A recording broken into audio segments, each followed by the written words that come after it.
Rashi continues, the Chol Sibra B'Shores HaLishkaim Ba'im, Ba'ad Gilon Ma'ishin Uni Yisrael Akash Shemot Shemot.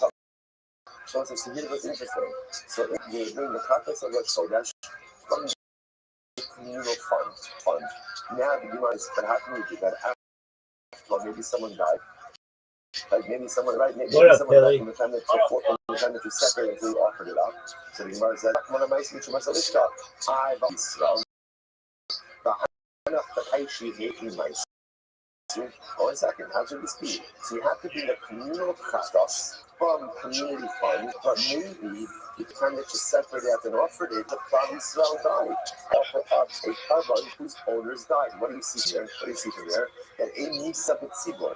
There is no death within the Tzibor, and therefore Allah says about the death of which was Alishmanino, Kata Shemesu Ba'ala, the Tzibor carbon. What do you see here? That it's only by an individual chatos if the owners die that you can't offer the carbon. But by a communal chatos, if some of the owners die, ultimately you still have to figure out. Remember what we're trying to figure out over here? How could it be that by inauguration of the second Mikdash, they brought sin offerings for Avodah Zarah committed during the times of the first Mikdash? Didn't the people who need that carbon already die? Which our Papa said, Ein Nisa B'Tzibor. You might have trying to figure out, where do you know that from? You might have as follows. I don't understand. How can you compare this? Still, no one seeing Tzibor. That is a very big difference. In other words, maybe no one died.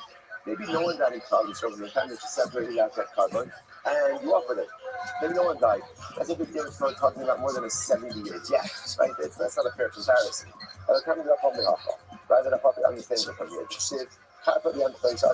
Hashem. Also, it says, most of these things is about Egla Arusa. Egla Arusa, again, decapitated cat. You find someone murdered between two cities. We don't know who murdered him. Measures of the closest city. Elders of that city come out, decapitate the cat, wash their hands over the cat, get more to the process for them to put those. So what they say, as they wash their hands over the cat, they say, literally again, atone for your people. Now, both say the rest of the pasuk is Simon said this.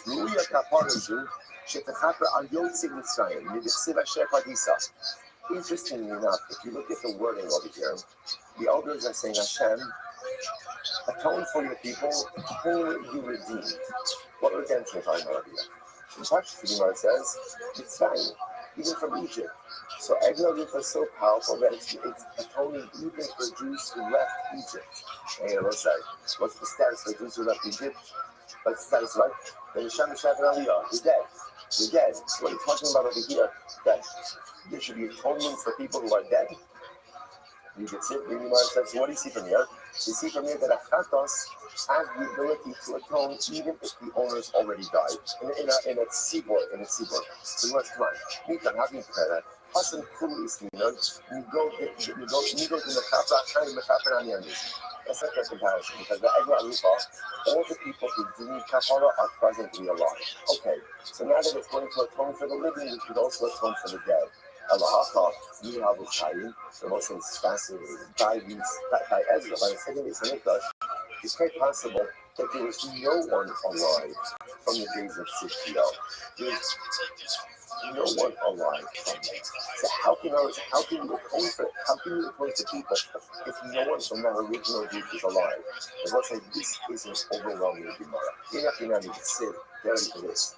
It turns out, listen to this, that there were a lot of Jews alive during the inauguration of the second day of Mikdash who saw the first day of Mikdash. Incredible. 7 years later. Now where does the Gemara get this from? This is shocking. The Gemara says, Dixit. The Rabbi me'akohanim ha'levim v'rashei avos. So the pasuk says, interestingly enough, there were many of the Kohanim and the Leviim and heads of households, Hazikinim, Ashero, Ashabayis, Harishon, the Yostis, the Habayis, the pasuk says explicitly.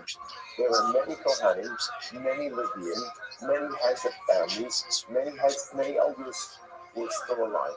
Once again, can you imagine that? Can you imagine being one of those Jews? Like, you've been living 2,000 years just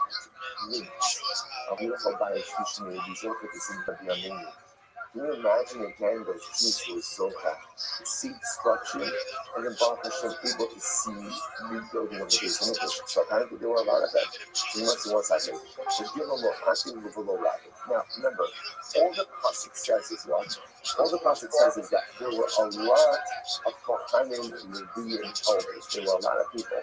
It doesn't say they were the majority, right? It just says that there were a lot of people. Maybe they were, you know, in the great context of Klal Yisrael, those considered to be a minority. Yeah, you can check yourself. I'm in the other podcast. Listen to this. The Lord treated the called trust us in the first white line. The called the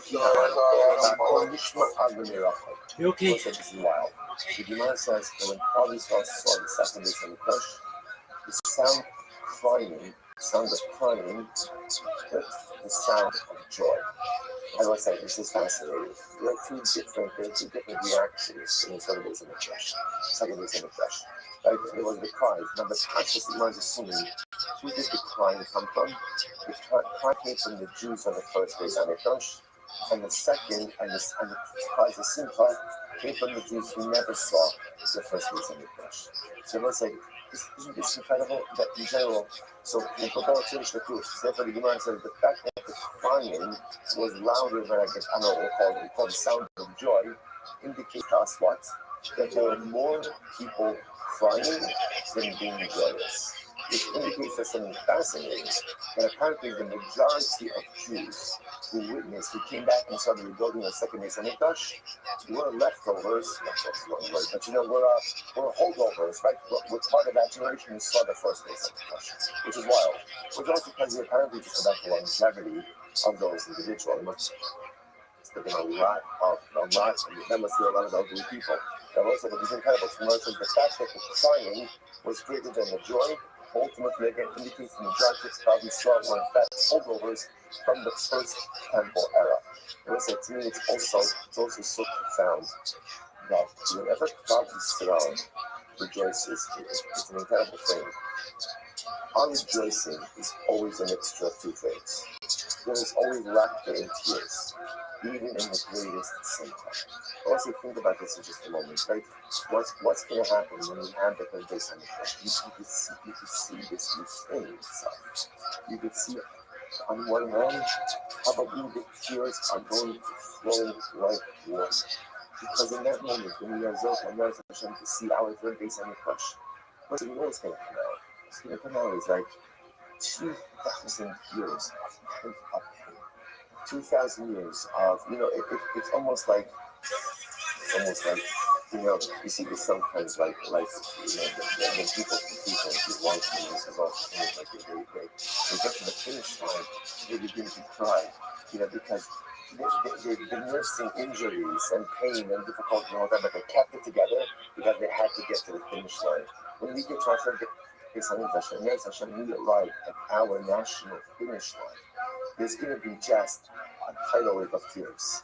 Because the pain that we had to keep in check all of this time, because sometimes you have to keep pain in check because I need to move myself forward. And at the same time, just the unbridled laughter and joy that's going to come from seeing that Beis Hamikdash and seeing Mashiach and then yes, amazing, the families being reunited, and all of these incredible things, we're going to see this. It's important that we learn this, because what we're learning right now as a lesson in history, in Yad Hashem very soon is going to become our reality and present. This profound mixture of pain for everything that we have to endure, coupled with the incredible laughter and joy for everything that we finally have. We'll be so fit with in Yad Hashem the Kara. The Gemara says, "I beham mezidin ale." Still there's a problem. How are the Jews bringing a carbon to atone for Avodah Zarah? They were nascent. Once another again, a chatas is brought for inadvertent transgression. These Jews they were not children, they were nascent. So how could they bring a carbon from nascent? First, you must be right. Hora Shah. You must say this is fascinating. Hora Shah means an exception was made.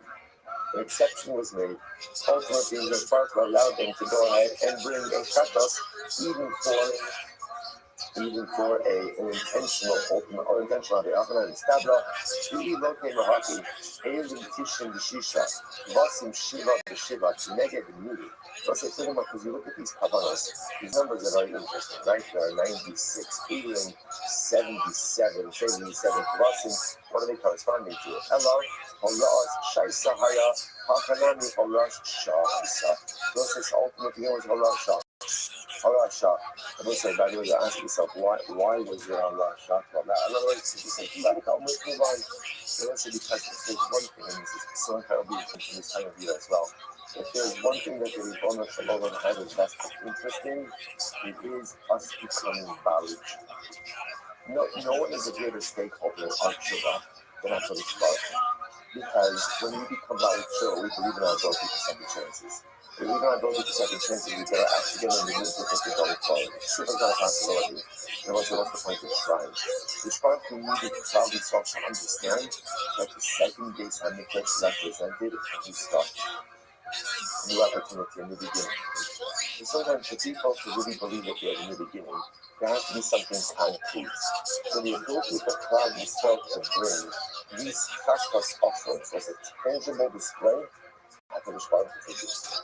The bring your covenant is high, but 1 second only the children begin to touch. Not amazing. For us, the folks saying it's okay, here I'm allowing you to do it. How you saw brought this covenant to know. You can do with certainty that they have been forgiven and that a new chance has been given. Incredible. Turn up on it. Makes Akaminasi, but I love it. Because everyone posts anything like that. Makes Akaminasi, but I love it. So let's say, so now again, this walk hard along Dominancy, like all these same things. Right? Basin goes in and the rivers are rolling and moving, people go running, there's this whole covering process. What happens? Makes Akaminasi, but I love it. If one of the members of Probably Saul died, you're tired. Now again, if you don't know who's tired, you're going to see what this means. Makes it says, you did do it. Ultimately, again, if one of the members of the Din dies, then ultimately, again, they are Pata. So the Muslim man Tana, who is the Tana of Yammer, Krista Amrani Zero, Amar Rab, Sadimir, the Amar, what do I mean? So Amar based in the Dean of the Lord Sibo. The years of the opinion of Osai, which is very good, be the Halakha and Septimus, and your near holds that when it comes to power, Helam Government at Sibo, ultimately again, only the Din brings and not the congregation. Now watch this, we must spoke off, makes Akaman at Sibo Kalam. The heart time polluted. Therefore, again, if one of the members of Probably Saul dies, they still bring the power because the baby is intact. However, makes Echad Midayim to it, the holiday Tatas Shames Echad Min HaShotzim. And we shouldn't have people to it. Now, look at this is interesting. But if one of the members of the big dies, then what? Then this is interesting. You must suggest that Allah mentioned that Beit no longer brings the power. Like, why? Because if one of the members of the Beit dies, this is like a Tatas that was owned by partners, where if one of the partners dies, the Tatas is no longer brought. Very interesting. Yimar says, Maski Rabbi, say, if you're not contribution, there are days in Imatzibor, but we just said something very shame. So we shouldn't hold Allah and say, I have Tzibor is brought on both by the Beis as well as by the Tzibor. Therefore, Meis Echad Tzibor Chalavim. The in Tzibor Nation. If one of the members of the Tzibor dies, you still bring the power. Why? Because like we said, the Tzibor never dies. Tzibor never dies. Meis Echad Beis. And if one of the members of the Beis died, see that means the fact was shifts to me. Okay, I'm going to let Rabbi, and you're going to show them a Hashemot section. I'm interesting enough. This is what you might consider as follows. If one of the members of the Beis, right? If a member of Probably Saul dies, you still bring the power, right? Because again, in Tzibor, the interesting routine that you study here is that, so let's just figure this out. Facing passing that David is in the okay, fine, you can't okay, bad, right? People acted on it. Now, Jason wants to go ahead and bring a power to Elam government at Tzibor. Okay, now whether or not the Tzibor brings or not, that's not going to get the single one. Now, one of the members of the Beis dies. The Gemara is suggesting that the Beis will no longer bring the Chatos. Okay, well, actually differently. It can't bring the Chatos. Why can't it bring the Chatos? Because the power of the Beis was like the Chatos of partners. Partners are my partners. And now look, it is that when one of the partners dies, the main partner of the Chatos can no longer be brought. Okay? So the Gemara says, is that true? Is that true? The Gemara says, Maski Florida, se no puede permitir Tiramino calcio però, allora vai, Shamino vicino alla casa in mezzo, Rabbi says, Hunter vicino misteri, and a kata shifting, not left to die. Not left to die. These animals, I remember again, understand, the katas of an individual, so like we said before, brings a kat, moving is obligated. The katas separates the animal and then he dies. What happens to the animal? Of the animal, you need to die. You can't go at katas makes you back, if the katas are only you can't go across that katas. Now, listen to this, interesting enough, what about a katas owned by partners? So again, it could very well be that you can't offer a left to die. So Gemara says, Rabbi says it's not left to die. December. How does it be for him? Sha'ab goes into this. If you have the par and the side of Yom Kippur, he separated out these animals, broke up on its service on Yom Kippur. Then what happened? Sha'ab lost the animal. Someone's losing their job. Right? Someone's losing their job. And so they lost the part of the start of Yom Kippur. So what do you do? They'll say, what do you do if you lose the part of the start of Yom Kippur? You separate out the steps. Okay, fine. That was enough. The onion part of the story of the years. They offer it up. They offer up the replacement, and then what happens? They find the old ones, or the original ones. What's that? You leave them to die. You leave them to die. But the Rothschild says, no, you have to let them graze, and then they develop a mom, and then you can redeem it. Why? If you change katas, sibor, yourself. Because the katas of the congregation is not left to die. Kohanim Kamet, so what's it? That's Kohanim. Gemara says, shiny Kohanim get to cow. Kohanim themselves are for the congregation.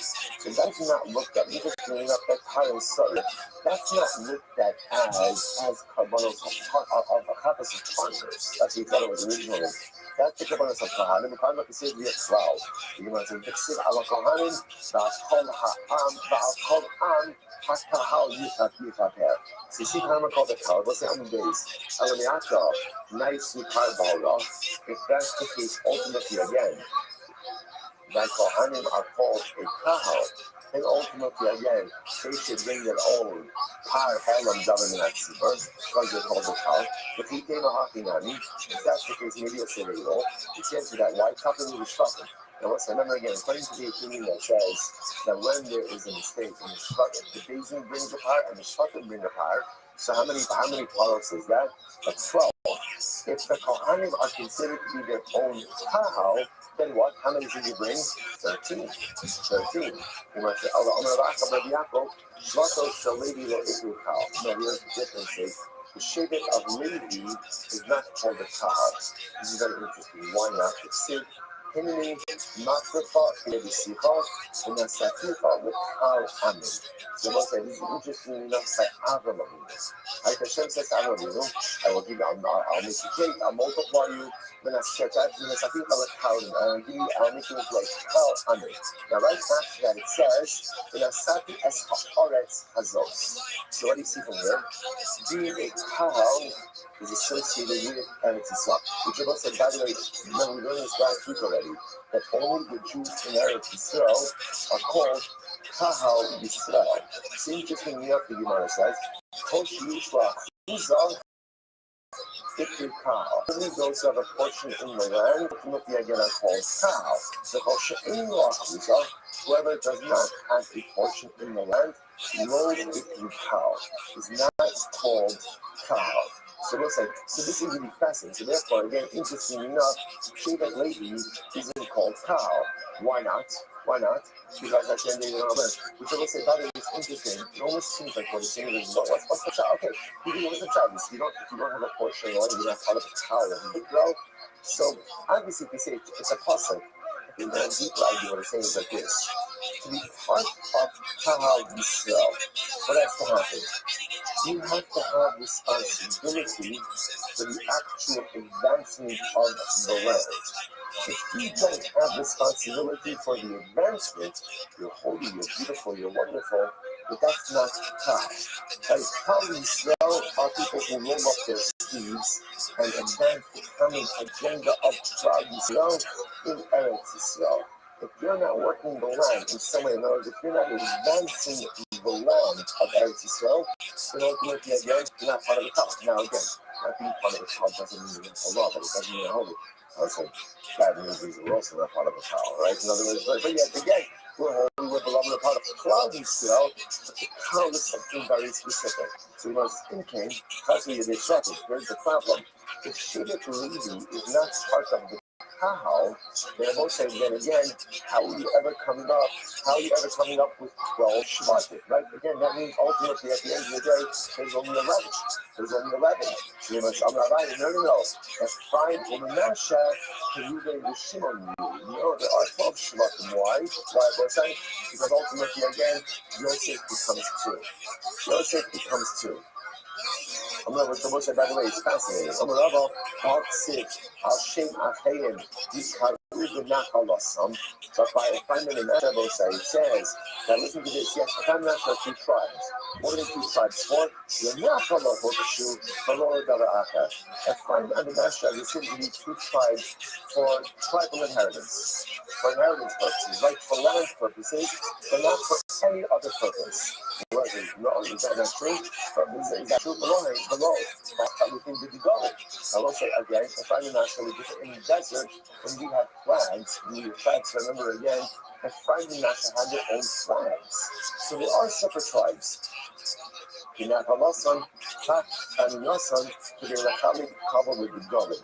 That was like, because remember again, so remember the flags had to do with where tribes came. It also had to do with Nakala, tribal inheritance. It's all part of the same thing. I have a Halukim in a scene, but if I'm not sure each has their own Nasi, each has their own tribal prince. So much Ahu, Rakul, cover in the scene. That was in order to just cover to the scene. Okay, or in other words, to say differently, that was in order to avoid Machlokas.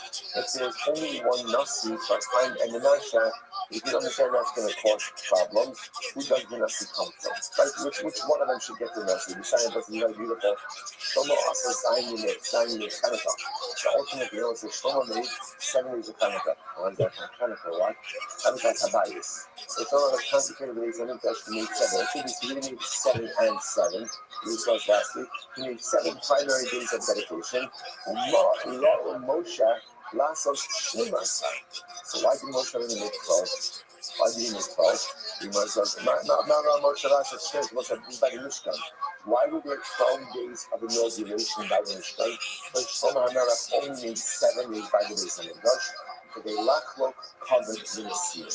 Ultimately, in order to get covered to the Messiah. Because once say, what would have happened? First off, it only would have been 7. So which tribal princes are represented, which are not?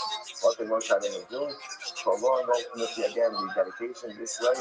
Every tribal prince ultimately again gets a part. Which I must say is a really incredible idea. What is sitting here? If Moshe Rabbeinu was preoccupied with Shalom, so we need to extend the Chanukah Samyach a little bit longer. Ultimately, again, that's what we'll do just in order to make Shalom amongst the Messiah. Absolutely incredible. Says the Gemara Haviyallah. So let's say, we're going to go back to the original question. Let's get back on track over here.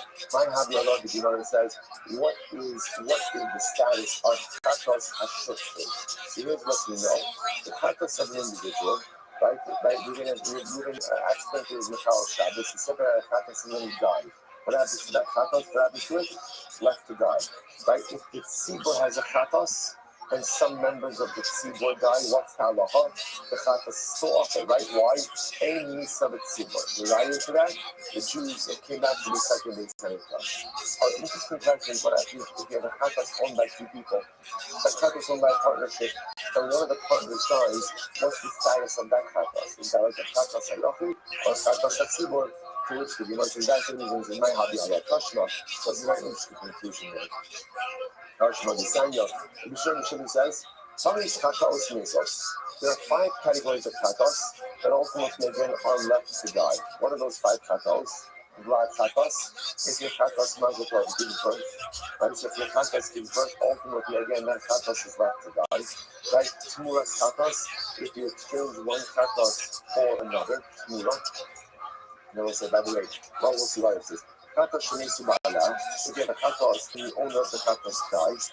The katos shenis hafru ba'ala. or you have a chatos whose owner achieved atonement through another animal. So this would be a case of, let's say again, Reuben was Mechal Shabbos asking if he set aside a chatos, lost his chatos, designated another chatos, offered up the replacement chatos, and then found the original chatos. The original chatos is left to die. The chatos of the shnasa, when I'm saying in a chatos, there's an age requirement within a year. The chatos aged out. Okay. Viyata Yaakov, Lomar, Vad, Chatas, sorry, Viyata Psanah, Murdos Tzibis. Viyata Yaakov, Lomar, Vad, Chatas, Tzibis. So if you're dealing with the Tzibor, Chatas, the Tzibor, there's no such thing as offspring of a Chatas. Why not? Shem Tzibor Nasvik Shem Nekiva.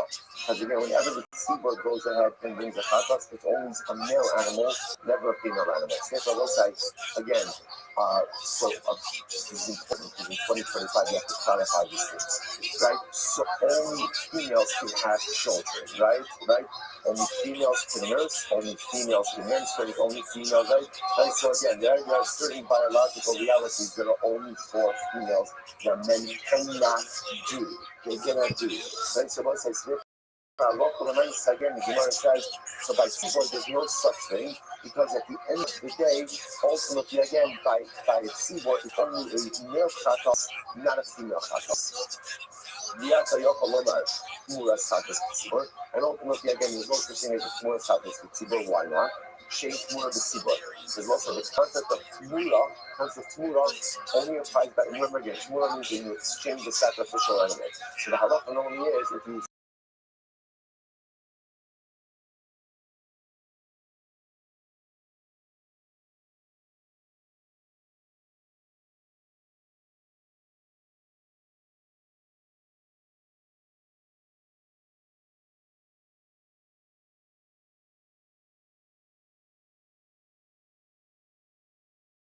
because as we saw before, it needs to be tzibur. There's no death on the tzibur. She'nishkavu ba'ala, she'ad rashnasar, lo shamanu. So what I say, interestingly enough, the two cases that we don't know by a tzibur is, she'nishkavu ba'ala, what happens if there was a katas at tzibur that, and he lost. The owners went ahead and got a replacement animal. They achieved the coming through the replacement, then they find the original. What's the status of the original animal? And Shabbat Shnas, or it aged out. So those are two cases ultimately again where we don't know that Allah by Chatas HaTzibur. So you don't know that Allah is over there. What's also Yaakov, youngest. So you might have thought ultimately again it should be left to die. So the Gemara says, you make something foolish. Ultimately again we should learn the unknown cases from the known cases. How so? Mamatz versus Moritz Hadid Shemish Balal. Yochid Mamula beloved Tzibor. After is Kadol B'Shnasa. Yochid Mamula beloved Tzibor. So it's an enemy to say like just like the first three only apply to individual tzibor, individual chatos, and not to individual chatos. So to again the remaining two, which applies to the individual, shouldn't apply to a tzibor. So what's one second? If you don't actually see after that fair. Why is that not fair? Because at the end of the day, remember again, some of these cases are simply not possible by a tzibor, as we already saw, to which the must have a shinin, they had a makom gamer. So what's the bottom line? The Gemara says that Allah for the myself, Rabbi Shimon says it like this: these 5 cases where katas is left to die, they're a unit. Now what does that mean they're a unit? Either they all apply or they all don't apply. So therefore, Allah for the myself, Rabbi Shimon says it like this: since when it comes to the katas HaTzibur, already out of the gate, 3 of them don't apply, right? Vad Chatas doesn't apply because by Chatas Tzibur you only offer up male animals. Right? Tmuras Chatas doesn't apply because there's no Tmura ultimately again by Tmura Chatas or by Chatas owned by Tmura offering. And ultimately again, Chatas Shanisu Bala doesn't apply. Why not? Because in Nisa B'Tzibur, once those 3 don't apply, then by definition, the other 2 don't apply as well by a Chatas Tzibur.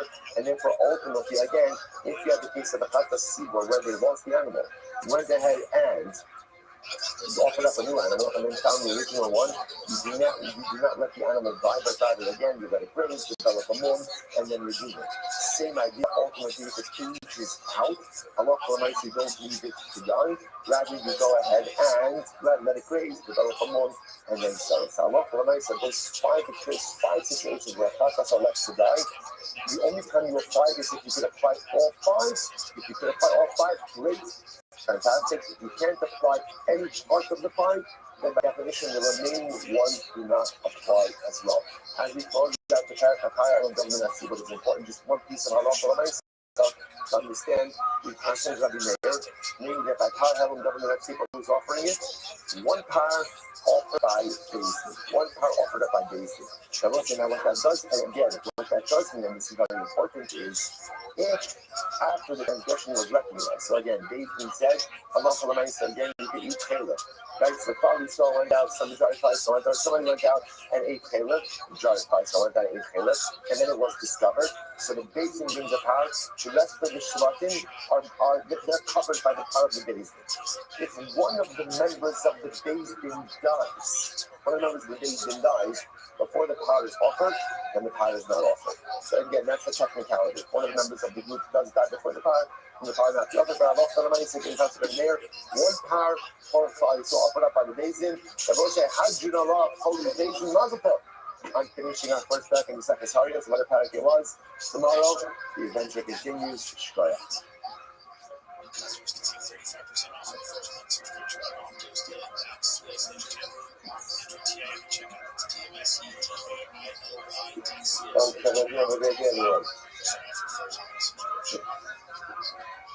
I think these two guys, they're not only critical fit to the show, the fact that I believe that Israel has too much influence on American foreign policy. You know, this is something that I believe is a crazy, wacky belief that I've attained over the last couple of years. I believe that Israel has too much. I don't believe that the Jews are shouting. All right, well, say good morning, and let us begin by thanking all of our sponsors for this morning's show to thank.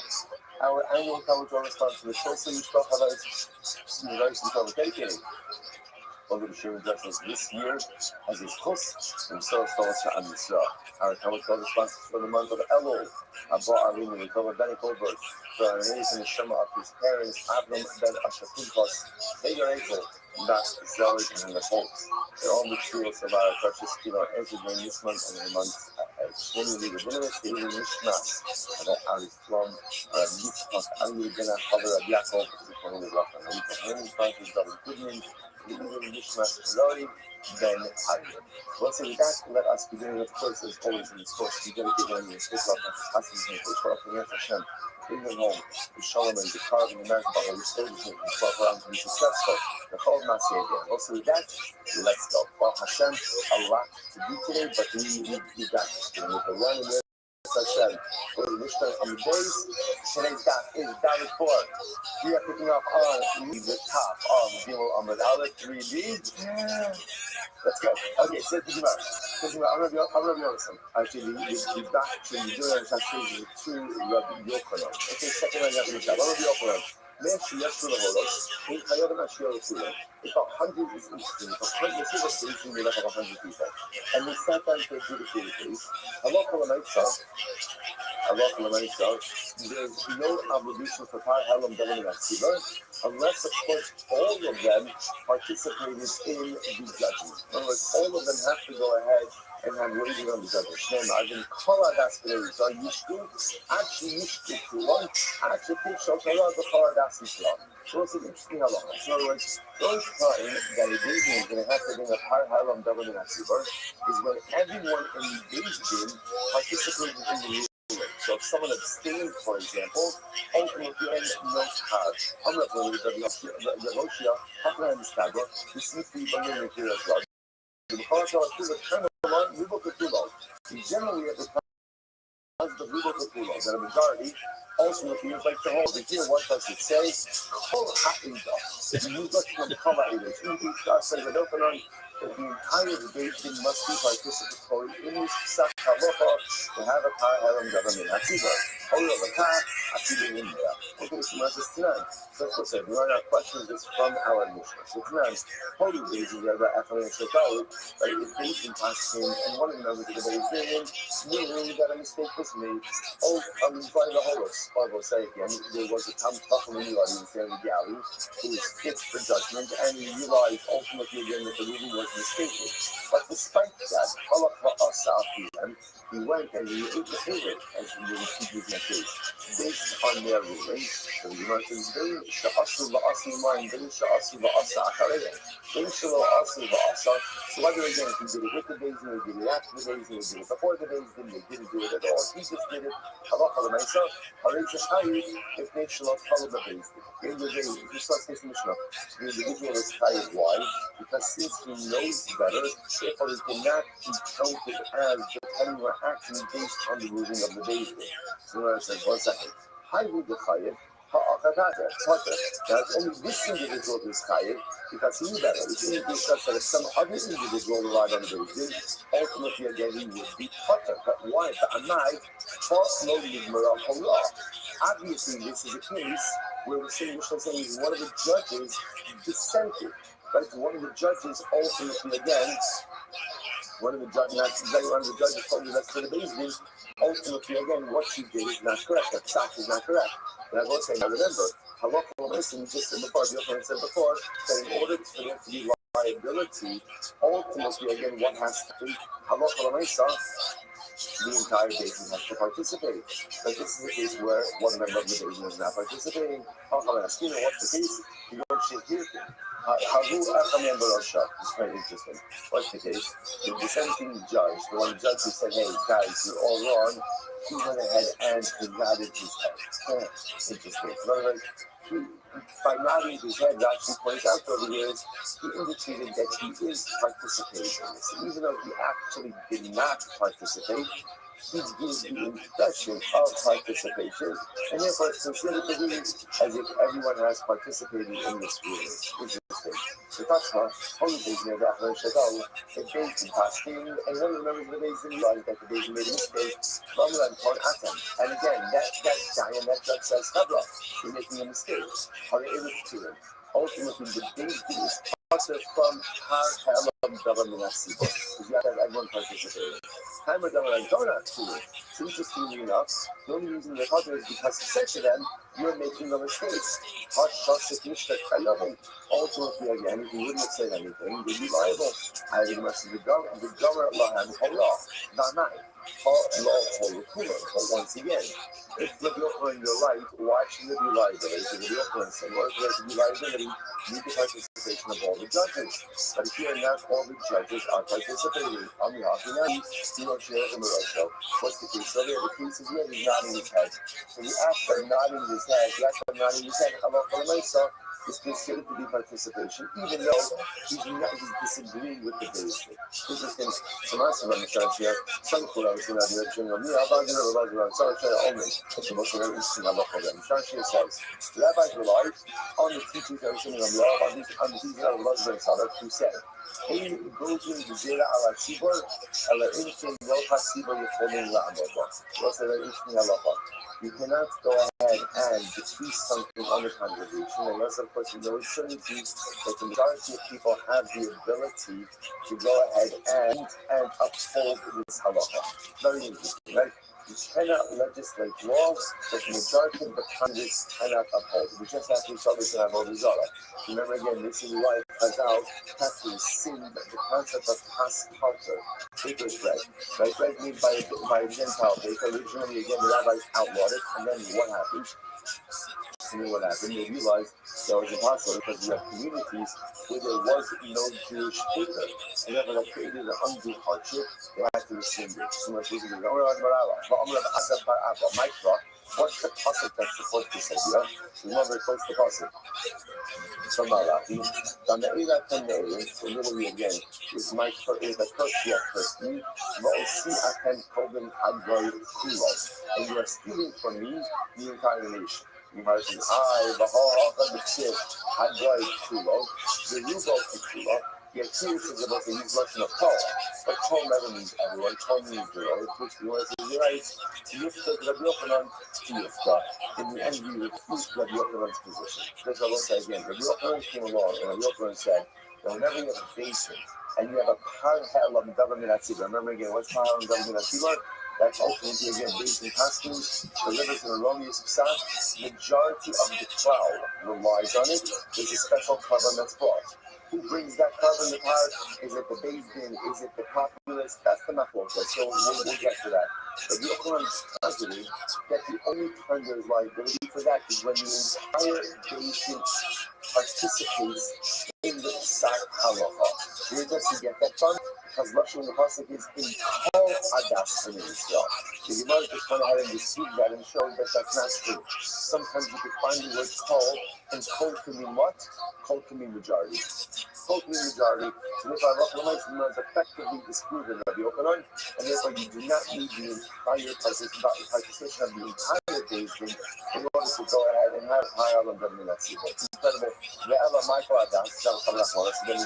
what is the meaning of the expression? Koladas. It doesn't mean that you need 100% participation. What does it mean? So let's say, watch this. What it means is, in order for there to be a high haram dalam in that seahorn, the entire Sanhedrin has to have been in attendance. All 71 judges have to be present. If someone was absent, someone was not there, you cannot have a high haram dalam in that seahorn situation. Incredible. I'm going to do a shot. Your a beautiful Gemara. Yeshua says, 10 judges are seen together in judgment. Literally, again, there's a beam or a yoke. There's a yoke on top of all of their necks. In other words, all of the judges carry a sense of collective responsibility for the stock of the basin. So that's kind of obvious. Obviously, everyone on the basin bears the responsibility for the decision that is going to be made. So what's the solution over there? How come much for long? How is the Pnei Ravo? Or so listen to this. It comes to include even a, so let's say, student in this basin with his Rabbi. Now what does this mean? I've had a thought like this. A student in front of his Rabbi is always going to be differential. So therefore maybe the student knows that the Rabbi is wrong, but he doesn't want to say anything. No, everyone in that basin has responsibility. So therefore again, the student bears responsibility. You can't just be differential. If you're on a basin, you have an obligation to seek out truth, even if it's to the contrary of your Rabbi. Who knows? Very soon this. But who knows? You have enough of what they do, a nice yasar, and I did rab, but kind of. But who knows? When you would go out for judgment, seeing judgment, you would always take 10 students from the yeshiva. Why? You must say, in order that they be able to take literally some of the splinters from the beam. In other words, what's happening over there is Rafuna was saying, if I'm going to take responsibility for judgment, I want others to shoulder that responsibility together with me. Rashi,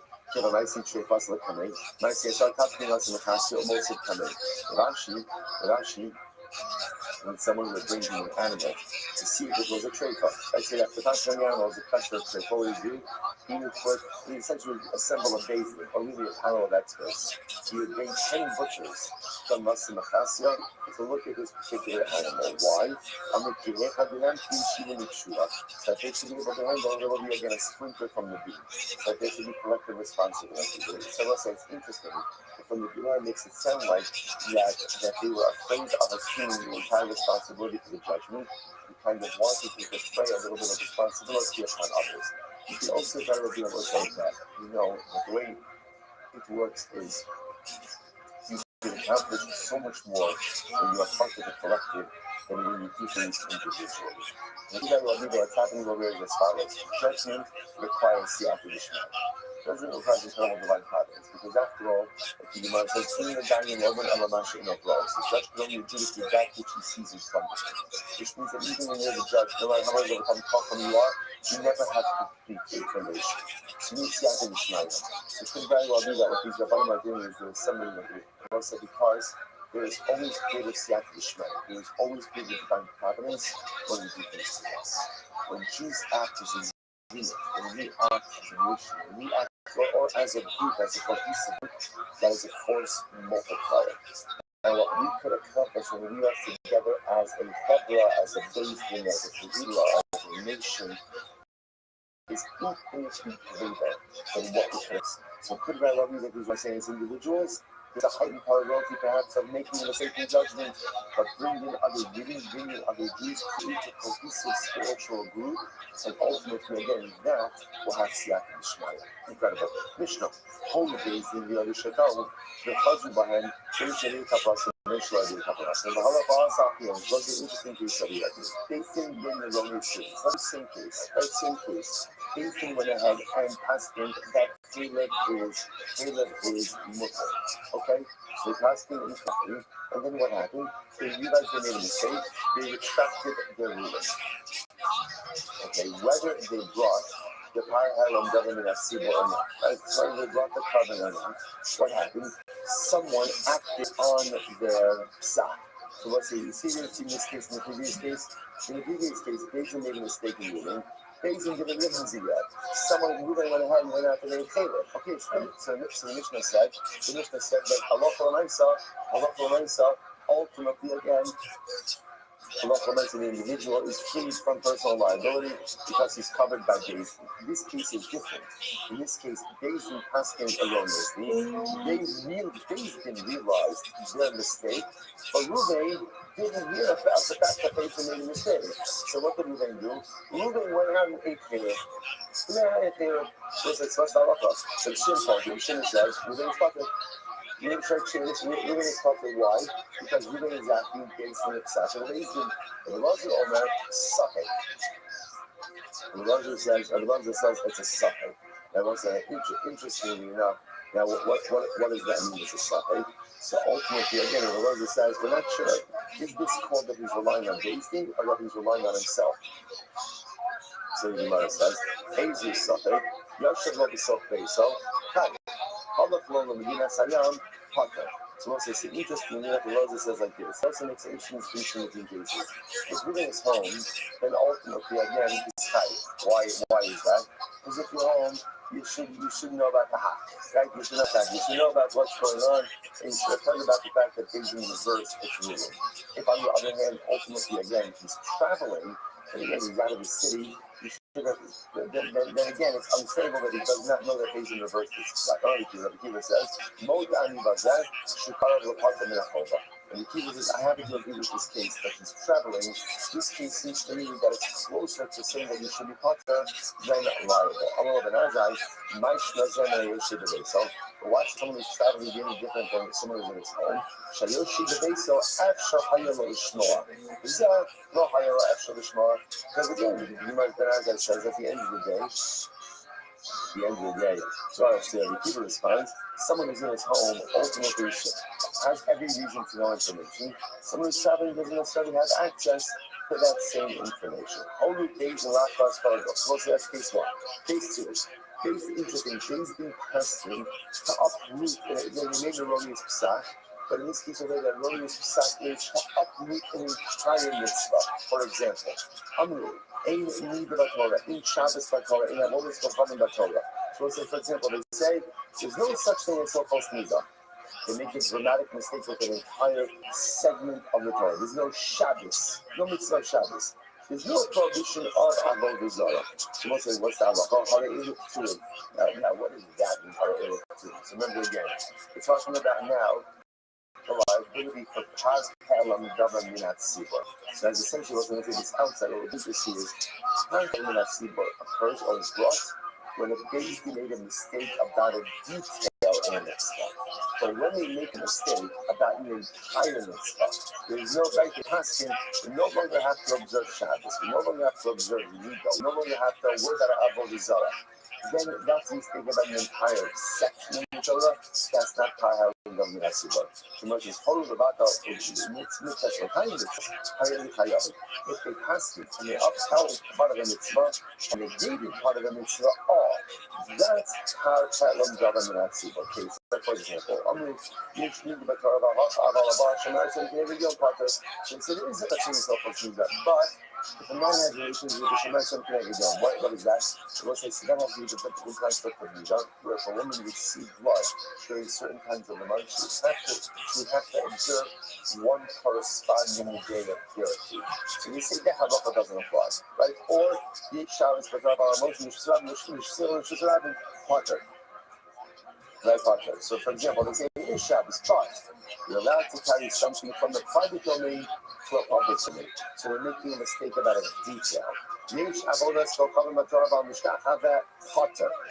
There is, of course, Yesh Avodah Zarah, but you're allowed to bow down. Can't do anything else, but you're allowed to bow down. So ultimately, again, in these cases, you would be chayav halam davar yatsibar. Why? She'emar v'ne'elam davar. Davar below kolagos. Because the way the pasuk is structured is the pasuk says a certain detail was obscured by the David. So when David makes a mistake about a detail, that there is har halam davar minatzibor. But if they make a mistake about the mitzvah in its entirety, then ultimately again there is no har halam davar minatzibor. Incredible. So let's analyze this point a little bit, both of these points.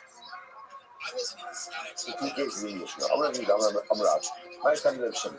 Who says what the first case? The case number one in the Mishnah was facing passages that Balaam is mutter. Right? Facing and realizes it's a mistake. They retract the psak. Reuben do not care about the retraction. And therefore Reuben goes out to eat Caleb. What's Reuben's status? So Shimon says, Potter. The Rabbi essentially says, really, it depends. It's a suffix. I'm not sure. Can we get into a little bit about what's get home, what's he traveling? So you my time of Shimon. What's the logic? He says that he's Potter. Ultimately, because Shimon says, look, at the end of the day, why is he eating potatoes? Why is he eating potatoes? What's the answer? Because he's relying on the psak and things. That bottom line, that's the answer. So therefore, again, the fact that they retract already, that's nice. But if you ask Reuben, why are you picking up that piece of potato? He's going to tell you because of the psak. But you can the alternate version is, I'm ready to go out. Overhired Shimon, Kol Rashi, that's a below Tzibor. Yokiza Osa Potter, the future of Mikna Bahara, and the happiness shall be amazing. In the other version, the reason in the Rav, that any psak that went out from the majority of the Tzibor, and a person and an individual acts on it, ultimately, again, he is Potter. He says why? Because once again, he's acting based on the psak of a basis. So makes him learn the kasha, Parahal Davar Tzibor, Usiri Avalos Amen, Ekila Golden Amen Direction. Once it's very interesting. Let's leave aside of all these other for now. Let's say Parahal Davar Tzibor. Right? Let's say again, a simple case, facing Paskin Caleb's mother. The judge of Rabbi Yisrael went ahead and listened to that. Fine. So let's say, so now what? So now what do we have to do in this car? So Shimon says, we make a collection.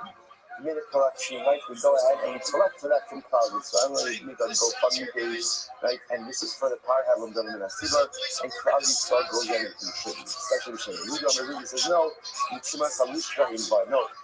you can take it from the temple coffers. Now listen, I watch this. I'm not here in the W. How do they hold up? And I will say, if that's the case that you're collecting from the general population, what does that mean? Everyone's going to know about the Par Halam Davar Minatzibor. If that's the case, then when Reuben goes ahead and eats the Caleb, how can you claim you didn't know they're already collecting from the general population for the karba? He buys it if they don't double stand. So what's one possibility is in this case, they made a stand collection. So they're fundraising, right? They didn't say what they're fundraising for.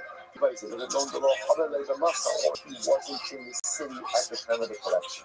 He buys it. Rabbi, the Kanasava, Rabbi, the other time, the Sanya, it's even though the Lord be ready. Rabbi Shimon Samishka in by. Okay, so here there's reverse attribution, and it's a Shimon who says that he collected from it. He took it from the temple coffers.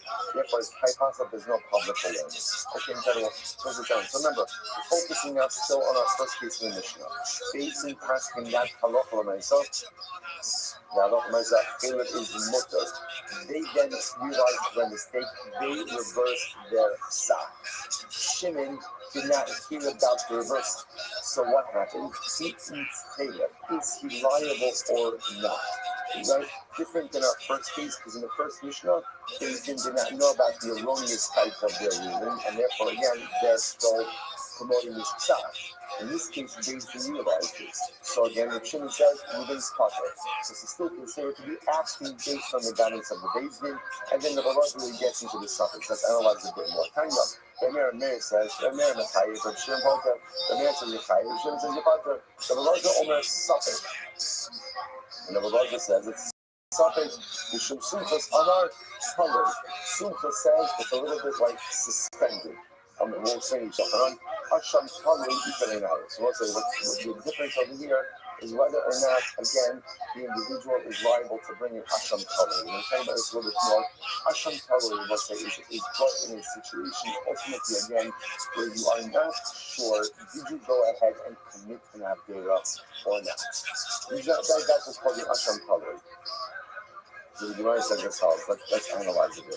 So the Gemara says, top of dollar. Good. Making you kind of it. Down without. The only button on that was Tibor in my sheet in the parts of the also. So listen, I told you about saying, I remember again, we keep reverting back to our original Machlokas, or one of our earlier Machlokas. Who brings the Kar Halam Davan in Tibor? Ultimately, again, is that the people, is it the basic? The first opinion says that it's the Tibor. It's the first one also. Because then everyone knows about it. Allah people man down based in the dream, go the first one also.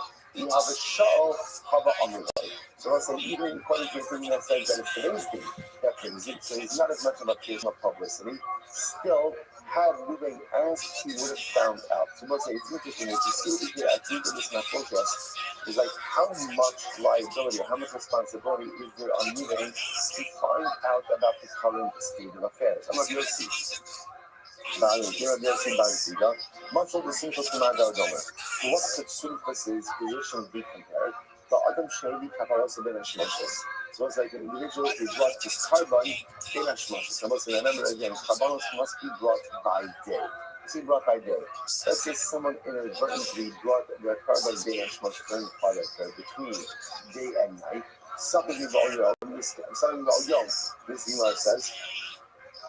So something Liba Odyom. So something, I'm sorry, Kimash Mashos, something Liba Odyom, Niskatalo, something Mishech Hashecha, Niskatalo, She'im Mevin Asham Taloi. Something in the most, that's got to be an example of the case where we're not bringing Asham Taloi. The moment by the Manda Amar, based in the Deen, the Lord Fashion of Mosa.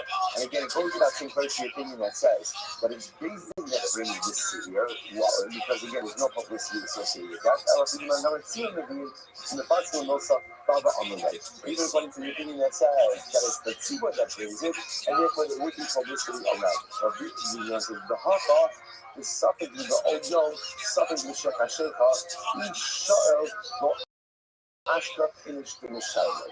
Because it was in this case over here, ultimately, again, there would be no one, so to speak, for clarity. Yet that's different, two things by the basin. There is someone to ask for clarity. I don't know what Nazai. Mike Sheminator, which was his election. Remember again, so far, we have clarity on the position of the Bishim. Right? The Bishim says that based in Paskin, Taylor is mutter, then based in walks it back. Right? Based in reverses. Ruben didn't hear about the reversal, eats Taylor. So Shimon says, Departure. Why? Because we are considered to be acting based on the shot of the basin, and therefore you are covered by that. Then Adnanamar again, Rabbi Lazarus, which is called the progression. Rabbi Lazarus says, suffer. And then the Mishnah introduces the idea, the difference between maybe if he's home versus if he's traveling.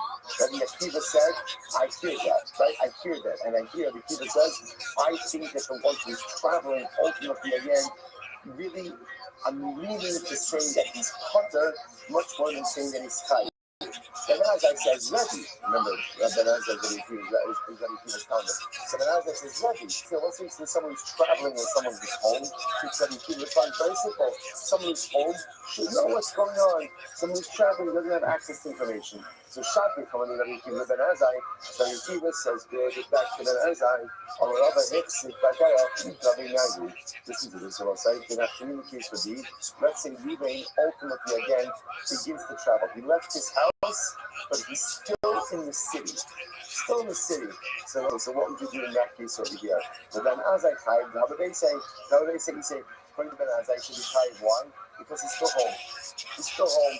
Ultimately, when I mean Kiva Potter, the high hit sit Badar. Kiva ultimately again is going to be Potter. Why? Because once you leave your house, you don't have the same access to information. Incredible. However, based on as paragraphs, once it's now comes to the last part of the Mishnah, which is going to be the bulk of our conversation. So it's first of all, honey tasking, but that man ultimately tasking is like Rabbi Akiva. Rabbi Akiva knew the halacha when he saw Jason tasking that came with his mother, right? Then David reversed the tzah. After the reversal, Reuben eats Caleb. What's Reuben's liability? So we accept this distinction. If Reuben is home, then ultimately again Reuben is tired. Why? Because if you're home, you should know what's going on. You should know about the reversal. If Reuben was traveling, then halacha again, even if he just left his house, ultimately he's going to be potter. Why? Because once you leave your house, you don't have the same access to information, and he is considered to be acting based on the psak of the Bezdin, and therefore is himself in personal liability. Incredible. Next, what's what the Mishnah says? If Bezdin makes an erroneous psak and uproot an entire section of the Torah, there's no such thing as Shabbos. That's not Tahar Halam Davar. What's Tahar Halam Davar? When they make a mistake about a detail regarding the mitzvah. So says the Gemara, again, when is it first? When is it Tahar Halam Davar? When David makes a mistake regarding a detail. Davar, but not regarding an entire mitzvah. Okay, so what's the example of this? On the 80s of the Torah, in Shabbos, we're talking about the Torah. They say there's no Nida, there's no Shabbos, there's no Avodah Zarah. You would have thought that maybe they're liable to Tahar Halam Davar Minasi. But Tamaloma, Ne'alam Davar, Velochek is Alim Yisra Kula, Har Elisir. Again, it's the Halacha.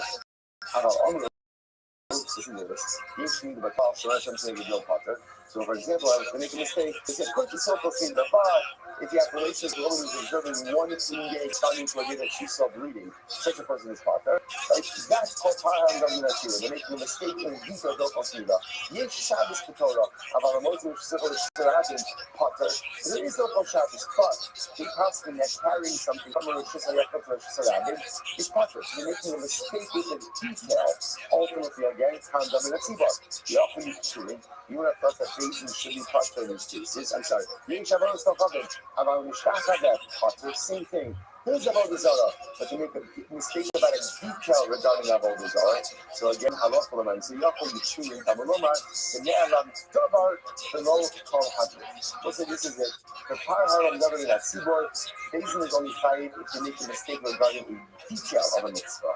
But if they seek to uproot the mitzvah in its entirety, again, what it sounds strange, we say potter. Potter means they're potter from Tahar Halam Davar in that seaboard. Certainly not a good reason. Otherwise, you have to be true, you need to feel mitzvah, you become mitzvah true, without Kiras Kala true.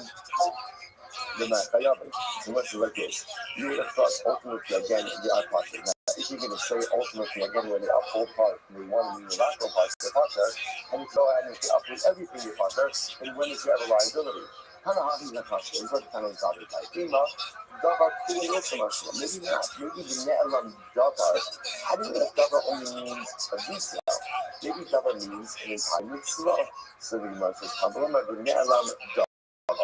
My master, I don't say, how do you speak in the phrase Ne'alam Davar, that liability to update the detail, and that's the mitzvah in its entirety. Ma'ulas Holiday, the Ne'alam Davar. So the way we actually understand the Ne'alam Davar is the Ne'alam Davar. Your eyes were blinded to a detail. The Gemara says, this is Amakra Ma'asi Akos. We call mitzvahs. We call mitzvahs below call mitzvahs. So again, if you want to know when you teach something, you call mitzvahs. You call mitzvahs means like a detail from the mitzvah and not the mitzvah. And it's entirely. Rashi and Yom Davar means that maybe he's a Shabbat, or he's talking about the rebellious sage. That's the guy, the member of the Bezdin, who will not go ahead and give in to the majority. The civil design man, he came in part Davar. Those such a Dutch ideal of Rothschild in the small. My mom named him had Davar called Davar. After all, Davar called just like such a man, who's arguing on a detail. So to Tahar Halam Davar means a detail. I'm not even a shmur. A basic Hayavim, actually, so again, just want to point out. What was happening just there is that there's differences of opinion as to where to learn this out from. But the good news is everyone is agreeing with the halacha, namely that halacha Mesa is only Tahar Halam Davar when Jason makes a mistake about a detail of a mitzvah. But if they make a mistake and they want to uproot the mitzvah in its entirety, ultimately, again, there's no comment. I'm already done this law. In basically, I'm very interesting. Actually, maybe the Dutch has to be more involved. So we'll say this is this. There's only found out in a seaboard when Basin makes a mistake regarding something that the Tzaddukim argue on. Okay, we'll see this about the Dutch has to be more involved. But if they make a mistake regarding something that the Tzaddukim agree with, ultimately they're potter. Now both sides. Remember again, what do the Tzaddukim agree with? Right? What do they agree with? Torah should accept. Anything that's explicit. What do they disagree with? Torah should back. So the Gemara saying is like this. There's only high island government at Seabar. In a situation ultimately again where Beijing makes a mistake regarding something that's not explicit. But if they make a mistake regarding something that is explicit, ultimately there's no high island government at Seabar. Why not? My time up. Zil Kari Bay Ras. Pay attention in class. Pay attention in class. Which means again, if Beijing makes something that is explicit in the class, let's say that's negligence. Power had long government at Seabar, I will say, is where you see, begin to see the categories over there. It's where Beijing makes a mistake in a detail in a mitzvah that's not explicit.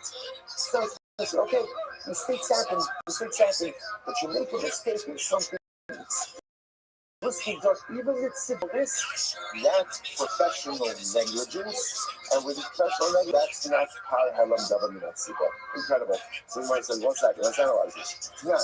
So let's say, one second, because the examples that the Mishnah gave seem to be examples that are explicit in the Torah. So it's none. The first part I will say about it. Yesh, need the Torah, about something like Yom Pata, Ba'aman, Shemer something like Yom, Sib, the Sakravah. The language is so Paris from the Echad. So this is this. But the halachot of Shemer something Yom, that when a woman bleeds on one day during certain days of the month, that she observed one corresponding day of Hara purity, that's actually municipally written in the Torah. So shouldn't that be? So again, we just said before that if anything is explicit, you don't think Haram David. That's Ivar. This Gemara says, no, maybe the mistake they made was Zomi Hara Shayla Marbiya Hudasira.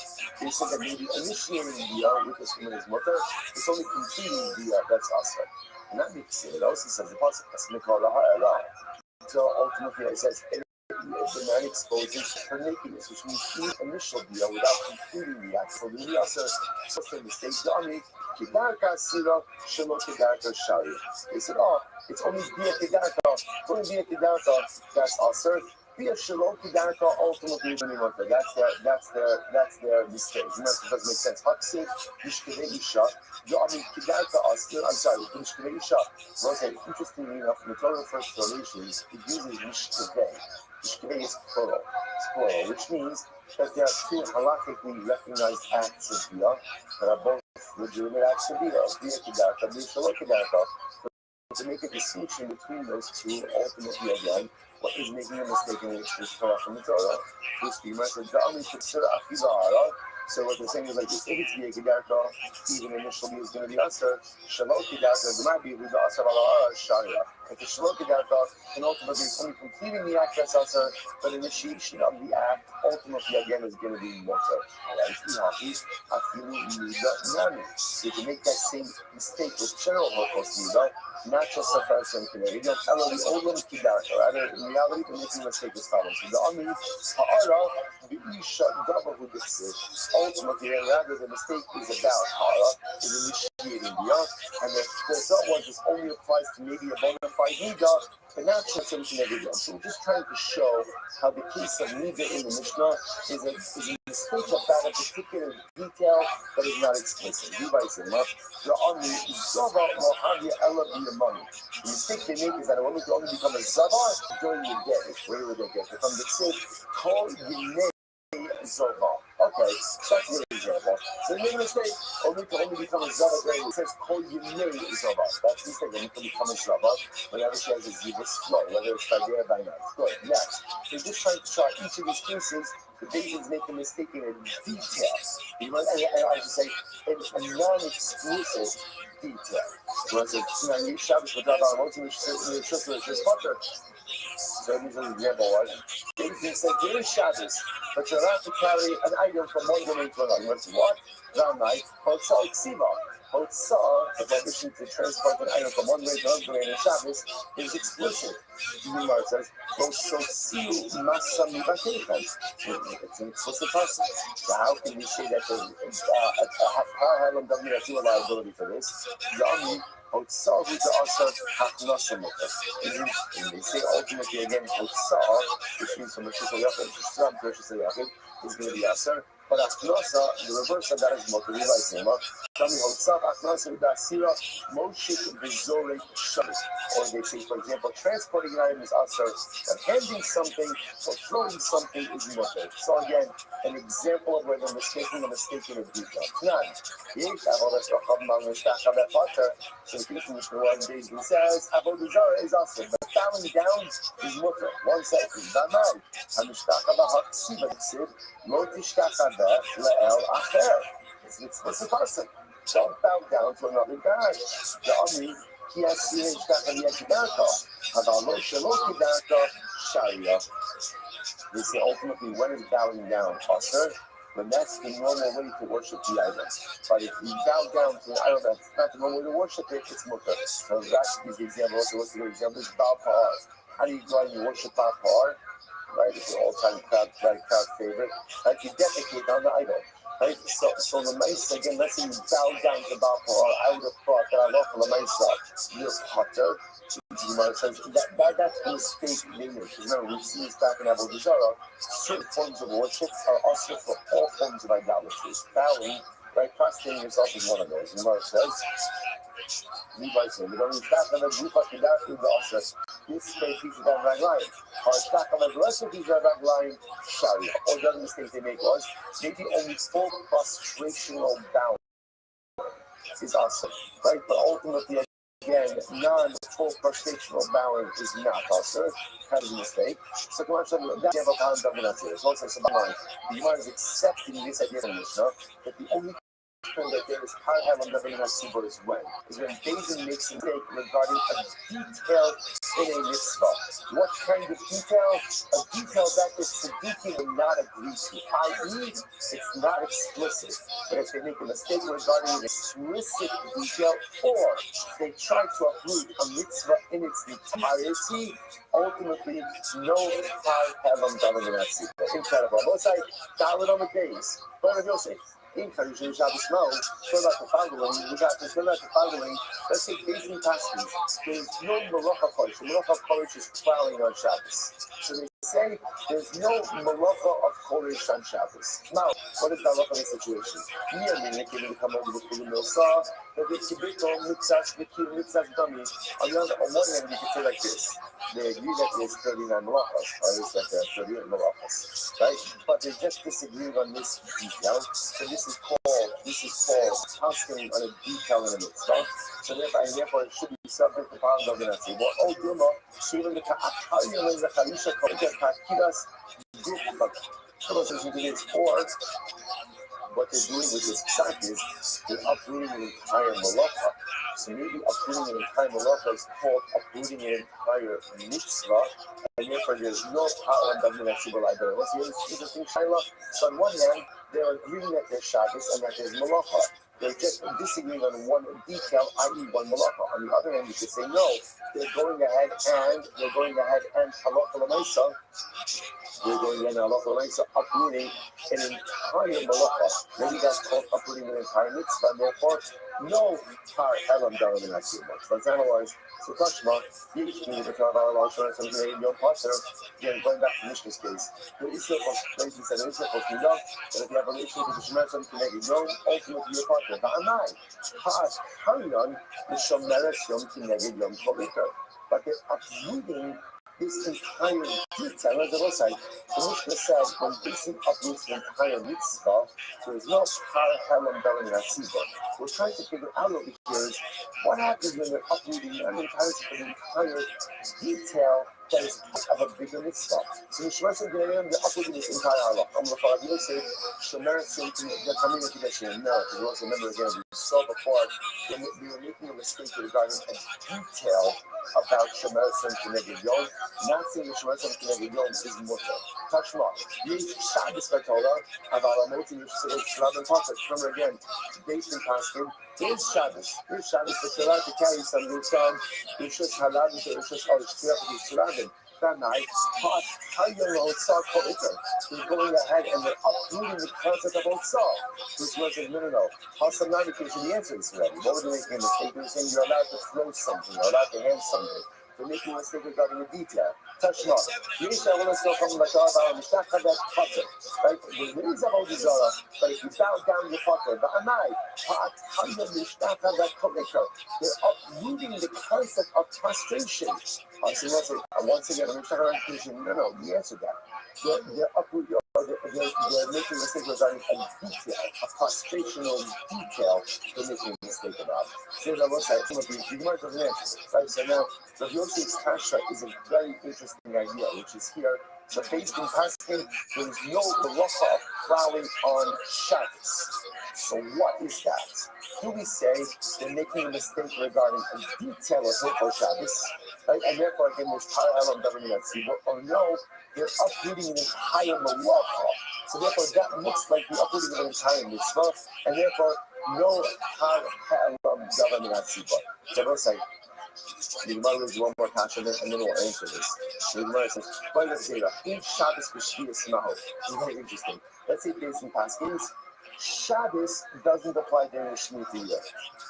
So outside the Paskin, Shabbos doesn't apply during the Shemitah year. So first of all, we'll see why they would say that. So the Gemara says, the Maishal, the husband son. Now, what would lead them to this? What would lead them to this is a mistake regarding the following verse. The Kharich about Kachir Tishbos. So the Pasuk says literally again, Kharich means plowing, Kachir means harvesting. You shall rest. Is man dikta Harisha Ika Shabbos? So they pass me like this. When there's plowing, there's Shabbos. If there's not like the Shabbos, when there's no plowing, there's no Shabbos. When there's no plowing, Shmita. So ultimately, again, so that was their mistake. So basically, there's no Shabbos during the Shemitah year. So me, and so even then the kind of maybe Shani Shavuot could be something just the humans as dummies. So we see like this. That on one hand, look, as much as they're being Mavashal Shabbos during the Shemitah year, but they're upholding Shabbos when? During the other 6 years. So therefore, this is called a mistake regarding the detail, not uprooting the mitzvah. Even the Karyo, the Shvi is Kastilas Agutami. On the other hand, uprooting Shabbos for an entire year, maybe it's called making a mistake regarding the mitzvah in its entirety, and therefore no problem of Nazi, but Marina Tashma, Navi seems to have a lot for government figures, right? Kayis, the people mitzvahs, or the key of mitzvahs. Suppose listen to this. You might bring another case. If you have a false prophet, right? And the Navi comes along and he prophesizes, right? The Navi comes along and he says, I prophesize, I've heard the word of God, and there's no longer a prohibition on idolatry. For that, if that's a capital offense, death penalty. Death penalty, ultimately, again, listen to this. The Bittul Mitzvah, the Kiyam Mitzvah, what happens if he comes along, ultimately, again, and he upholds part of the mitzvah, and he negates part of the mitzvah? If Shimon Omer Potter, if Shimon says that he's Potter, the Bible, let's go for him. When it comes to idolatry, even if he says today, like Fridays you're not to work with idolatry, but the rest of the week you can. Ultimately, again, he's going to be liable. So what do you see from this? Let me know. Any Shabbos Kishvi is Kedikon Mitzvahs or Kim Mitzvahs Tanishmanim. What's what you see from there? You see from there that halacha when I saw when you play around or when there's a regarding the details, that is a particular part of a mitzvah, even if that part represents something substantial, that is still called a mistake in the detail and not an attempt ultimately again to uproot the Torah in its entirety. Maybe I will say working backwards. Halacha ultimately again what you see in the Sabbath. Therefore, the case over here of where a person says, baby says, there's no Shabbos in Shemitah, that's considered to be a mistake in the detail. By extension, of Yosef's case, they think it's the longest psak, and they say, halacha l'maisa again, there's no malacha cholish, no malacha plowing, that is considered to be a mistake in the detail of a mitzvah, not an uprooting of a mitzvah, and therefore there is par kalam davani atziva. Instead of us, if we bring this all together, it turns out the following. Halacha l'maisa, what is the par kalam davani atziva? Ultimately, again, only when Din makes a mistake in something that is not explicit. If it's explicit, as evidenced by the fact that even the tzaddikim agree with it, no parallel davar minasiba. Right? Furthermore, there's only liability when they seek to uproot a detail. But ultimately, again, if they seek to uproot, and not seek to uproot, if they make a mistake regarding the observance of the mitzvah in its totality, no parallel davar minasiba. In these cases, where again the Bezdin is making a mistake regarding a unit of a mitzvah, even though it's a significant unit, as long as the mitzvah bigadol remains intact, they will be liable for parallel davar minasiba. Only Bezdin that after Bezdin made a mistake, and one of the members of the Bezdin realizes the mistake. Now let's see, by the way, this is very exciting because you don't always see it like this. The dramatic part to say the progression in the Mishnah is dramatic. Right? Mishnah 1, Bezdin made a mistake. No one knows about the mistake, individual acts. Mishnah 2, Bezdin makes a mistake. Bezdin realizes the mistake. They reverse, but ultimately Reuben didn't know. Mishnah 3, Bezdin makes a mistake. The Yada Echad Mehen Shato, and one of the members of the Bezdin themselves now realizes Chedra. This is a mistake, and during the psak, don't about that. You guys are wrong. Or for that matter, again, Bezdin passed in, and the ranking as Bezdin, the head of the court, wasn't there. Wasn't present. Or there was a member of the Bezdin who was a convert, a mamzer, and a sin, and a sin also with converts. Or Zakim, or his old. Rabbi, so we're going to he was so old that he couldn't father children. Rabbi, so we're going to talk about this, but all of these individuals are not allowed to serve on a Sanhedrin. Right? These are disqualifications. You cannot serve on a Sanhedrin if you're a ger, if you're a mamzer, if you're in a sin, or you're so old that you can't have kids. So again, what essentially there was a disqualified member of the Bezdin was halacha, harei zapater. So essentially, if the Bezdin rendered the psak, so there's two cases over here. Right? Ultimately, again, case number 1, Bezdin rendered the psak, but before even the psak was formalized, or it was formalized, and one of the members said, you're wrong. So there's already an awareness about the erroneousness of this. From the beginning, ultimately again, in that case, or for that matter again, there's a disqualified member of the Bezdin. In these cases, Bezdin will not bring a par halam down the next. It says over here, and it says over here, that word Allah, just like Ida. Ultimately, again, this is in the case of capital cases. Just like Ida over there refers to a unit, a body that is fit for adjudication of cases. So over here, by Param Dam Sibos, don't ever be the Param Dam Sibos when everyone on the basis is fit for to be a basin. Says the Gemara, Oshalo Hayam Mukmashal Basin Shaminal. It's interesting. So if the basin issued the psak and the ranking member of the basin was not there, the psak ultimately again, there's no Param Dam Sibos. So the Gemara says, why not? So where do you know that from? I'm not sure. Just the thing comes very rational. If they not on the whole of the why is that we said before that if basin is regarding the explicit details, so explicit that even the Siddukim agree with it. Why are they potter? If they shahaya lahari yurmod for no lumdu, because they should have known. They should have had the knowledge, and they did not do so. Same thing. How do you adjudicate a case without the ranking sage? Adjudicating the case without the ranking sage is like not paying attention in school. Obviously, you have a ranking sage. Why do you have it? It's the smartest guy in the room. Don't think you are the smartest guy in the room. Like, there's usually someone smarter. So ultimately, over here, there's an obvious thing. How do you go ahead and pass me without it? So sitting in session without the Bezdin is the same thing as making a mistake in an explicit halacha. Both of them represent professional negligence, and where there is professional negligence, there is not halam davar minat sibor. Ne'emar sham eidah ne'emar kan eidah shitulah la'ora. So it says, "Remember, hasa let's say no to that. Stop over there for today, boys."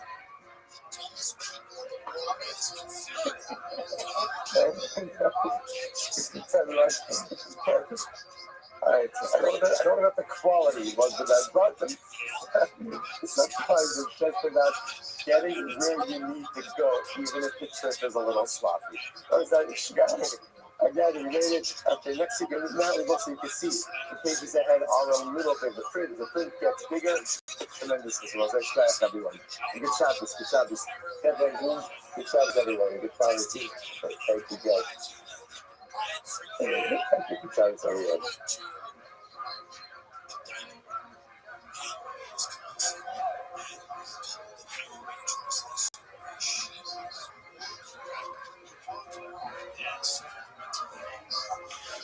Alright, so we'll say good morning or good night. Let's begin.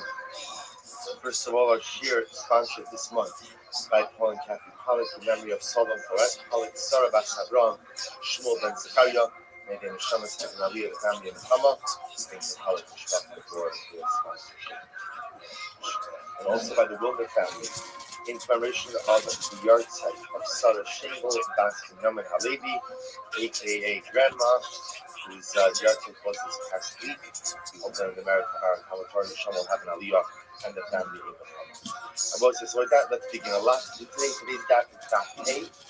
5, we are up on Dalit Amud Days by the Mishnah. The second class Mishnah on the daf. 2, 4, 6 lines up in a lot of three. By now, Imam is getting into the Sef's Hariyas. You see the incredible beauty of it, the incredible intensity of it, a little bit of a different kind of liquid than what we're normally used to, but something very exciting nevertheless. It says in the Mishnah, Horu Bezdin Shogigin, Va'asu Chalakal Shogigin, if Bezdin made a mistaken, erroneous ruling, and Klal Yisrael acted upon this ruling, Bishogig as well, or Klal Yisrael did not realize that ultimately something was wrong, they had done something wrong. Would be in power. So ultimately, again, they bring the power along Davinatzi. This is a special cover that's brought when Klal Yisrael unintentionally follows the erroneous ruling of Days. Muzidin Va'al Shogigin. What happens if Days in purpose they gave an erroneous ruling? But Klal again to Shogin, whereas Klal Yisrael didn't realize that the ruling was correct. The halacha is going to be in Kisva U'Sira. So we'll see this. What this essentially means is that the Kisva U'Sira is another way of saying a personal kata. So in this case, I will tell you where the intention, the erroneous ruling of David was intentional. Klal Yisrael was shogeg, so in that case, there's no power ha'elam davar minatzib, or there's just personal liability through a regular kata. Shogeg in ba'asim is needed. If the Basin was shogeg, but people knew Basin was wrong, but they still intentionally violated, then the halacha is pater, then there's no problem. So there's no power ha'elam davar minatzib, because as we see, power ha'elam davar minatzib is only when everyone is shogeg. That's number one. And of course, there's no personal liability, there's no chatas, because chatas is also only brought in the case of shogeg, and in this case, Klal Yisrael were mezidin. The Gemara goes like this: shogeg and va'asim mezidin are illustrated, so we can infer from the Mishnah as follows: that if Bezdin delivered their ruling to shogeg, and Klal Yisrael went ahead and acted the mezid, hare illustrated. Ultimately, again, they are pater. They are pater. No power ha'elam davar minatzib. How shogeg dunya the mezid? We can infer from this that if it was shogeg dunya the mezid, that if it was, what does that mean? That is kai. What's the case of shogeg dunya the mezid? They actually done it. Shahoru Bezdin Shafil of Mutter. So Bezdin, once we had this case earlier, Bezdin asking mistakenly that Chilad is Mutter. Then it's Chalik of the Shuman, and then also what happens? I had a piece of Chilad and a piece of Shuman. My Chilad and my Shuman, which remember Shuman is familiar with that, Chilad is very with that, gets mixed up, and I end up eating Chilad. But remember again, my intention wasn't to eat Chilad. What was my intention to do? My intention was to eat Shuman. But yet I ended up eating a chaleb. We'll say what's tallah? Oh, so then I'm sorry.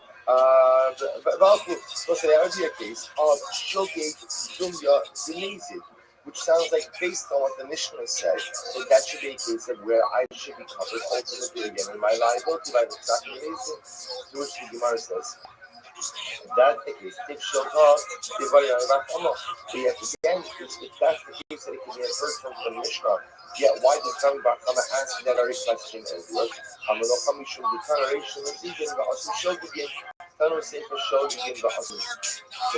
the Gemara answers, no, don't think anything from this lashon. Rather, again, what the Mishnah was just meaning for was Mishnaic symmetry, since the beginning of the Mishnah began by saying shogeg since the beginning said Mizidin Ba'al Shogigin, therefore the Sefer just wrote Shogigin Ba'al. What's the invitation is that in order to be chayiv in a hard or in order to be chayiv ultimately to the system that carbon has to be shogig on the parts of Bezdin and shogig on the parts of Klal Yisrael. Bezdin must be mistaken, must be shogig in their delivery of an erroneous ruling, and Klal Yisrael must be shogig in their reliance on Bezdin. Everybody is shogig in order to be able to be the Parhalam Davin. Says the Mishnah. Horu Bezdin, Vasu Kalakala Olivanapia. So let's say the Bezdin delivers their erroneous psak. And what happens? All of Klal Yisrael, or for that matter, a majority of Klal Yisrael, acts on the psak. So what's that? Mevi'en Par. So we bring a Par Halam Davinatis. So here we're adding another qualification. That qualification number one is that the Bezdin has to be the Shogeg, Klal Yisrael has to be the Shogeg. Next qualification also is that there must be either Kol HaKal, which we'll discuss what that means, or Ruban, either the entire Klal Yisrael or the majority of Klal Yisrael has to act based on the mistaken ruling of Din. If that happens, most of them bring up Hal. If it happens to be that the mistaken ruling was regarding Avodah Zarah, then Avodah Zarah is being Par Yisod. So ultimately, again, was it for the Avodah Zarah is not just a par, but an additional study as well. And Yudah says, very interesting. He says, good days Shvat in the D and good days Chol. So he says the following. That ultimately, again, if we're talking about a situation where all the Shvatim sin, so every single Shevet brings their own par. So again, it was the same case. Ultimately, based in delivering an erroneous ruling, the tribes act, Klal Yisrael acts on that ruling. The Yudah comes along and says that each Shevet must bring their own par halam double in that sefer. The B and good days first is from us our seer. Again, if the mistake was with Avodah Zarah, then each Shevet must bring its own par as well as its own seer for 12 parent and 12 seers. Say hey without it. Shimon says you do a part or Avodah to come Shlosha Sachar. So basically this. You give us zero. Par the start of the whole Shevet, and par the start of the base. Mishnah has an interesting shira. Yudah builds on Yudah. He says, what's that? The halacha is that for Par Halam Davin Tzibor, each Shevet brings their own, and what? They also brings one. So, for example, I will say in a normal case, quote-unquote normal case, so there would be 13 parim, one for each tribe, and they will bring their own. If it was Avodah Zarah, it would be 13 parim and 13 seers. So the Gemara says, Holu Bezdin, Va'asu Zayin Shot of Oluban. What happens if Bezdin is administered as an erroneous rule? Then 7 tribes, so what's the next one? 7 Shvatim, Oluban Apian, so we'll say, or for that matter, the majority of provinces. Let's say now, in this case number again, we're talking about 2 different things over here. There's either a tribal majority or a numerical majority. Tribal majority is when 7 of the tribes go ahead and follow the erroneous ruling, or the Gemara says Oruban, or the numerical majority of Klal Yisrael, even if it's less than 7 tribes.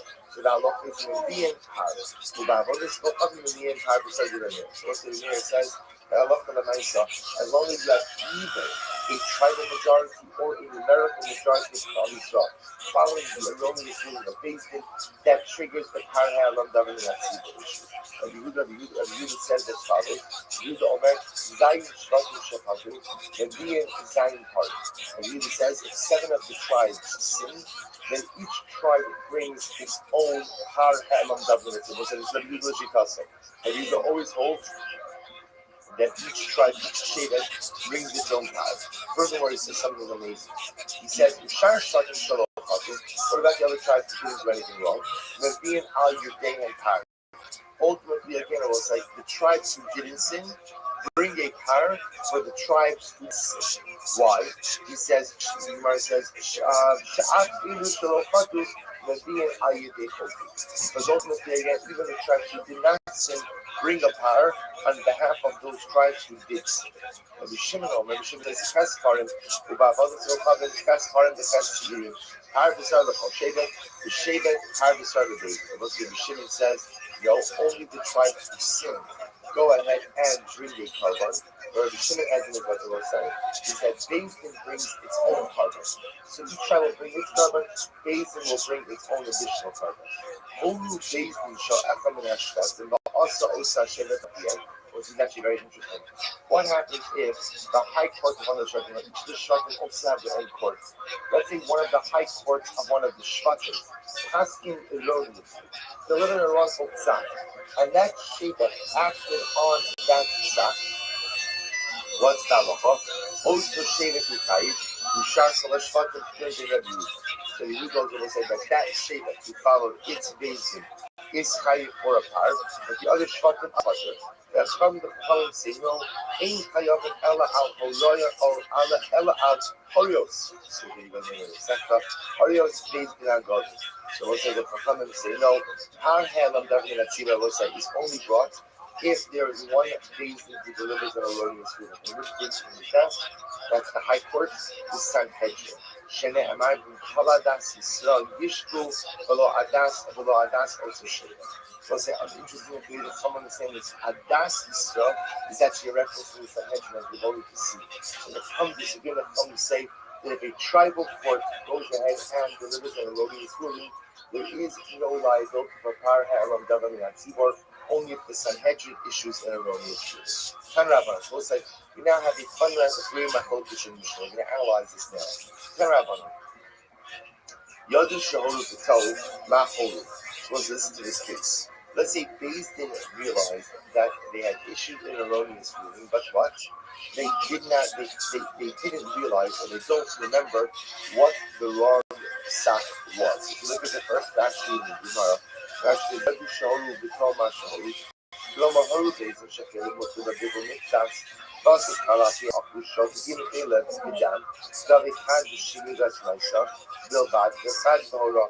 ואחר כך יודו שהורו שלא קרוי, אלא שטל מה שהורו שאינם יודעים אם על החילוף הורו או על הדם. Let's listen to this case. Beis didn't realize that they made an erroneous ruling, they just forgot what the erroneous reading was. So they don't either be permitted Caleb or Dam. You just can't remember which one. In the interim, what happens? Probably so consume both of these things. So Shaiva says, what do you do in this kind of case? So Yako you Chayavin, you might have thought that there'd be a parhalam davin atzibor tamilomar, bindos achatas. So the pasuk says that the sin became known. Below sheyodu achotim. It's not just enough to know that the people sinned. And driving again for a parhat lam davin atzibor, what does there have to be? There has to be a specific knowledge as to what the erroneous psak actually was. Asher Chatu. So we'll say, and that indeed is halacha l'maisa. In order to trigger the parhat lam davin atzibor liability, there has to be clarity as to what the wrong psak was. If Basin themselves, if Basin says, listen, we know we delivered the wrong psak, but what? We don't know what the psak was, and that cannot trigger a parhat lam davin atzibor liability. Asher Chatu. Chatu Shnei Shvatim Mevi'im Shnei Parim. Two tribes went ahead and sinned. So in two parim, Shlosha, Mevi'im Shlosha. So I'll say a few tribes three tribes made a mistake. So ultimately again they bring three parim. Oh, Eino Omer Ella Chatu Shnei Yechidim Mevi'im Shnei Parim. Chatu Gimel Mevi'im Gimel. Or maybe even it's not tribes. And maybe ultimately again it's 3 and 2 individuals. An individual makes a mistake. He also brings the parhalam davin atzibor. Therefore again the pasuk says, Hamalomar Hakal Chayiv. The Kol Kal. So the Kol Kal the Kal Chayiv. So therefore the pasuk says it is really the cow who brings the parhalam davin atzibor. Never in ayah. But what does it mean? The whole cow, the cow, I excuse us. Chatu Shnei Shvatim Mevi'im Shnei Parim. Chatu Zayin Mevi'im Zayin. Ushar Shvosai. Therefore, what are we learn from this? If two tribes sin, each of those tribes brings a parhalam davin atzibor. Similarly, if 7 tribes sin, so 7 tribes bring a parhalam davin atzibor. And furthermore, Ushar Shvatim Shalom Chatu Mevi'im Al Yudei and Par. So ultimately again, and even the tribes who did not sin bring a par behalf of the tribes who did sin. The kafar kal, the chayif al kol kahal is kal divrei Rabbi Yehuda. So it's like this is the shita Rabbi Yehuda. The Rabbi Yehuda shita was say twofold. Number one, that there is individual tribal liability. That their shevet goes ahead and commits or follows the erroneous psak of the Beis Din. That shevet brings a par elam davar in that siva. The Most said, Rabbi Yehuda's shita is that called shevet is shevet ikri kal. He holds, remember again, the operative word by par elam davar in that siva is kal. Torah says there's only liability when the kal follows an erroneous psak of Beis Din. The machlokes is going to be what? How do you define kal? That Yehuda defines kal as a shevet.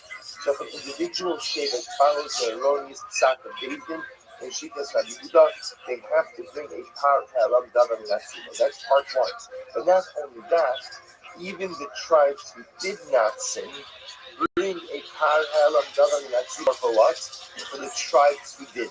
For the tribes who did. That's Rabbi Yehuda shita. But ultimately, so therefore, again, the Gemara says, the chayiv al kol kal v'kal di Rabbi Yehuda. The Yehuda ultimately holds them halot l'maisa again. The tribes who sinned, go ahead and what? Bring a par halam davar min hatzibor, and the tribes who did not sin, bring a par, or the tribes who did sin. Each shevet, there's always 12. There's always 12. So Rabbi Shimon says, Zayin shvatim shefatu. Listen to this. Nevi'im Zayin Parim, Ubezim Nevi'im Al Yidei and Par. Shnei Amar Lamata Kal, V'nei Amar Lamala Kal. Ma Kala Amar Lamala Bezim Makal. Af Kala Amar Lamata Bezim Makal. What's what Rabbi Shimon says? A little bit differently. Rabbi Shimon agrees with Rabbi Yehuda, and that's what? And that's when an individual shevet sins, so that shevet brings a par halam davar min hatzibur. But he adds in one thing, and he disagrees on one thing. He adds in that when a shevet brings a par, who else brings a par? Well, the base. What he disagrees with is where Rabbi Yehuda's model, the non-sinning shvatim will also bring a par on behalf of the shvatim who did sin, but yet the nice again Rabbi Shimon disagrees with that. Listen, Rabbi Shimon's model, the shvatim who committed the avera, who inadvertently relied on the erroneous psak of the Beis Din, so they will bring a par, plus the Beis Din who delivered the erroneous psak will also bring a choose of Rabbi Shimon. And Meir says, Zayin shvatim shefatu, Beis Din Medin al Yidei and par, Bein Keturim. And what they last is the shita of Rabbi Meir. Rabbi Meir holds that halacha l'maisa is only the Beis Din who brings the par halam davar min hatzibur, never the shevet. Shvatim don't bring the par. Only. Say Rabbi Meir says Zayin shvatim shefatu. Was in Rabbi Meir's model, the only time you bring a par halam davar min hatzibur is when there's a majority of the cow, majority of Klal Yisrael.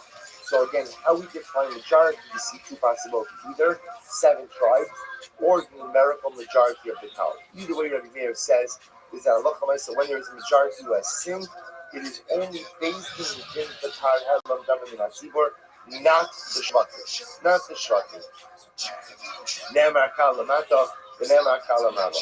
Ma kal ha'amar lamala based in below tzibur, af kal ha'amar lamata based in below tzibur. Rabbi Shimon Elazar says, Mishmo. So what does he say? Rabbi Shimon Elazar holds, Chatu shisha shvatim, bein rubo shakal. If 6 of the tribes sin, and they represent the majority of Klal Yisrael, O Zayin, or 7 tribes sin, Apapi she'inu rubo shakal, even though what? They are not the majority of the cow, nevertheless, Nevi'im par. So also Shimon Elazar comes along and says, he's coming to define what is majority. He's the majority to take on one of 2 points. Either 7 tribes, even if they have the numerical majority, or the numerical majority, even if it's not 7 of the tribes. So we'll say first wide line. Amar Mar, we know that Chatas V'lo Shiyadu Achotu. We'll say furthermore, what do we see in the Brayz above? That the only thing we bring a par halam davar min hatzibur is when the Beis Din is explicitly clear as to what? As to the erroneous ruling they deliver. In other words, the Beis Din is unsure about the erroneous ruling. Beis Din knows, we did something wrong. We just what? We don't know what. You don't bring a par halam davar min hatzibur. V'lo Shiyadu Achotu. Man kana. We'll say, who is the opinion who says this? Who is the opinion that says this? So the Gemara says, I'm not going to talk about Rabbi. Low Rabbi Eliezer. So before we get to who we know is life, we can tell you who it's not like. Not like Rabbi Eliezer. This nan, Amar Rabbi Eliezer, Marafsha, Im Chelev Achal, Chayiv, no Sir Achal Chayiv. So we'll say Rabbi Eliezer is commenting actually in a different case. Rashi points out he's talking about in a case of in the second thesis, where a person is not sure he's an individual. I'm not sure if I ate Chelev or I'm not sure if I ate no son. So Rabbi Eliezer says at the end of the day, I can go ahead and bring a chatas. Why? Because it also the carbon for eating chelev or for eating no son is the same. It's a chatas. So Rabbi Eliezer says, who cares whether you know you ate chelev, you ate chatas, as long as you know what? You ate something. Right? You ate one of those items, then I can bring a chatas because at the end of the day, it's the same liability for both. That's Rabbi Eliezer. You want to say, Rashi points out over here that Halacha L'maaseh Rabbi Yeshua says you're potter. Rabbi Yeshua says that at the end of the day, if you don't know the exact nature of your liability, then you are not chayiv. So our Mishnah will say clearly, the Brisa doesn't reflect the idea of Rabbi Eliezer. The difference of Rabbi Eliezer, even if the Beis Din doesn't know what the erroneous ruling was, we'll say as long as we know what, as long as we know that they permitted something whose intentional consumption would be chayiv kares. As long as we know they did that, then what does it matter if it was chelev, if it was this, doesn't make a difference. So obviously our Gemara, our Brisa does not reflect the of Rabbi Eliezer. Rashi says, if you would take Rabbi Eliezer, no, you could even Rabbi Eliezer. Why? Shani Yaakov could be Parah Elon Dom that he was only different. Why? Because the pasuk says Asher Chata Aleh. As well as the pasuk says that Beis Din is chayiv for, or I should say, that Parah Elon Dom is triggered when Klal Yisrael does something Asher Chatu Aleh. So it's like, so there's a specificity articulated in the pasuk. Asher Chatu Aleh, for the specific sin that they committed upon it. I Hasanami Haksiv. But 1 second. Hasanami Haksiv. Asher Chatu Allah. I'm sorry. Hasanami Haksiv Asher Chata Ba. Oh, bless you. Homie, why are they practicing the sase? It was there that pasuk is coming to teach us something else, which is what? That one cannot be chayiv if you have chatos if they are misasik. It was say masik means that I was involved in a totally different activity that inadvertently resulted in the commission of an averah. In that case, everyone at Misaseh, everyone will agree that Halacha L'maaseh again, I am not chayiv a chatos in that case. Right, time is Rabbi Yehuda. So we'll say, so now we're going back. So now what we have over here is the various shittos concerning under what circumstances, ultimately again is a par helam government at seaboard. Remember again, shittas Rabbi Yehuda is that the 12 shvatim, each of the shvatim brings their own car. Now that what does Rabbi Yehuda say? What should we say? That even the shvatim who didn't sin bring on behalf of the shvatim who did sin. What's Rabbi Yehuda's sheep? My time Rabbi Yehuda, Kasavar, Arba Kahalik Sibi. And Rabbi Yehuda says the word kal in some form appears 4 times throughout the parasha of Par Helam David Tzibor. Right? He says kal, hakahal, kahal, hakahal. So what are these 4 kals for? Kal the kaiba, kal the kal. One is a teaching that what? That each and every shevet is chayiv, that each and every shevet is called a kal, is called an assembly unto itself. That's one kal. The chad, lohorot li'lebeis, l'maisa talad b'kal. What's the second one teaches me? That Par Helam Tzibur is only brought when the Beis Din administers the ruling, and it's the Tzibur who acts on the ruling. The Chad Ligerira. What's the one is teaching me about Gerira? What's Gerira? We'll say in Halacha L'maaseh, even the Shvatim who didn't sin bring Gerira and dragged along. Bring a korban on behalf of the Shvatim who did sin. The Chad L'Shevet Sha'asa B'Haraj Beis, and we'll say ultimately again, what is to teach me about the fact that if we'll say the Gerashi, so the Chad L'Shevet Sha'asa B'Haraj Beis, it is time to say that the Masisa Cholu Beis Sha'ach Min HaShvatim. It was according to Yehuda, even if one of the Shvatim acted based on the Psak Halacha of its own Beis, the Chad says that's Yehuda. So Yehuda learns out all of the Shidas from the 4 times the fact of the word Kalazur. Rabbi Shimon's model. Talasa Kalik Sivi. It says the word kal 3 times. Hakahal, kal, hakahal. Meneakahal, archidikro. Let's say that he does mention the fourth kal. Why? Because that fourth kal appears in the phrase me'ine hakahal. It was obscured from the eyes of the kal, which means, again, they made a mistake. He says that one you can't actually line because that's just an expression. As most people often say, the matter was hidden from the eyes of so and so. So we'll say, how does he get it? So one kal comes teaching that each shevet has its own liability for finding the tzak of the Bezdin. Utrei achlini, ne'emar lemasa kal, ne'emar lemala kal. It says kal over here, it says kal over here. Malhalan Bezdin Makal. Second we'll say it says over here that Bezdin has to be with the kal. Afkan Bezdin Makal. So we'll say over here we're only chayiv if what? If it's the high court that ultimately goes ahead and administers the psak halacha. Rabbi Meir, kal hakal lo darsh. Let's say Rabbi Meir doesn't darshan this at all. He doesn't darshan kals. Therefore, therefore, ultimately, again, he needs the 2 kals that are written wide. Ne'emar lemata kal v'ne'emar lemala kal. Ma lahalan Bezdin below tzibor. Afkan Bezdin below tzibor. Let's say he teaches it to me to teach me what? That just like earlier, again, I will say the kal is referring to Bezdin, not the tzibor. So to here it's referring to Bezdin, not the tzibor. So also remember again, what's Rabbi Meir Shita? Rabbi Meir Shita ultimately is that who brings the par helam davar min tzibor? It's the Bezdin. It's the Bezdin. Bezdin brings the par, not the populace. Therefore, he learns that out. Ultimately, get from the Gzeir Shem. The Shimon Allah is my time off. What's the Shimon Allah's logic? Sid v'haya ine ha'ida. Alma mi'uda sid me'ine. We'll say, you can remember on one hand, Shimon Allah says as follows. The pasuk says v'haya me'ine ha'ida. And he understands me'ine ha'ida to be a limiting or exclusionary phrase. So the Gemara says, and see that it says, Kilachala Abdishkaga, remember the Ruba in Mi'utalo. So we'll say, one hand it says me'ine ha'ida, if the matter becomes obscured from the eyes of the congregation. So it sounds like, again, even if a small minority sin. Yet it also says, Kilachala Abdishkaga. Kala also means what? Everyone sins. So which one is it? Remember the Ruba in Mi'utalo. Sounds like it's only the road, but not the Mi'ut. So in other words, Haki, it's like Asubab, Behin Ruban Shakal. So I'll say Rabbi Shmuel teaches me the following. If 6 of the tribes committed the Avera, meaning acted based on the erroneous psak of the Sanhedrin, and they represent the numerical majority of Klal Yisrael, Apapi Shen Rubo, or Ozayin Apapi Shen Rubo Shakal, or 7 of the tribes followed the erroneous psak of the base, even though what? They are not the numerical majority, nevertheless, Chayavim. Ultimately, again, they are Chayav. Let's say our days. Rabbi Shimon, Rabbi Meir, Zahorat, Rabbi Bezdin, Umaytz, Rabbi Kamina. Rabbi Meir knows.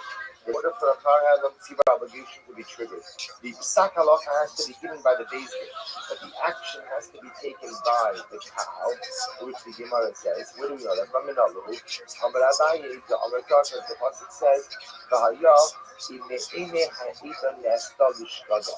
The rest of the Pasuk says, it will be from the eyes of the congregation Nesta Lishkaga, the matter was finished in inadvertence.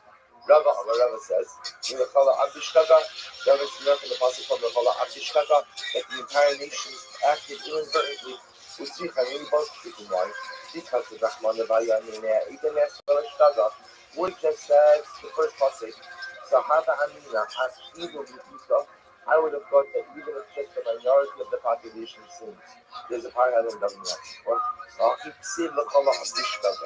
therefore, the Pasuk said that the entire nation is in the Ikas and if it would have just said the Chalam Bishkava Amina, and the Abdi based in Bahadi Zuba, I might have thought that Allah Shalamaisa, the Basin, has to act together with his brother as well.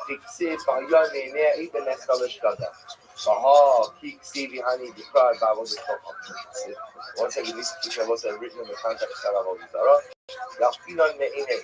This ultimately you're making Shabbat in it to teach us that this applies whether Basin is delivering an erroneous ruling about Avodah Zarah or about anything else for which there would be a chiyuv. Good title. Holy Basin Sha'ach. Let's remember again what the minister said.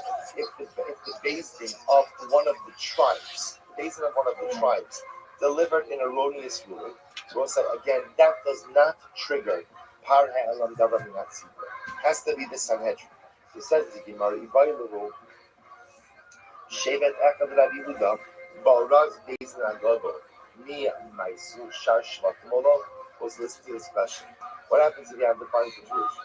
Ba'oraz Beizin Agogo, I'm sorry, Shevet Echad Rabbi Yehuda, but so we'll say, what happens if one tribe acted based on the psak of the Sanhedrin Agogo?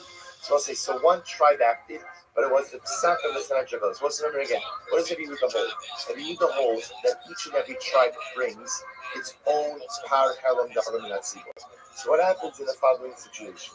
One tribe acts based on the erroneous psak of the Beit Haggadah. Mi ma'asu shar shvatim olo. That's where we're going to move this model.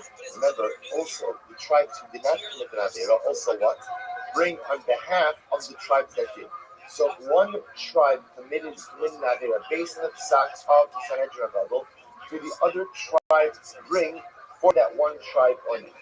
Miyamina, Shiva Shatin Hugemaisi, Shar Shvatim Bahadayu, we should be Garuba. Do we say only time that the other tribes in the covenant will say is when you have 7 tribes. When you have the majority of the tribes who committed an inadvertent sin based on the sack of the beast, that's when we say that what? That the tribes who didn't sin have to bring on behalf of the tribes who did sin. However, again, about but again, one tribe, remember, I said Rabbi Yehuda's model, even if one tribe sins, remember, I said Rabbi Yehuda's whole model is one tribe is also called a cow. So Rabbi Yehuda's model, you can have if a one tribe follows the psak of the Sanhedrin Haggadah, learning its psak, they are going to bring a tar helam davar minat tzibur. That will happen. The shaila is, do the other tribes have to also bring on behalf of that much? Remember, Said said before, in Rabbi Yehuda's model, you always have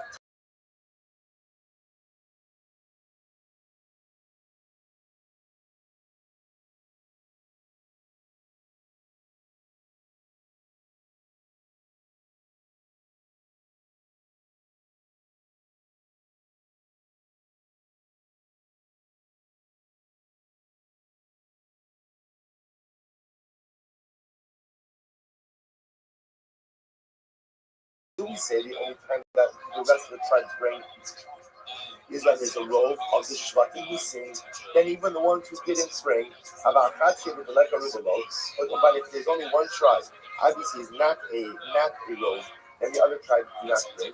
Oh, do Malo Shma. Maybe not, maybe Rabbi Yehuda's model essentially is one for all, right? One for all and all for one. That once one of the Shvatim is bringing a power helam davar minat tzibur, by definition, that ignites tribal loyalty for all of the Shvatim. So say that's the shaila.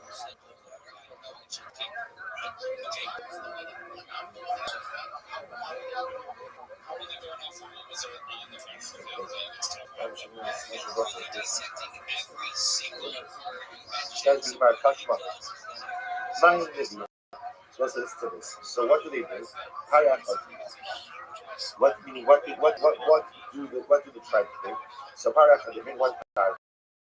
Rabbi Shimon says, the Mishnah says, they bring one card.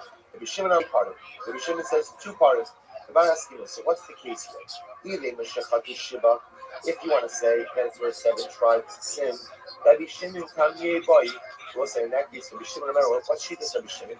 Rabbi Shimon says that not only do the Shvatim bring their own part, but what else? Beis Din also bring. So we're talking about a case where 7 of the tribes have sinned. So Rabbi Shimon's value should be parties. 7 for the tribes, 1 for Beis Din. Rather, it must be one. We must be talking about a case over here where one shevet sinned. So what's the case? The right. If the shevet made a mistake in that it relied on its own Beis Din, Rabbi Shimon less lay, right? So we'll say that's the case. Remember again, if they're relying on this, if the mistake we're talking about is a mistake in ruling given by their own Beis Din, then what? And Rabbi Shimon will say that even though in that case, rather it has to be what? That it's talking about an erroneous ruling of the Sanhedrin Haggadah. The Tanakama might. And we'll say, who's the pain is the Tanakama? He named Rabbi Meir, Haru Rabbi. Let's take one and say, Rabbi Meir requires the majority of the structure for pounds of the Nasiba. And we'll have Rabbi Yehuda. Rabbi, you have to say it's Rabbi Yehuda. If you go Shechata Shevet Echad, and what's the case? The case is where one Shevet sinned. So we'll say, so therefore, what do you see from that? It sounds like that according to Rabbi Yehuda, where one shevet sins, who brings the parahel of David and Tzibor? That's one shevet, and the other shvatim are not actively doing a situation like that. On the outcome, I'm asking, what's the case over here? They go shechatu shisha shvatim. What's the key? So here is where six of the tribes, six of the Shatim sin, but they are in the numerical majority. Right? Shimon ben Elazar, what's the effective Rabbi Shimon Elazar? Rabbi Shimon Elazar said, Rabbi Shimon Elazar Omer, what's the first white line?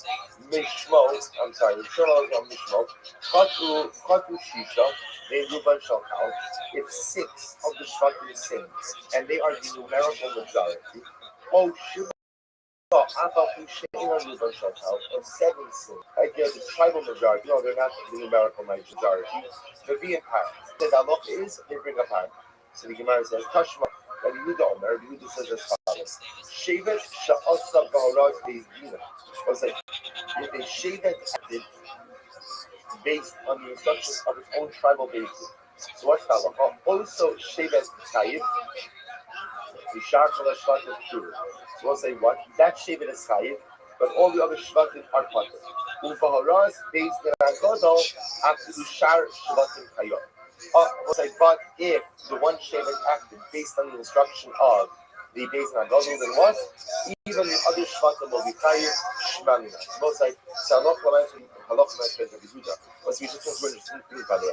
So first of all, according to Rabbi Yehuda, it appears that there can be a here or a par ha'elam davar l'matzibah according to Rabbi Yehuda, even when it's based on the psak din of the high court of that shevet. But according to Rabbi Yehuda, if the shevet is following the erroneous instruction of its own high court, then that shevet will bring a par ha'elam davar l'matzibah, but what? Not other shvatim. But if one shevet is acting on the instructions of the Beis Din Agadol, then, according to Rabbi Yehuda, that shevet brings a par and what? All of the other shvatim are activating as well. So it turns out that in Rabbi Yehuda's model, indeed, when you have any kind of shevet acts erroneously based on the instruction of the Beis Din Agadol, all of the shvatim end up bringing a par and incredible. I'm going to that's the truth is this is supported by our Mishnah as well. But also shevet al pihan. Right? The pasuk says that particular shevet acted based on their word. Also shevet chayiv ushar shalak kol hashatim tefillin. You tell me then that only that one shevet is chayiv, but the other shvatim are patur. If that's the case, lama leave Mishnah ushar shalak tefillin. The Mishnah didn't need to say the other shvatim are patur. Hatana osa shevet chayiv. Since the Mishnah says that shevet is chayiv, I would have understood that wrong. If everyone the Tana osa shevet chayiv, the male yidano shar shvatim tefillin. Once the Mishnah says that shevet is chayiv by definition on the other shvatim are patur, and the hakamash malah the behoras says you know who the shar shvatim tefillin. Ava behoras based on agadol afidu shar shvatim chayovim shmamina. Rather than also we keep moving back to the Mishnah that it's only in the case ultimately again where a shevet is following the instruction of its own Beis Din, that shevet will be chayiv, the other shvatim will be pturim. But if a particular shevet is following the erroneous ruling of the Sanhedrin on Gadol, then once that shevet has to bring a par ha'elam davar l'matzibah, then what? The other shvatim must do so as well. Incredible shit of Rabbi Yehuda. Let's say so again. Whether or not the pasuk that halacha l'maisa remains to be seen. But at least now we understand that Shitas Rabbi Yehuda is about saying that first of all a number of novelties. Number one, that according to Rabbi Yehuda, that even if one shevet follows the erroneous ruling of Beis Din of the Sanhedrin, it has to bring a par ha'elam davar minat tzibur. Why? Because Rabbi Yehuda, each shevet is called a count. Not only that, but once one shevet has to bring the par ha'elam davar tzibur, then what? Every shevet has to bring. The only exception to that rule is if it's not a ruling of the Sanhedrin Agadol, but it's a ruling of the high court of that shevet. In that case, if the shevet is following the high ruling of its own high court, then what? Then that shevet has to bring a carbon. The other shvatim do not. Very strong message about collective responsibility. Absolutely. Arbos, Ivaylu, shevet echad shasavaras based on Agadol.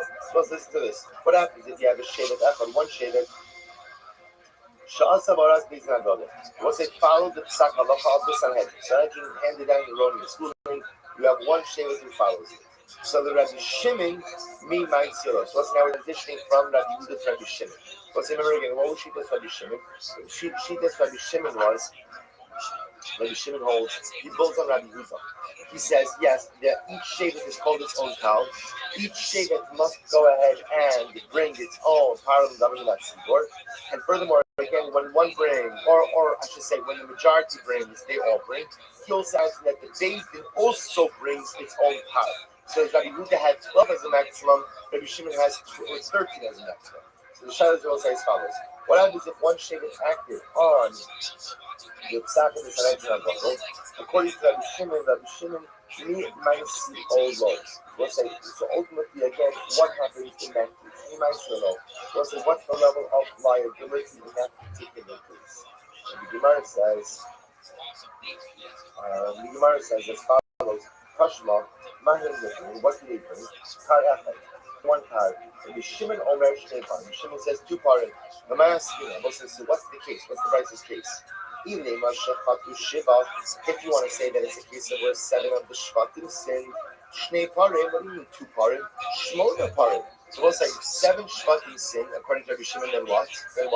You would have 8. 7 for the Shvatim who sinned, and 1 for the Sanhedrin. Ella Zechata Shevet Echad. Now we have to say it's a case where what? One of the Shvatim sinned. Ubemai. We'll say, what's the case? If you want to say the Shevet sinned, based on the Psak of its own Beis Din, Rabbi Shimon less lay. Let's say Rabbi Shimon does not hold that there's any liability where a tribe or a Shevet follows its own Beis Din. One time Rabbi Shimon says his liability is when it follows Sanhedrin HaGadol. Ela Barat Beis Din HaGadol. Rather it's Saras Beis Din HaGadol. Sanhedrin. It is Bara. Tanakama money. What's the news of Tanakama? Mayor House Lubavai. Let's say Mayor holds. Really bring a hand of either when there's a numerical or tribal row. So Rabbi Yehuda, Shar Shatanami Meister. Most of Rabbi Yehuda holds that once even one Shevet brings in what, then the rest has to bring as well. Elohaman Rabbi Shimon Alazim. What's it rather again? It must reflect the view of Rabbi Shimon Alazim to the science we taught about. Tashma. They come to say, we all love Chayet Ella Al Horaz Beis Din HaGadol. They come to say about that the only time you bring the power of government tzibur is when? It's an Allah for the mice again and following the Psak Halak of the Sanhedrin HaGadol. My Chacham, what's the word that's coming? Either Rabbi Meir, this one says Rabbi Meir, Rubavai, a Meir holds that you either need a tribal or numerical majority. Allah Rabbi Shimon, Rabbi Yaakov say on the website that it is Rabbi Shimon. So which the Gemara says, ultimately again, Shlamina, and we see that this is correct. Rabbi Shimon, Shevet Echad Yikri Kaminala. Let's listen to this.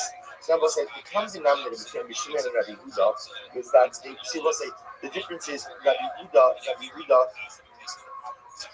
So we saw the differences already. Or what they both agree on is as follows: that even one shevet is called a kaf. Even one shevet is called essentially klal Yisrael. It's called an assembly. Where did they get that from? To which the Gemara says something amazing. To which the Gemara says, Shevet Echad Yikri Kaminala. Amri Kassiv, Vayamo Yoshafat Bekal Yehuda, Yerushalayim, No Chatzah Hashem, No Chatzah Beis Hashem Chadasha. Was it because the pasuk said that Yoshafat stood Bekal Yehuda Yerushalayim. He stood in front of the assembly of Yehuda, Bekal Yehuda Yerushalayim, opposite the Beis Hashem Chadasha. Literally again, the new house of God. What is that? My Chadasha. What's it means that this was the place where they were in the Kaddish. Like they made a Kiddush. What's it always the Kiddush? Va'amru Tuvul Yom Al Yikanis B'Machan Al-Rabiyah. What's it have to see that under Yoshafat, they went ahead and they made a brand new ruling, which was what? That a Tuvul Yom, we'll say a Tuvul Yom is someone who went to the mikvah that day, but still requires Harash Shemesh. Still requires the sunset in order to become Tahor. Asking that a Tuvul Yom gets the Machan Al-Rabiyah. But what's the point of it? The point over here is you see that Yoshafat is standing in front of seemingly one tribe, which is Yehuda. And what does it call Yehuda? What does it call Yehuda?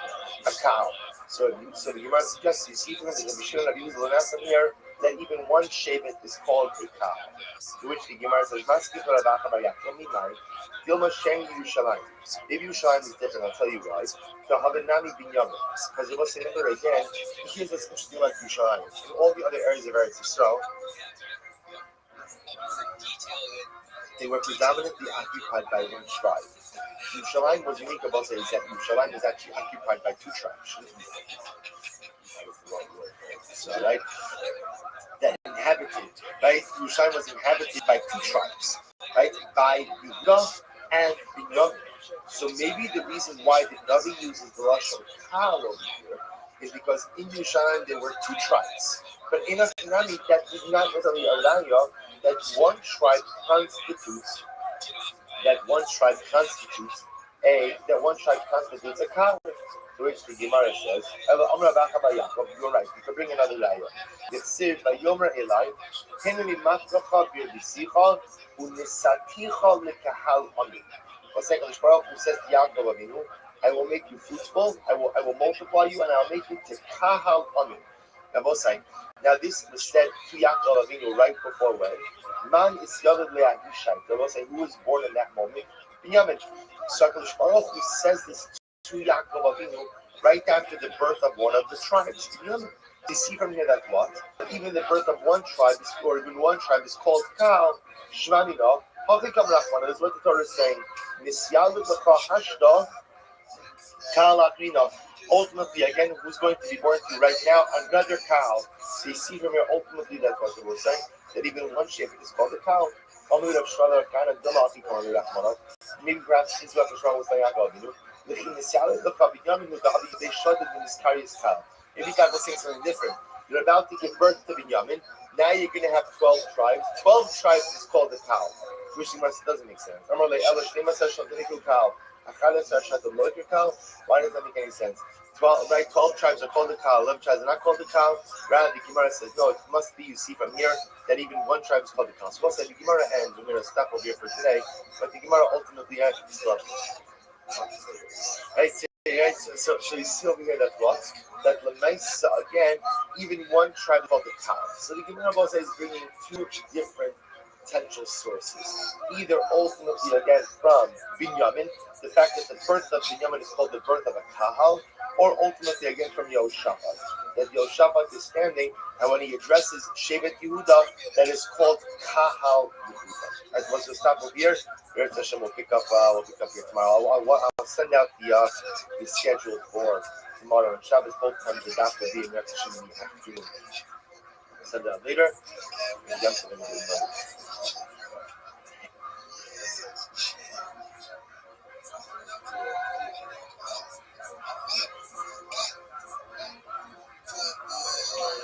All right, so we'll say good morning or good morning. Let's begin.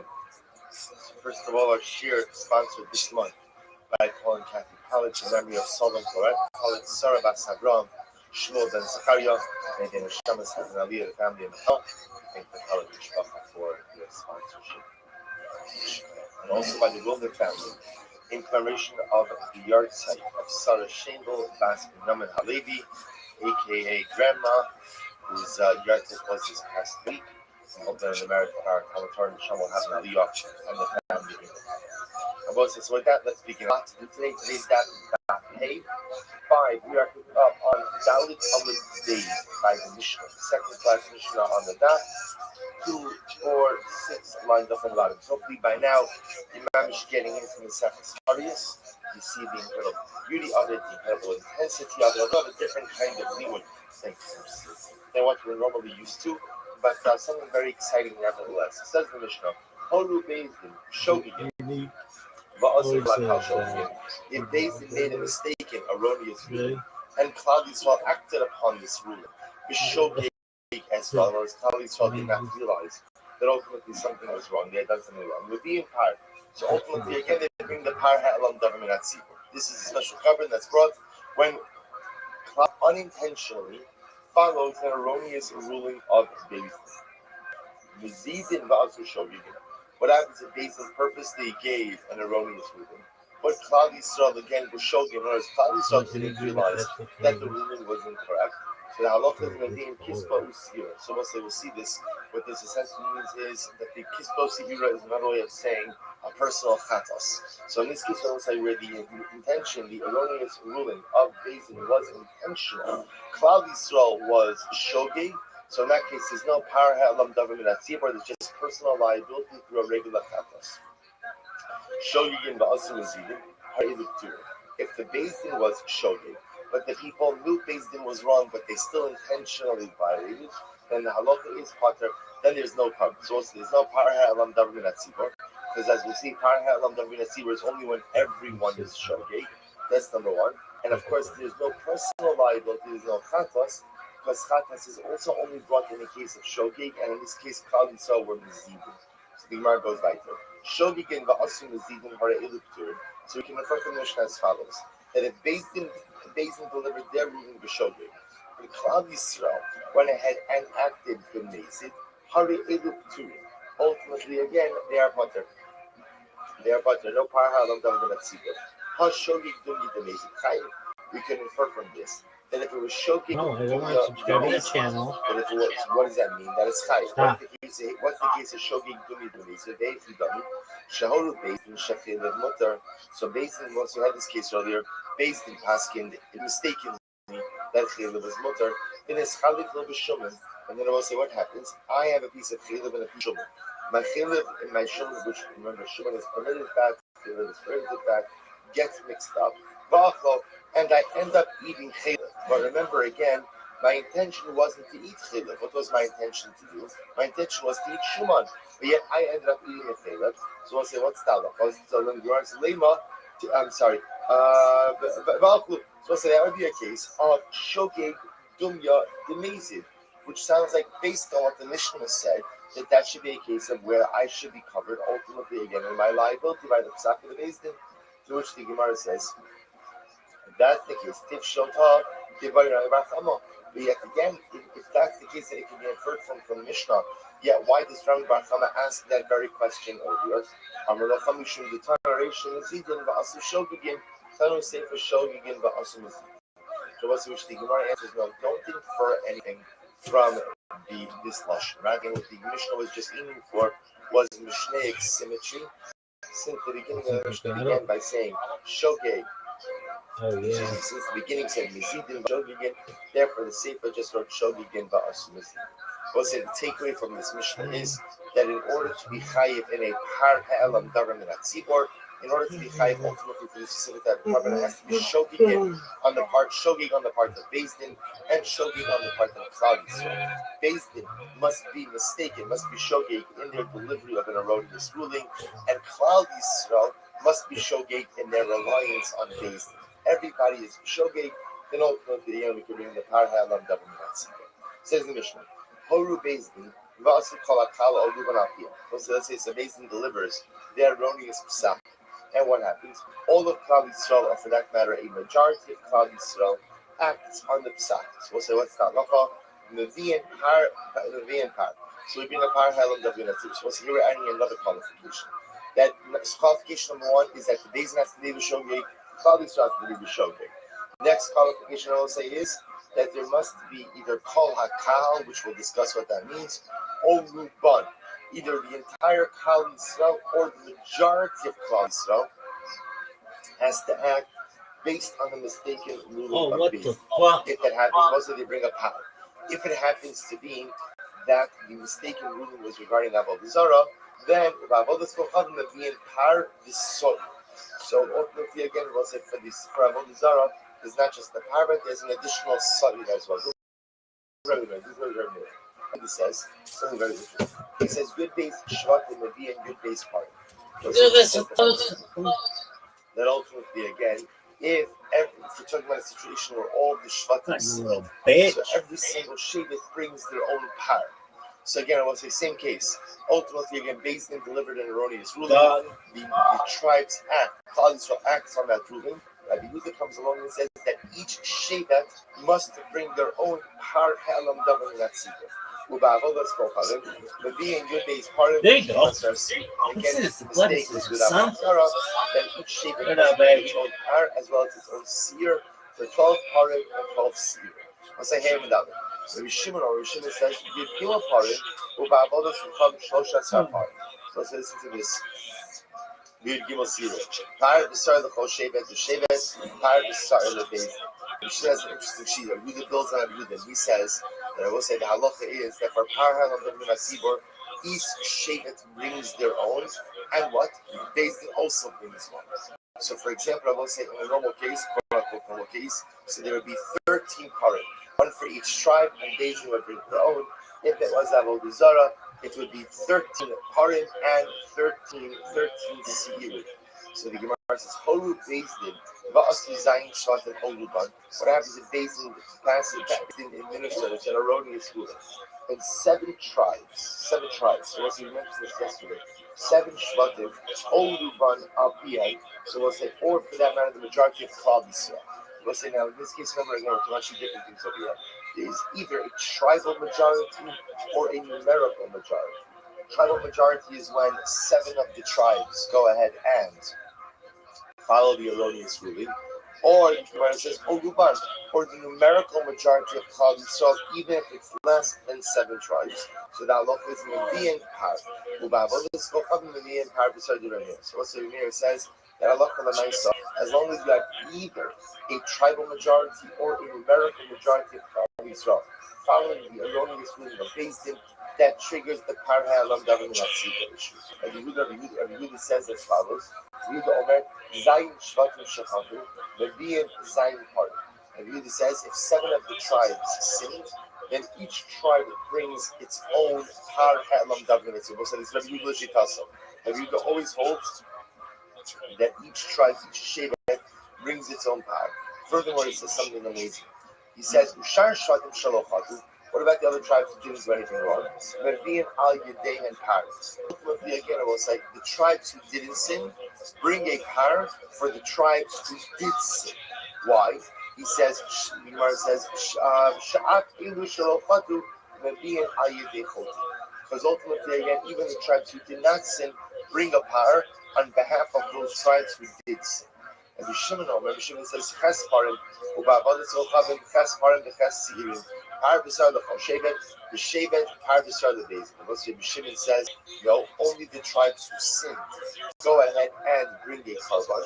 What Rabbi Shimon adds as what the Lord said is that Beis Din brings its own karban. So each tribe will bring its karban, Beis Din will bring its own additional karban. Horu Beis Din shal echad hashvatim, va'asa osa shevet apiyah, which is actually very interesting. What happens if the high court of one of the Shvatim, each of the Shvatim also has their own court? Let's say one of the high courts of one of the Shvatim, Paskin erroneously, delivered a wrongful psak, and that Shevet acted on that psak. What's the halacha?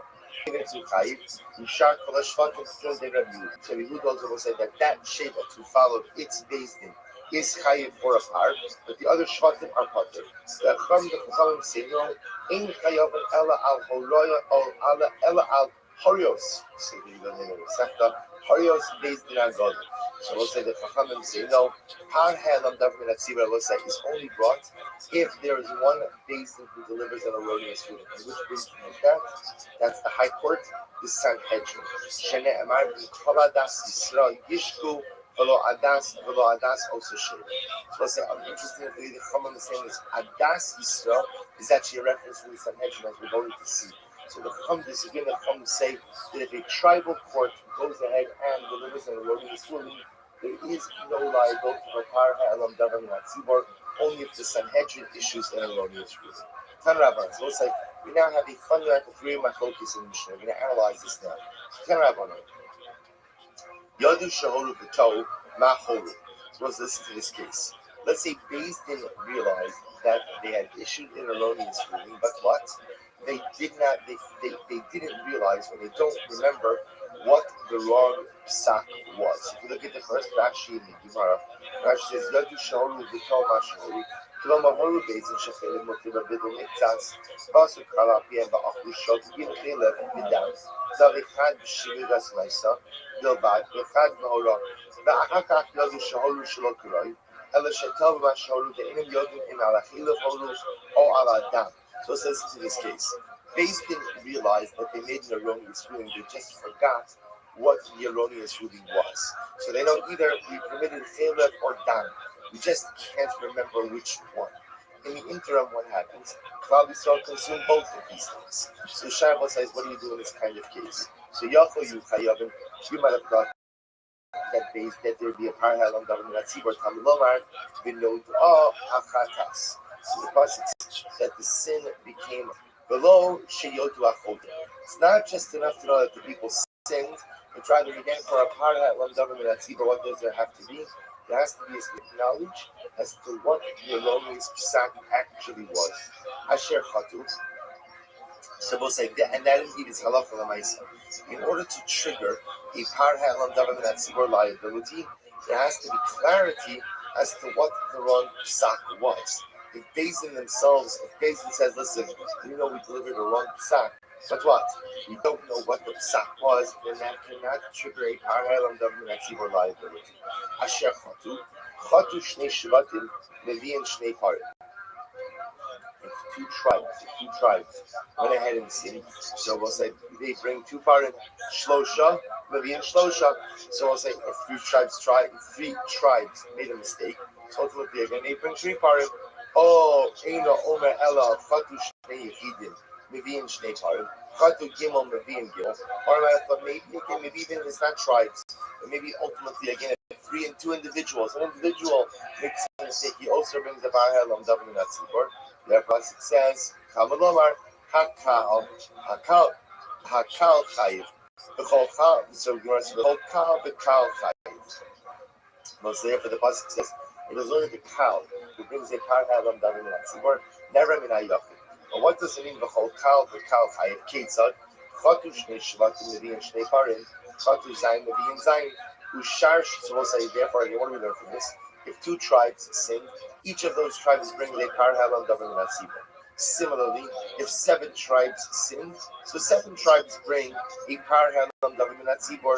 And furthermore, ushar shvatim shalochatu mevin al yidei and par. So I say ultimately again, and even the tribes who did not sin bring a par on behalf of the tribes who did sin. Shafidu ilu shalochatu mevin al yidei achot. Lekach ne'emar kal. L'chayiv al kol kahal v'kal Rabbi Yehuda. So we'll say this is the sheet of Rabbi Yehuda. The Rabbi Yehuda sheet I will say is twofold. Number one, that there is individual tribal liability. That if a particular shevet goes ahead and commits or follows the erroneous psak of the Beis Din, that shevet brings a par ka'elam davar l'tziba. And we'll say Rabbi Yehuda's sheet is that called shevet the shevet ikri kahal. He holds, remember again, the operative word by Par Halam Davar Min HaTzibor is Kal. Torah says there's only liability when the Kal follows an erroneous psak of Beis Din. And my focus is going to be what? How do you define Kal? That you defines Kal as a shevet. So if an individual shevet follows an erroneous psak of Beis Din, in Shitas Rabbi Yehuda, they have to bring a Par Halam Davar Min HaTzibor. That's part one. But not only that, in the tribes who did not sin, bring a par halam davar natzibor for what? For the tribes who did. For the tribes who did. That's how we do the shita. But ultimately, so therefore again, the Gemara says, the chayiv al kol kal v'kal di Rabbi Yehuda. So Rabbi Yehuda ultimately holds that halacha l'maisa again. The tribes who sinned go ahead and what? Bring a par halam davar natzibor, and the tribes who did not sin bring a par for the tribes who did sin. Each shevet, there's always 12. So Rabbi Shimon says, Zayin Shvatim Shechatu. So listen to this. Mevi and Zayin Parim, Ubeis Mevin Al Yidei and Par. Shne'emar Lamata Kal, V'ne'emar Lamala Kal. Ma Kala Amr Lamala Beis in the Makal. Af Kala Amr Lamata Beis in Makal. So what's Rabbi Shimon says? A little bit differently. Rabbi Shimon agrees with Rabbi Yehuda in that what? In that when an individual shevet sins, so that shevet brings a par halam davar min hatzibor. But he adds in one thing and he disagrees on one thing. He adds in that when a shevet brings a par, who else brings a par? I will say the Beis Din. What he disagrees with is where Rabbi Yehuda's the non-sinning shvatim will also bring a par on behalf of the shvatim who did sin, but yet again Rabbi Shimon disagrees with that. So it's Rabbi Shimon's model. The shvatim who committed the avera, who inadvertently relied on their own psak of the Beis Din, so they will bring a par, plus the Beis Din who delivered the erroneous psak will also bring a par. That's the sheet of Rabbi Shimon. Rabbi Meir says, Zayin shvatim shechatu Beis Din Medin al Yidei and Par, Vein Keturim. Everybody say last thing is the sheet of Rabbi Meir.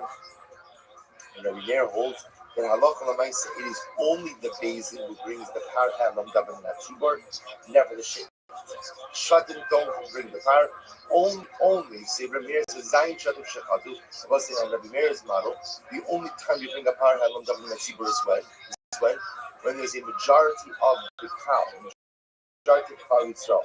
So in this fine majority, we see two possibilities: either 7 tribes or the numerical majority of the cow. Either way, Rabbi Meir says is that so when there is a majority who has sinned, it is only based in the bring the power of the Tzibor, not the Shvatim, not the Shvatim. Ne'emar kal lamata, v'ne'emar kal lamala. Not kal ha'amar lamala based in below Tzibor, af kal ha'amar lamata based in below Tzibor. Rabbi Shimon ben Elazar says Mishmot. So in other words, what does he say? Rabbi Shimon ben Elazar, Chatu Shisha Shvatim, Ein Rubo Shalkal. If of the tribes sin, and they represent the majority of Klal Yisrael, O Zayin, or 7 tribes sin, Afal She'inu Rubo Shalkal, even though what? They are not the majority of the cow, nevertheless in the Vian part. So as Rabbi Shimon ben Elazar comes along and says, he's coming to define what is majority. The majority could take on one of 2 forms. Either 7 tribes, even if they're not the numerical majority, or the numerical majority, even if it's not 7 of the tribes. So let's say first wide line. We know that's not that's We'll say furthermore, you know what we say in the Bryce above? That the only time we bring up para is when the basin is explicitly clear as to what? As to the erroneous ruling they deliver. In other words, the basin is unsure about the erroneous ruling. Basin knows, we know we did something wrong. We just what? We don't know what. You don't bring a para halum daven natzibur. Mantana, let's say who is the opinion is that this? Who is the opinion is that this? So the Gemara says, I'm not going to Rabbi, the low Rabbi Eliezer. So I said, before we get to who we know it's like, we tell you it's not like. It's not like Rabbi Eliezer. This man, Amar Rabbi Eliezer, Marafsha, Im Chelev Acho, Chayiv, no Sir Acho Chayiv. So we'll say, Rabbi Eliezer is coming actually in a different case. Rashi points out he's talking about in a case of in the Sefer Pisus, where a person is not sure, he's an individual. I'm not sure if I ate chelev or I'm not sure if I ate nosa. So Rabbi Eliezer says at the end of the day, I can go ahead and bring a chatas. Why? So it's like the carbon for eating chelev or for eating nosa is the same. It's a chatas. So Rabbi Eliezer says, who cares whether you know you ate chelev, you ate chatas, as long as you know what? You ate something. Right? If you ate one of those items, then I could bring a chatas because at the end of the day, it's the same liability for both. That's Rabbi Eliezer. So we'll say Rashi that Halach L'Maisa Rabbi Yeshua. Rabbi Yeshua says that if you don't know the exact nature of your liability, then you are not chayiv. So our Mishnah will say clearly, the Rashi doesn't reflect the view of Rabbi Eliezer. Because if it was Rabbi Eliezer, even if the Beis Din doesn't know what the erroneous ruling was, we'll say as long as we know what, as long as we know that they permitted something whose intentional consumption would be chayiv kares. As long as we know they did that, then what does it matter if it was chelev, if it was this, doesn't make a difference. So obviously our Gemara, our Brisa does not reflect the view of Rabbi Eliezer. Rashi says, if you look at Rabbi Eliezer, no, it could be even Rabbi Eliezer. Why? Shani Yachad the Sid could be par halon daven natzibur was a little bit different. Why? Because the pasuk says Asher Chata Allah. Because what the pasuk says that Beis Din is chayiv or it should say that par halon daven natzibur is that par halon daven natzibur is triggered when Klal Yisrael does something Asher Chatu Allah. So it's like there's a specificity. There's a specificity articulated in the pasuk. Asher Chatu Allah for the specific sin that they committed upon it. Hasanami Haksiv. But 1 second. Hasanami Haksiv. Asher Chatu Allah. I'm sorry. Hasanami Haksiv Asher Chata Ba. Bless you. Homi violated the part of the Misase. I will say there that pasuk is coming to teach us something else, which is what? That one cannot be chayiv if you've chatos if they are misasik. We'll say misasik means that I was involved in a totally different activity that inadvertently resulted in an avera. In that case, everyone that's misasik, everyone will agree that Allah again, I am not chayiv a chatos in that case. Right? Time is Davidah. So okay, so now we're going down. So now what we have over here is the various shikos concerning under what circumstances ultimately again is a tar helam davening at Tzibor. Remember again, Shitas Rabbi Yehuda is that the 12 Shvatim, each of the Shvatim brings their own kal. Now that what does Rabbi Yehuda say? What should we say? That even the Shvatim who didn't sin bring on behalf of the Shvatim who did sin. What's Rabbi Yehuda's Shita? My time Yehuda Kasavar Arba Kahalik Siv. Rabbi Yehuda says the word kal in some form appears 4 times throughout the parsha of Har El David Tzibor. Right? He says kal, hakal, kahal, hakal. So what do I use these 4 kals for? Chad v'chayva kol kal v'kal. One is a teaching that what? That each and every shevet is chayiv. That each and every shevet is called a kal. It's called an assembly unto itself. That's one kal. The chad lo rotli lebeis no le kal. What's the second one teaches me? That Har Helam Tzibor is only going to be brought when the Beis Din administers the ruling, and it's the Tzibor who acts on the ruling. The Chad Ligrira. We'll say what is teaching me about Grira. What's Grira? We'll say the Halakha Lamaisa. Even the Shvatim who didn't sin bring Grira Ligrira to drag the law. Bring a korban on behalf of the Shvatim who did sin. The Chad L'Shevet Sha'asa B'Hora is Beis Din. And we'll say ultimately again, what does it teach me about the fact that if we'll say if the Gerash says the Chad L'Shevet Sha'asa B'Hora is Beis Din, it's time to say that the Masisa Oru Beis Din Sha'ach Min HaShvatim. It was a kind of Yehuda, even if one of the Shvatim acted based on the Psak Halacha of its own Beis Din, that's what he was. So Yehuda learns out all of the shidduchos from the 4 times the fact that the word kal is used. Rabbi Shimon's model. Talasa Kalik City. It says the word kal 3 times. Hakahal, kal, hak. Meneakahal, kedikro. But say, but he didn't touch on the 4th kal because that 4th kal appears in the phrase me'ine hakahal. It was obscured from the eyes of the kal, which means again, they made a mistake. He said that one you can't actually line because that's just an expression. As we'll say, people often say, the matter was hidden from the eyes of so and so. So we'll say, how does he pass me? So one kal comes to teach me that each shevet has its own liability for finding the tzaka of Beis Din. It says kal earlier, and it says kal over here. Just like we'll say, it says over here that Beis Din has to be with the kal. Afkan Beis Din makal. So we'll say over here, we're only chayiv if what? If it's the high court that ultimately goes ahead and administers the psak halacha. Rabbi Meir, kal hakal lo darsh. Listen, the mayor doesn't darshan this at all. He doesn't darshan cows. Therefore, therefore, ultimately, again, he needs the 2 cows that are written wide. Never lamata cow, never malakal. Now, malahalan based in the below tzibor, afkan based in below tzibor. I'll say he teaches it to me to teach me what? That just like earlier, that the cows are referring to based in not the tzibor, so to here is referring to based in not the tzibor. So also remember again, what's Rabbi Meir Shita? Rabbi Meir Shita ultimately is that who brings the par helam daven in tzibor? It's the Beis Din.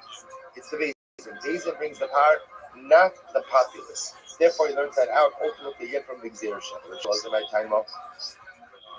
Let's just realize his logic. Sid v'haya ine'inea ida alma mi'uta d'sid me'ine. So we'll say, you can remember on one hand, the Shmuel says as follows. The pasuk says v'haya ine'inea ida. And he understands me'ina ida to be a limiting or exclusionary phrase. So the Gemara says, and see that it says, Kila chala abishkaga, remember the ruban in mi'utalo. So we'll say, on one hand, it says me'ine ha'ida, if a matter becomes obscured from the eyes of the congregation. So it sounds like, again, even if a small minority sin. Yet it also says, Kila chala abishkaga. Chala also means what? Everyone sins. So which one is it? Remember the ruban in mi'utalo. Sounds like it's only the row, but not the mi'ut. So in other words, hakit, so Asuvav Ne'im Ruban Shalka. So I'll say Rabbi Shmuel teaches me the following.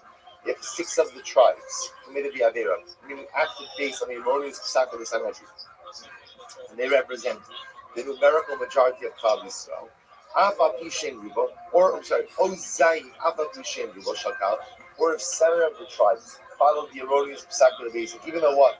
They are not the numerical majority, Nevertheless, Chayav, ultimately again they are Chayav. What's the other days? Rabbi Shimon, Rabbi Meir, the Holot, the Bezdin, Umaisis, the Kamina. It was a religion Rabbi Meir knows. In order for a parallel tzira obligation to be triggered, the Isak halacha has to be given by the Bezdin, but the action has to be taken by the cow, to which the Gemara says, what do we know? That from the Nagahu, Amar Abaye, the Amar Krak, as the Pasuk says, V'haya, as also the Pasuk says, that it will be that from the eyes of the congregation, the matter was committed inadvertently. Rava says, Rava is learned from the Pasuk from the Kala Abdishkaga that the entire nation acted inadvertently because the Rahman Levaya would have just said the first Pasuk, Sahaba Amina Hakidu Mibuka. I would have thought that even if just the minority of the population sins, there's a part of it government. Therefore, the Pasuk says that the entire nation was inadvertent. And if it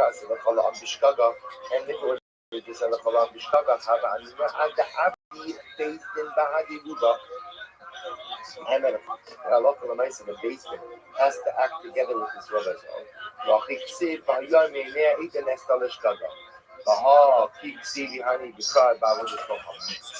Once I release it, was written in the context of so ultimately you're making Zer Shabbat to teach us that this halacha applies whether basement delivering a lori is doing the Barabot Zara or about anything else for which there would be a fear. Good, tighter. Holy Bezdin Sharach. Let's remember again what Rothschild said. If the Bezdin of one of the tribes, delivered an erroneous ruling, we'll say again that does not trigger Har Ha'elam Davar Minatzi. Has to be the Sanhedrin. Says the Gemara, invite the room. Shevet Echad Rabbi Yehuda, Ba'oraz Bezdin Agodo, Mi Maisu Shar Shvasimolo. Let's listen to the session. What happens if you have defined situation? Horaz Bezdin Agodo. I'm sorry, Shevet Echad Rabbi Yehuda, but so also what happens if one tribe acted based on the psak of the Sanhedrin Agoda? So one tribe acted, but it was the psak of the Sanhedrin Agoda. So let's remember again. What does Rabbi Yehuda hold? Rabbi Yehuda holds that each and every tribe brings its own par helam government at Tzibur. So what happens in the following situation? One tribe acts based on the erroneous psak of the Beis Agoda. Mi maisu shar shvatim olom. So let's remember Rabbi Yehuda's model. Remember also the tribes who did not commit an avera also what? Bring on behalf of the tribes. So if one tribe committed an avera based on the psak of the Sanhedrin Agoda, do the other tribes bring for that one tribe or not? Mi aminoi shiva shatim v'maisu shar shvatim ba'adayu mishum v'ikaruba. Do we say the only time that the other tribes bring a covenant of Osai is when you have 7 tribes. When you have the majority of the tribes who committed an inadvertent sin based on the sacrifice, that's when we say that what? That the tribes who didn't sin have to bring on behalf of the tribes who did sin. However, again, about Chad Shebet, the Leka Luba. But again, one tribe, and I remember also in Rabbi Yehuda's models, even if one tribe sins, remember also Rabbi Yehuda's whole model is one tribe is also called the Kaz. So we do this model, you can have if a one tribe follows the psak of the Sanhedrin Agoda, and running its psak, they are going to bring a par helam davar minat tzibur. That will happen. The shaila is, do the other tribes have to also bring on behalf of that bunch? Remember, Said said before, in Rabbi Yehuda's model, you always have 12. So not necessarily, meaning remember, here's what we do know. We know when there is a majority of the tribes, then what? Then all 12 bring. Now the Gemara is asking us, what happens if one tribe sins? So we'll say, what do we know in Rabbi Yehuda when one tribe sins? That tribe, one tribe is called a cow, that tribe brings a par halam dalam minatzibah. That we know. That's whether that's halakha we'll have to see. But that's what Rabbi Yehuda. We try to do all the other tribes to bring on behalf of the one as well. So do we say the only time that the rest of the tribes bring is when there's a rove of the shvatim who sinned, then even the ones who didn't bring, about with the Leka Rubalo, but if there's only one tribe, obviously is not a rove, and the other tribes do not bring. Oh, Dimaloshno, maybe Rabbi Yehuda's model essentially is one for all, right? One for all and all for one. But once one of the shvatim is bringing, A power helam davar minatzira by definition that ignites tribal liability for all the shvatim. So we'll say that's the shayla.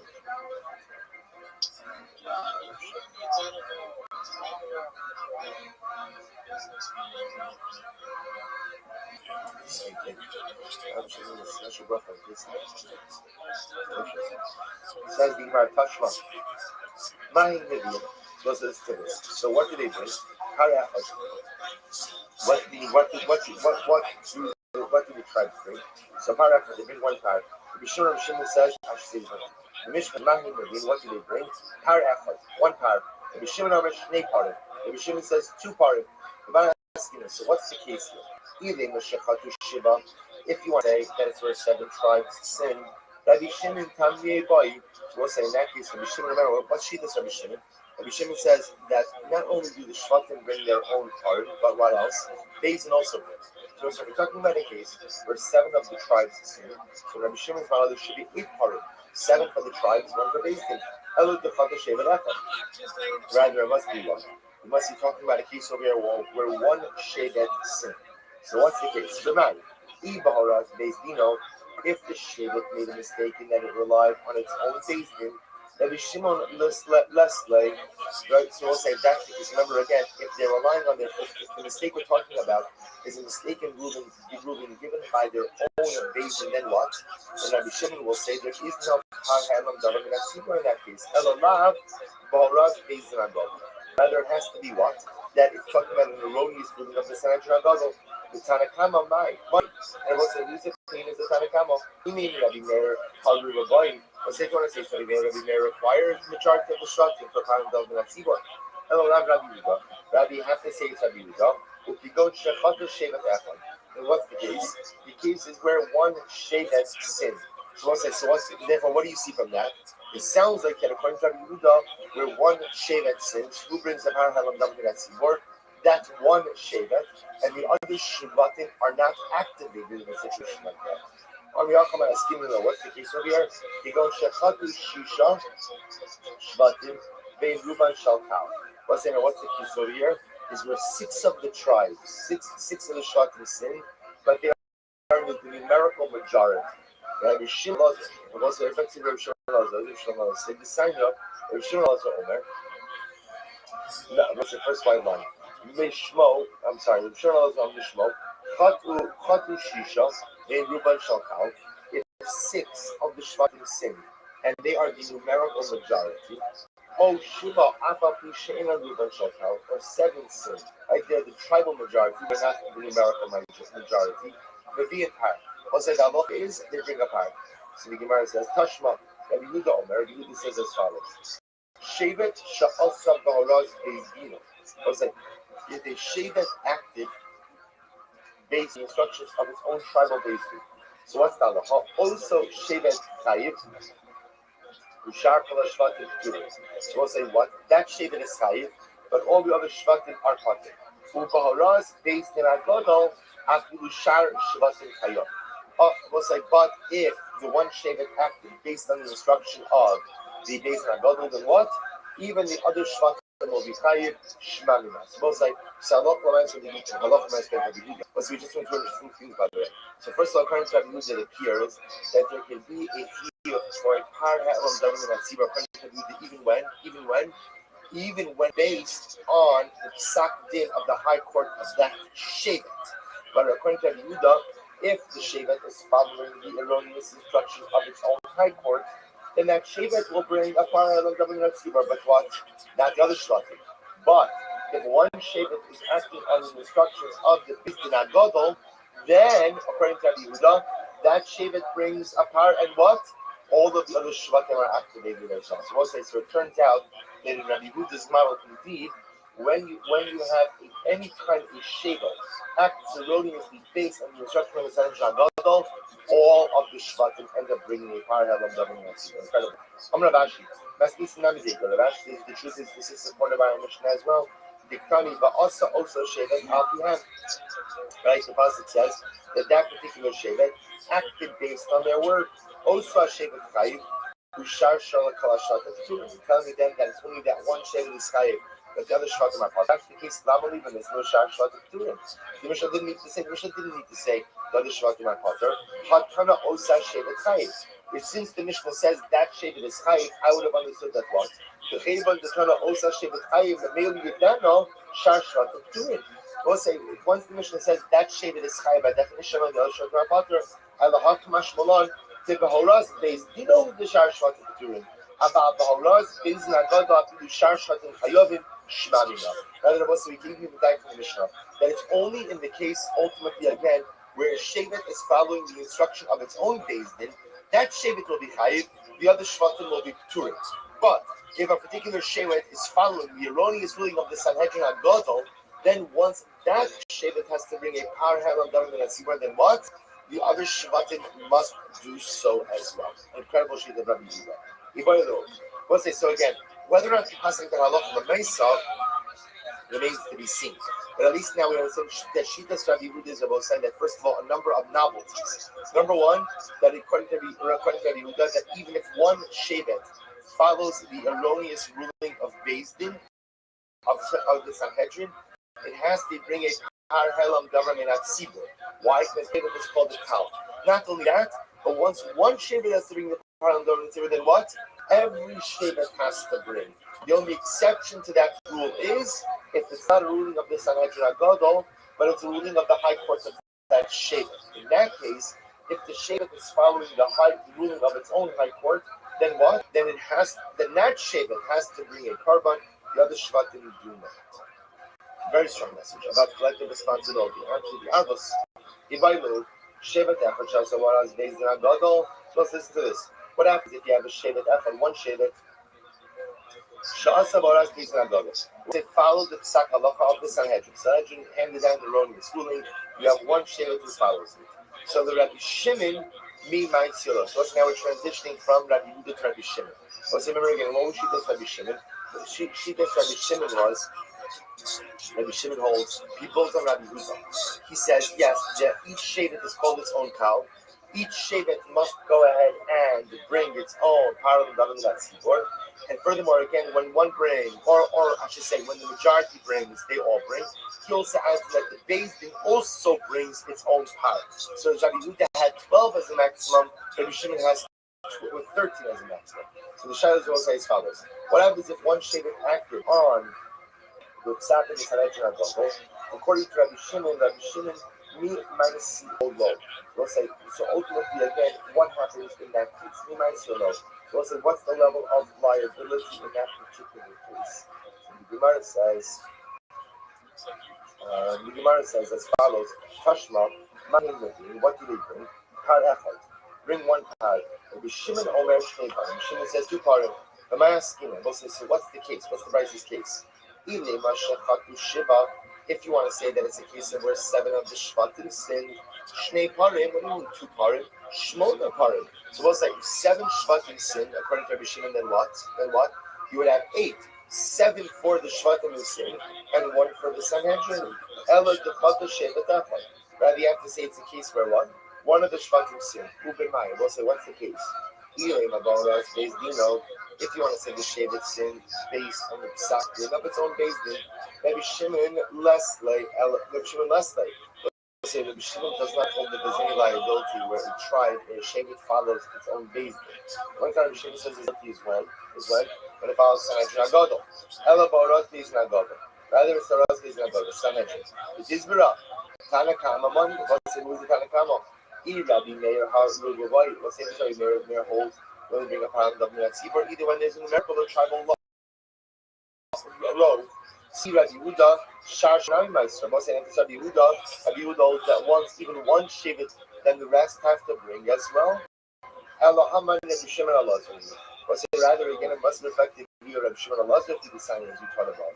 Tashma, Chacham say, we all up in Ochayev Ella Al Horah is Nagol. Chacham say about that the only time you bring a parallel government at Sibur is when Allah from the minds again and following the Psak Halach of the Sanhedrin Agadol. My Chacham, what's the word of Chacham? Ilim Rabbi Meir, if you want to say it's Rabbi Meir, Rubabai, Rabbi Meir holds that you either need a tribal or numerical majority. I love Rabbi Shimon means, rather you have to say, we'll say, that it is Rabbi Shimon. To which the Gemara says, ultimately again, Shnaminah, you see that this is correct. Rabbi Yehuda Rishon, Shevet Echad Ichi Kaminah. Let's listen to this. So we'll say the common denominator between Rishon and Rabbi Yehuda is that they see. We'll say the difference is Rabbi Yehuda. So we saw the differences here. But what they both agree on is as follows: that even one shevet is called a cow.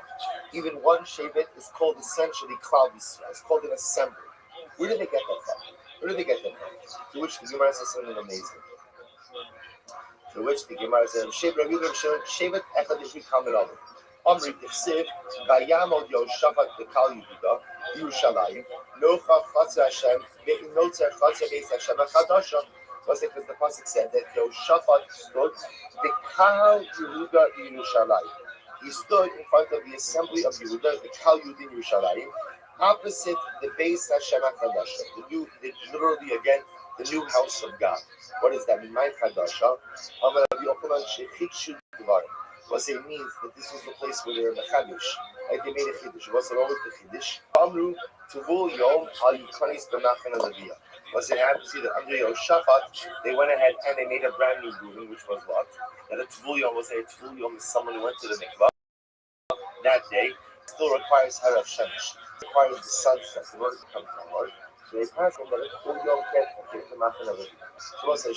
But what's the point over here? The point over here is you see that Yoshafat is standing in front of seemingly one tribe, which is Yehuda. And what does it call Yehuda? What does it call Yehuda? A cow. So the Gemara suggests, you see from the Rabbi Shimon that you learn out from here that even one shevet is called a cow. To which the Gemara says, Maskif Ravacha Bayachom Imai, Dilma Shem Yerushalayim. Maybe Yerushalayim is different, I'll tell you why. It could be Yom. Because it was similar again, here's what's interesting like in all the other areas of Eretz Yisrael, they were predominantly occupied by one tribe. Yerushalayim was unique about saying that Yerushalayim was actually occupied by two tribes. So, right? That inhabited, right? Yerushalayim was inhabited by two tribes, right? By Yehuda and Binyamin.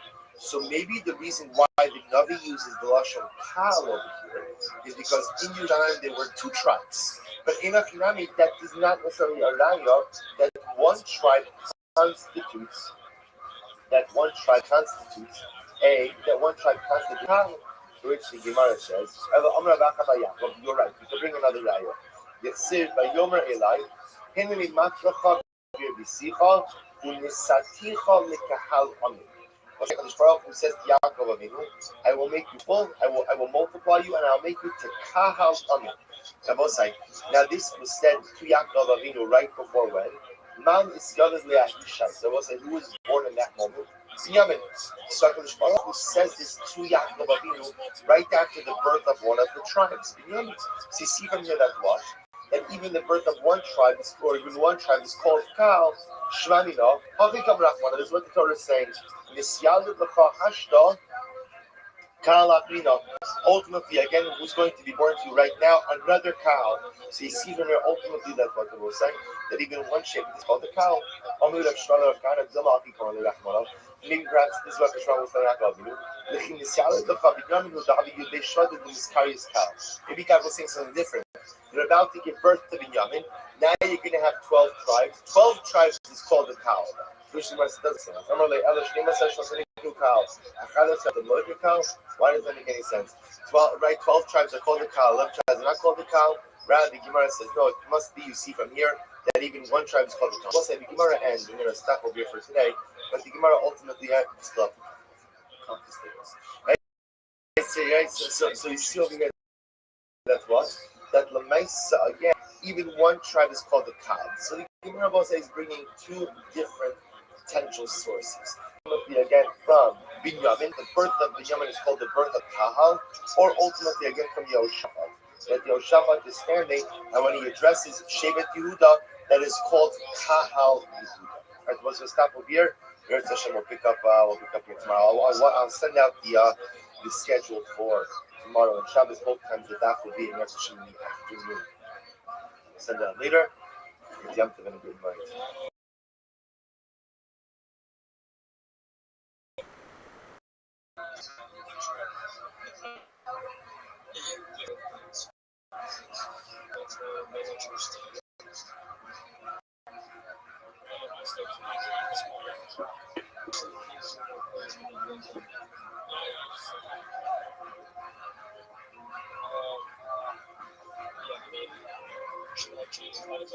All right, will say good morning, good morning. Let us begin. Begin by taking all of our sponsors for this morning share to fame. Our annual Talmud Torah sponsor, Totzah Shach about Yisrael, dedicating all the Shulman drug shows this year as his chus and Soros fellows for Am Yisrael. Our Talmud Torah sponsors for the Bella Bar Meeting of Benny Goldberg, for Aliyah from the show of his parents, Avram Ben Ashakim Chas Faber Hazel, Bas Zoe, and the hope that Amir Hashem Yitzilos allow it here in all Klal Yisrael will be answered during this holy month. Shmuel Levi Minutes, Lili Nishmas, David Plum's father, Rabbi Ari Plum, Rabbi Yitzchak, Ari Ben Achava, Rabbi Yaakov, Zichrono Livracha.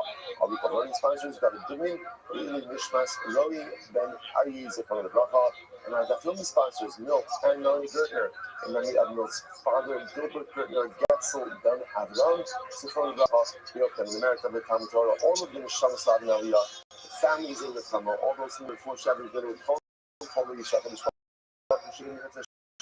hostages, Shalom and our holy soldiers to be successful. I say we did. So with that, let us begin. We had a ridiculous amount of work to do today. Just okay, but we are going to Amir Hashem get it done. We always get it done. So yeah, the Gimel. Today's job is Gimel. We're starting. I think we're starting like in the second step of the Sarah. Also, but no, we're starting on days over days. Days over days. On our 2D, and we are taking off in Yetz Hashem.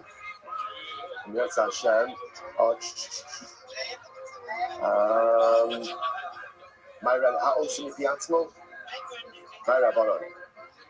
Yeah, my Rabbanon. So remember again, we began, this is probably about 20 lines up at the bottom. So my Rabbanon. So remember again, we had a statement of the name of Rabbi Yehuda in the Shmuel. So Rabbi Yehuda said, you give Rabbi Yehuda. Right, Rabbi Yehuda said, these are the words of the Tana, Rabbi Yehuda. But ultimately, this one says, remember again, our entire Mishnah reflecting the following view, which is that Halakha L'Maisa, am I about right? 20 lines up and running?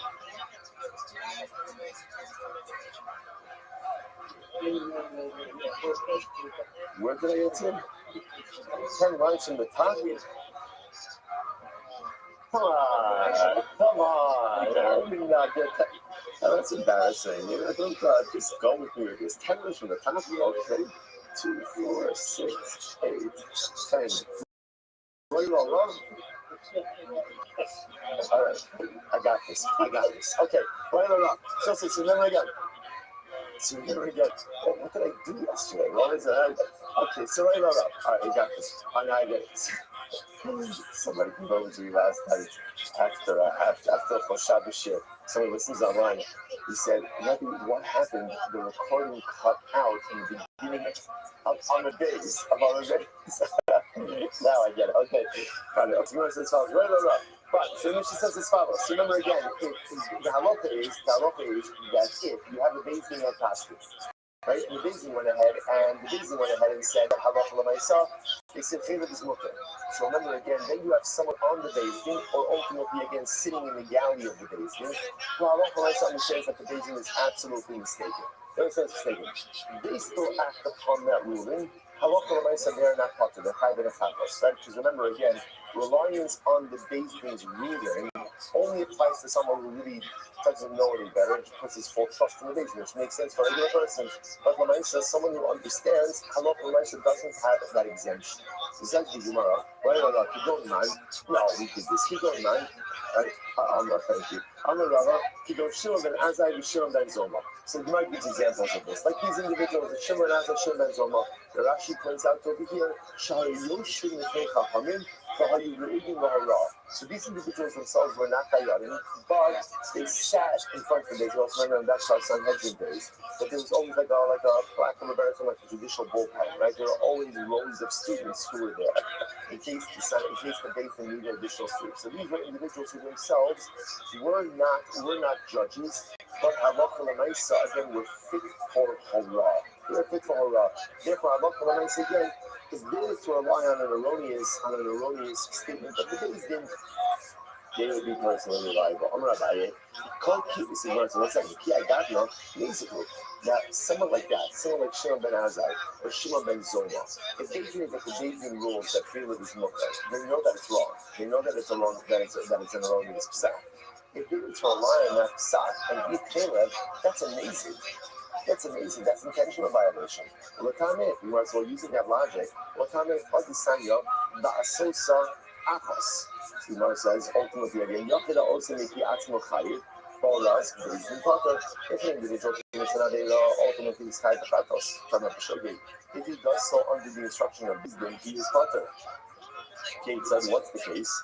Holy case in Shekhilev Mutter, the no Della Effort in the hand, Shetal, it is Mishnah yourself. So ultimately, Bezdin asking that Caleb is Mutter, and one of the members of the Bezdin realizes that no, Bezdin is mistaken.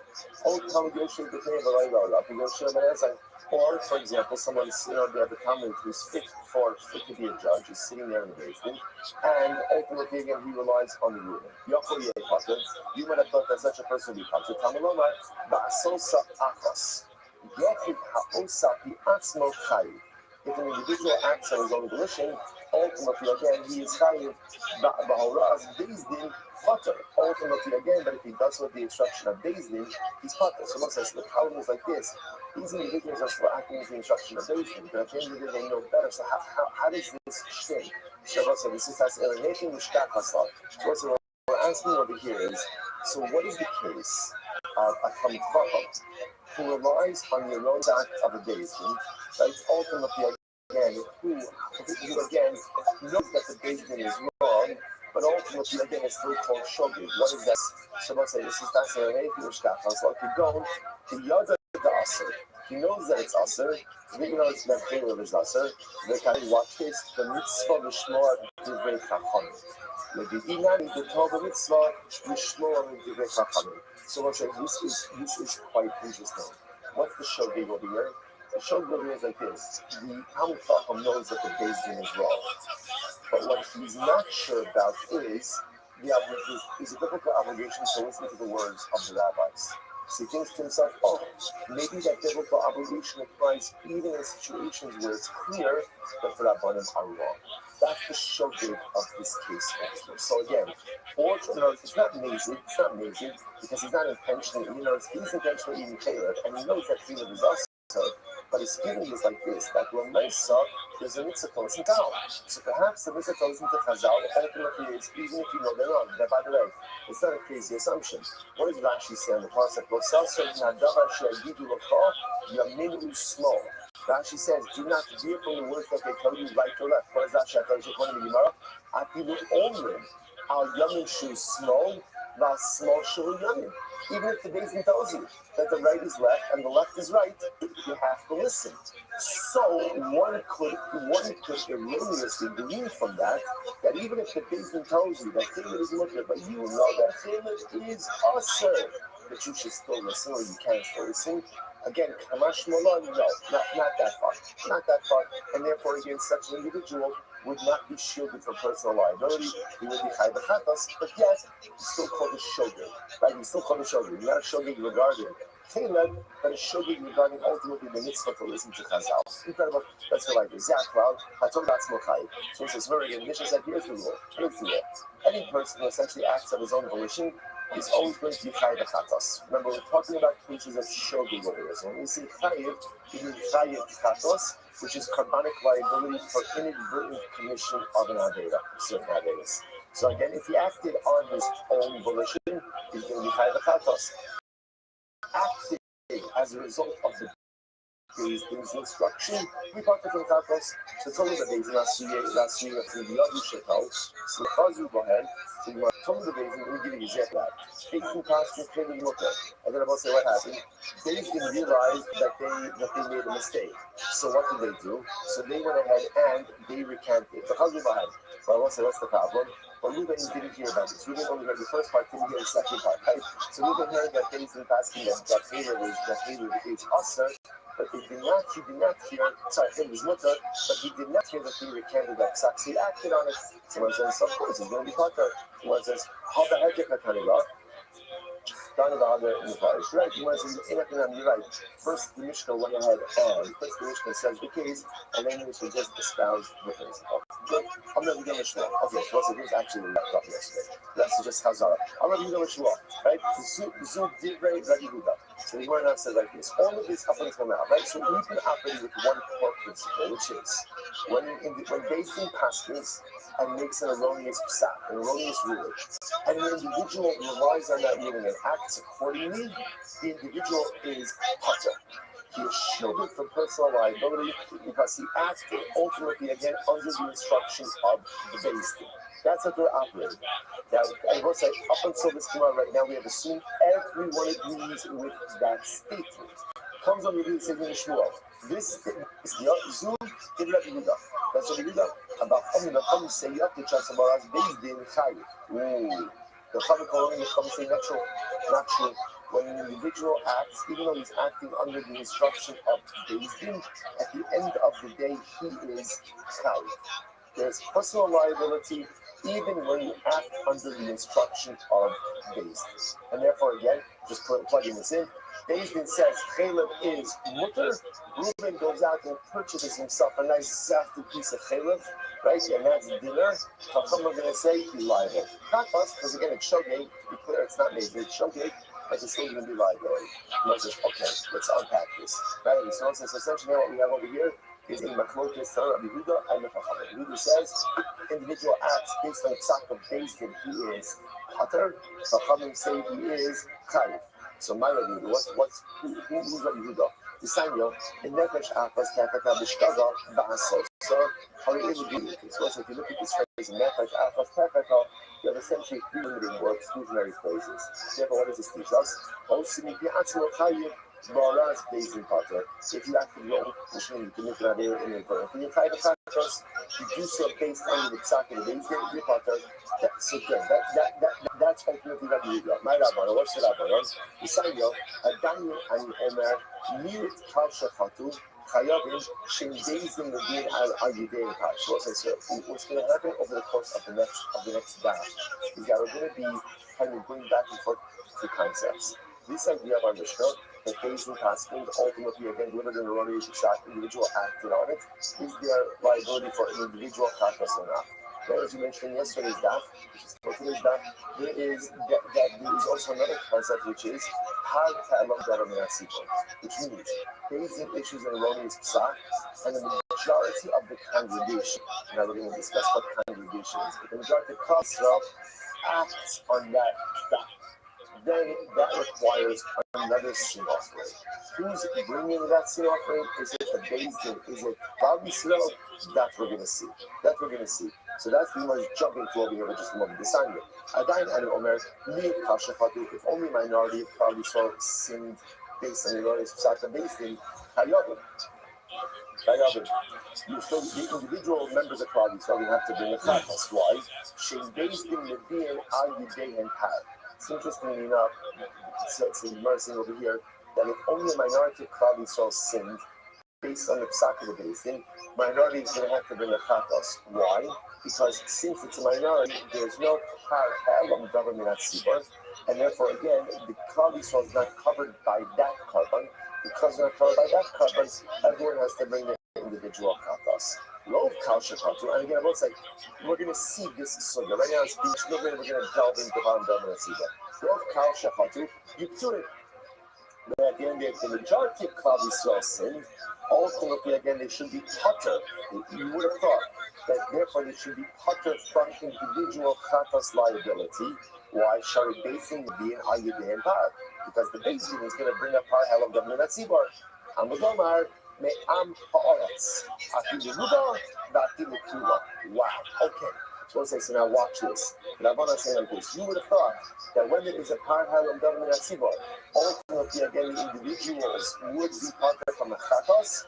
Kamash malon me'am ha'aretz. The am ha'aretz, the nation of the land, the individuals must always go ahead and address their personal kabbalic liability. So therefore, Rabbanan is saying even when a par halam government Sibor is being brought, the individuals must still bring their individual chatas, which shows you what? That even where there is liability on the part of the Beis Din, and the individual is acting on behalf as a result of the instruction of the Beis Din, there's still personal Kabbanic liability. See what I'm saying? So that's our machlokes. So Rabbi Yehuda says when the individual acts under the instruction of Beis Din, no personal Kabbanic liability, no chatas. Rabbi is saying no, even though you're acting under the instruction of Beis Din, right? It's not your fault. It's not your fault. There is still personal Kabbanic liability in front of the chatas. Incredible. So Gemara says, just know there's always actually deny. What's the case over here? Even though the shitty that's myself. If we're talking about over here, that individual just acted of their own volition, without the instruction of Beis Din, just made a mistake. Beis Din shelo ba'ara, Beis Din didn't deliver a psak, then Beis Din might have been a tiny. Ultimately, again, obviously Beis Din are going to do with this. Shelo ba'ara, Beis Din mean ma'aser shelo ba'ara. Beis Din are asking, just talking about just made a lot of people just made the same mistakes. He's saying his personal liability. Ela ba'ara. However, once there's never a case where the Beis Din did issue up an erroneous psak, so there's a problem. When the pasuk is by the obligation of kantos, the book says shivas ma'isa means that whether it's some individuals, minority, even a majority, they're making a mistake based on their own mistaken understanding, nothing to do with the psak of Beis Din. So it's written by Shivas Ma'isa. Elo lav, Hafka, needs to say, here we go. When the minority of Klal Yisrael sins of their own volition, they made a mistake. Not a psak of Beis Din, they made a mistake. Ultimately, again, they're chayv each individual. Why? Shouldn't be in are you there in par b'hora? Because Beis Din is not bringing a par ha'alam davar minat tzibor for them. As the Gemara says, you might have thought, therefore, the majority of Klal Yisrael commits an avera, the shivas ma'isa of their own volition, that ultimately, again, they should be pater. Beis Din mevi'in aleihem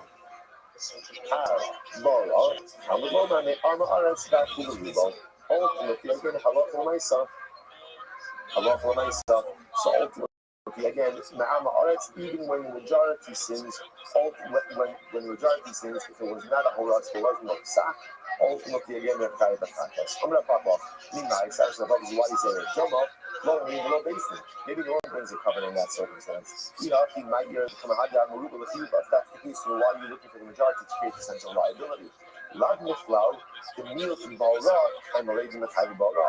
It must be because even when a minority goes ahead and acts on the psak of the Beis Din, ultimately, again, there's going to be liability as a result of the ruling.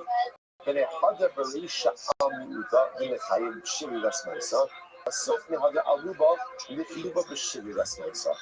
the Gemara said, let's go ahead first, look at a case for the meat from a minority that will be chayav shivas, so acted of their own volition, and then we'll find the case ultimately again of liability for the majority who acted with shivas. Allah, the Lord Mahadra Amir to the fighting with shivas. But rather, again, from the fact that we're not looking for a case of miut, of minority, who are liable for their own actions.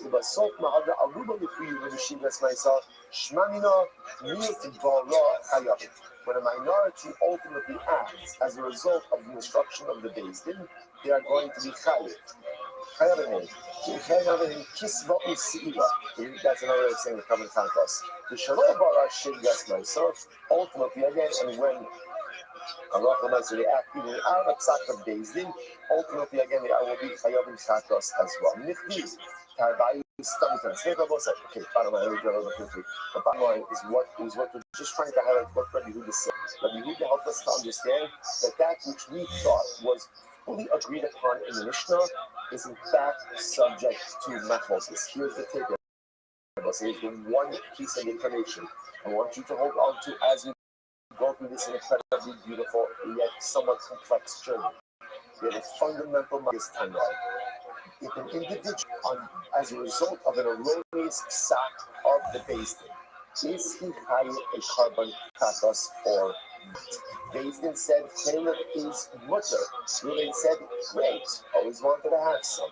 Goes out, eats Caleb, finds out Beis Din was wrong.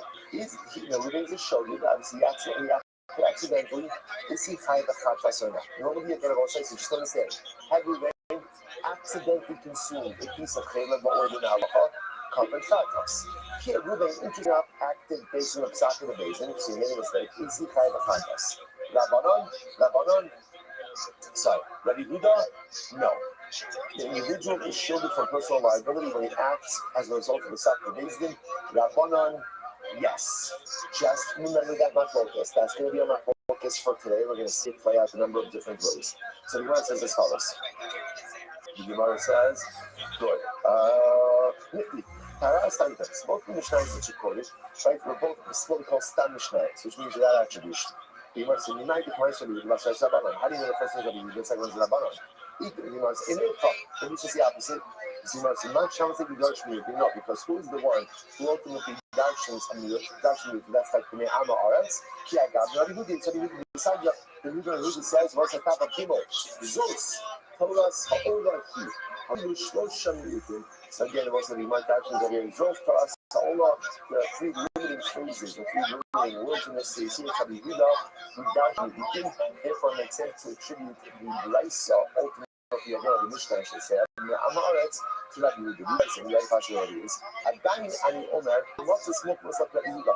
Perhaps I can't get fully established with Rabbi Huda. They tell me, Rov Cow, Shechatu, so now again, we're jumping back now to Par Kalam Damin today. We have not learned this sugya.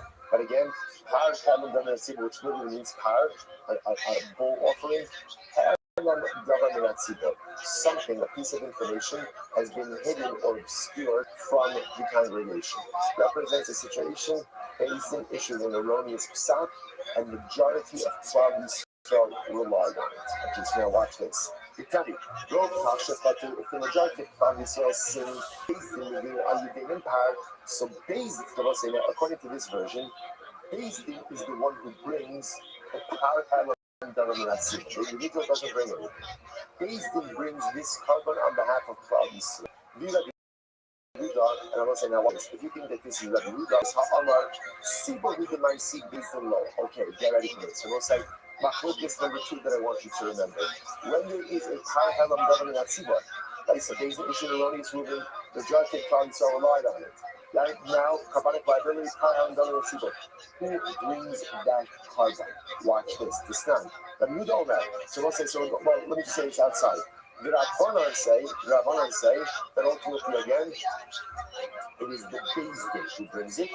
Rabbi Huda is going to say, Claudius brings it. The Tzibor brings it. Now, what does that mean? The Tzibor, like there's one power for Claudius, no, there's multiple powers for Claudius, so that would be a Tzibor. But just again, that's not focus number 2 to kind of keep in your head. This time, here you go.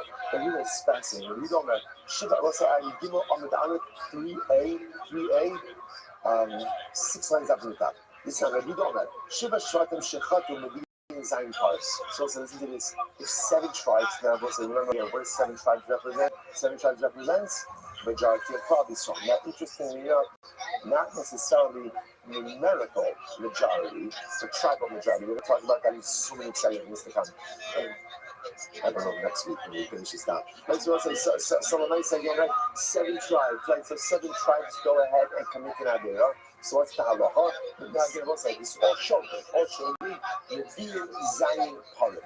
Rashi points out over here, look at Rashi, last one line, Rashi, Zayin Shvatim, to Habu Lov Shvatim. That's the majority of the Shvatim of Klaus. So, Nevi'im Shiva Parim. So it's interesting, so obviously, 1 par per Shevet.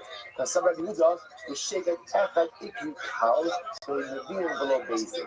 So listen, there's a lot actually happening over here. First of all, in Rabbi Huda, you see that it's the people who bring the par, not the Bezdin.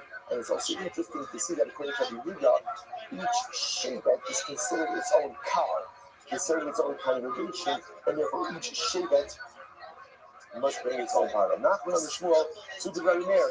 These are the words of Rabbi Meir. So okay, so let's say, so therefore again, right now where we are is we have 2 machlokes in Rabbi Huda and the Rabbanan. Number 1 is in our Mishnah.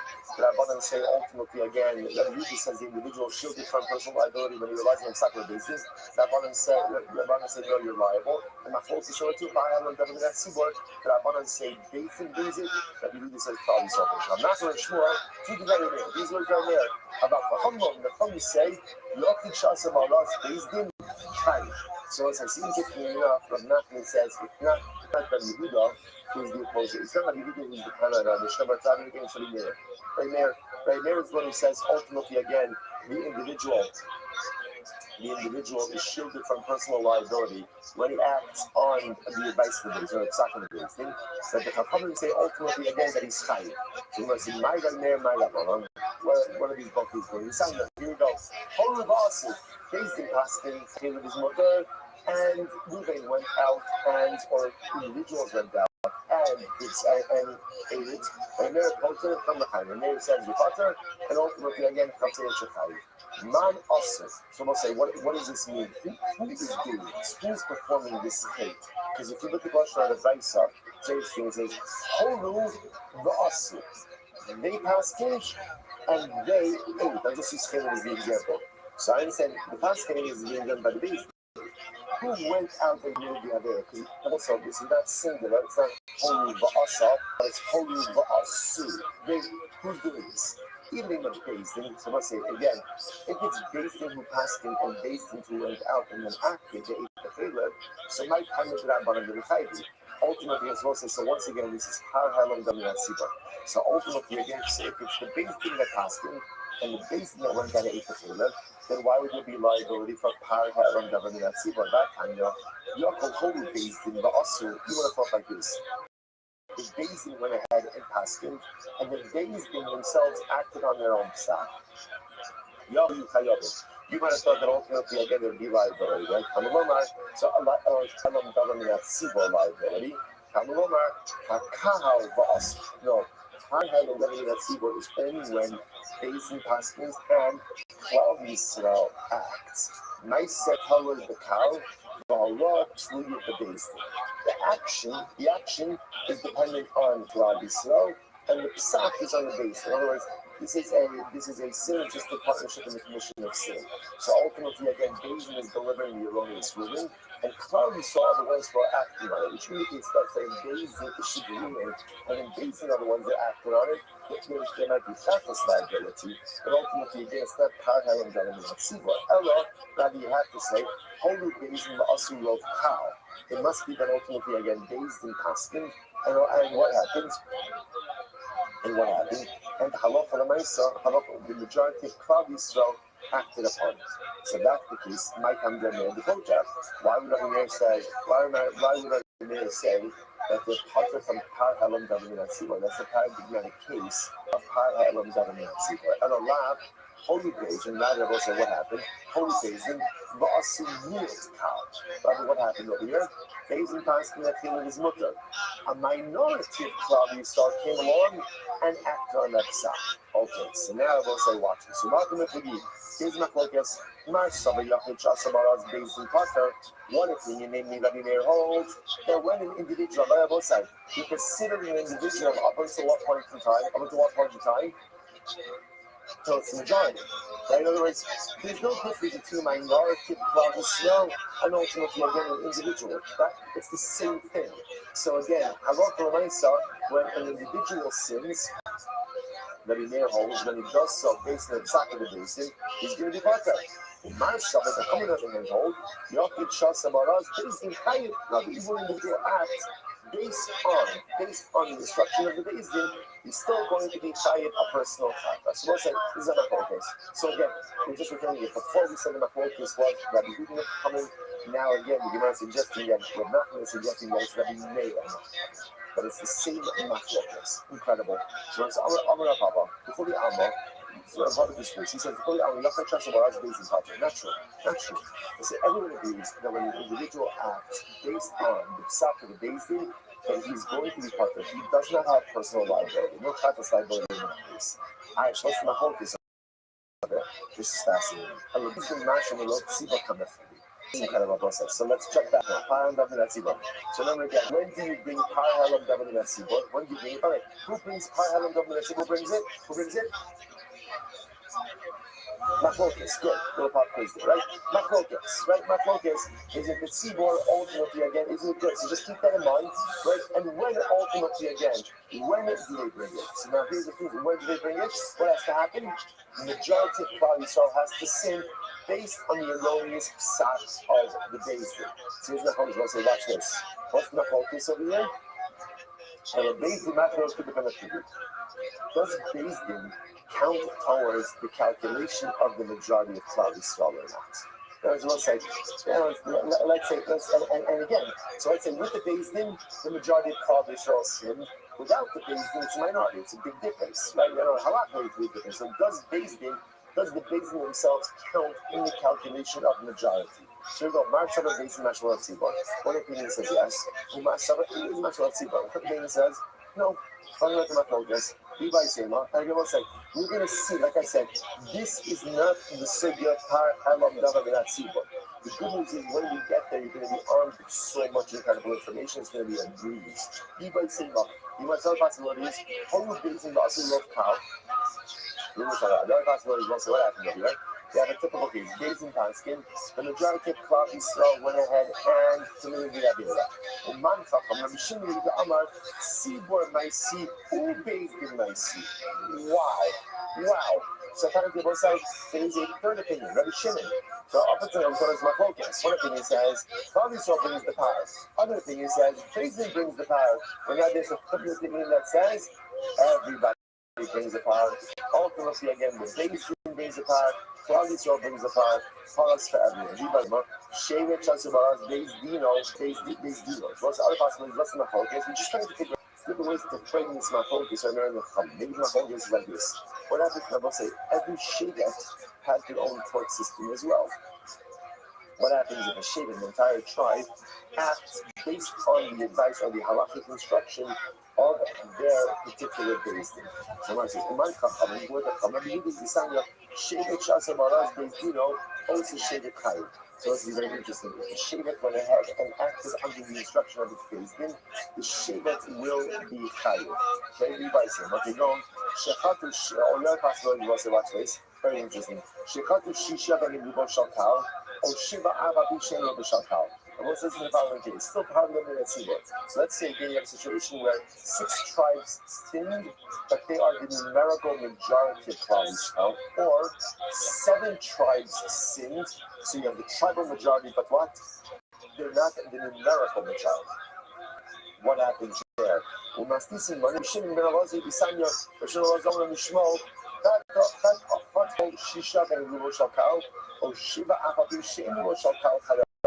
we'll say it's actually a Pascal We're going to see this later on, that for establishing the majority can be established in one of 2 ways. Either numerical majority or tribal majority. Either one of those 2 will create a majority ultimately again for Par Halam Davan and Tzibor. Incredible. So fine. Rabbi, let's say fascinating. Rabbi says, so let's say again, takeaways over here, still same focus. Whether it's Rabbi Yehuda and the Chachamim or any of the Chachamim, still same focus. Individual acts as a result of a mistaken or erroneous ruling of Beis Din.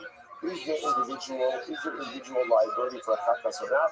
Machlokes. That's our overarching machlokes. Along the way, we're picking up a lot of other pieces of information and sub-machlokes as well. In other words, to keep in mind, who brings the high element of the Tzibor? Is it the Beis Din? Is it Klal Yisrael? Is it both? What constitutes a majority? Tribal majority, numerical majority, or both? Again, just keep all of these things in mind as we roll out. This is fascinating thing. I'm going to ask you, let's get ready for this. It's a bara, you get this in wild Gemara. And we'll say, so number again, for high element of the Tzibor, what do you need? Majority. However, we're calculating majority, numerical majority, tribal majority, but the power is only brought because the majority of Klal Yisrael sins as a result of only swing of Beis Din. Come along about Rashi says,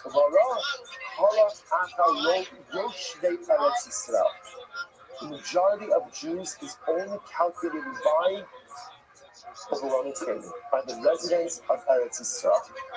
The Jews of Chutz La'aretz do not count in this calculation. Shnei Amar, why is that? Shnei Amar, Vayas Shlomo Va'isei Yisachad. We saw after Shlomo Melech broke the Beis Hamikdash, he made a big yamkuf. The Chol Yisrael Imo Kal Gadol. and which was a large assembly, and in the Yevot Hamas ad Nachal Mitzrayim, from Yevot Hamas until the border of Egypt, which was essentially are the territorial borders of Eretz Yisrael. When they celebrated for 14 days, you want to understand. Just understand. It already says that all the tribes are king to serve Moshe. Right? Why does it then have to say how Gadol, a large part assembly, a large congregation, and then giving the borders from the Yevot Hamas up until Mitzrayim? Why do that? Shmanina, we'll say, watch this.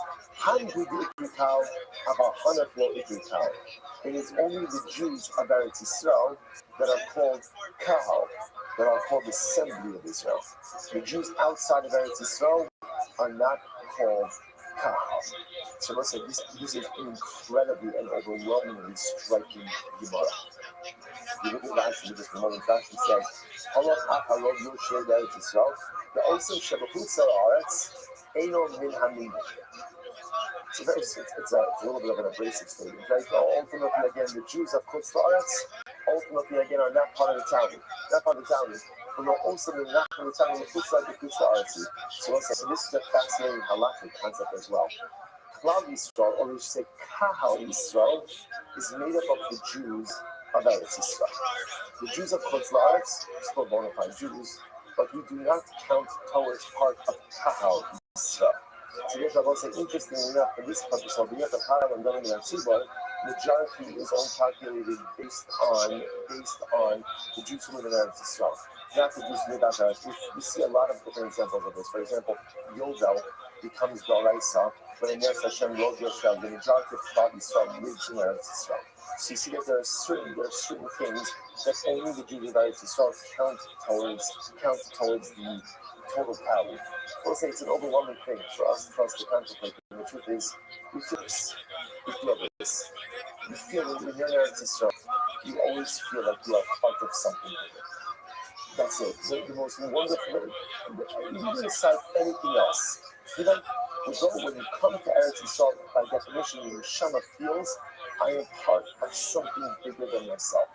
The greatest challenge of Chutz La'aretz is that ultimately, again, you're proud Jews, you're part of something beautiful, but that feeling, you can have that feeling of Kehillah, it's very hard to create, but that feeling of Kahal, ultimately, again, it's something that is felt in Chutz La'aretz.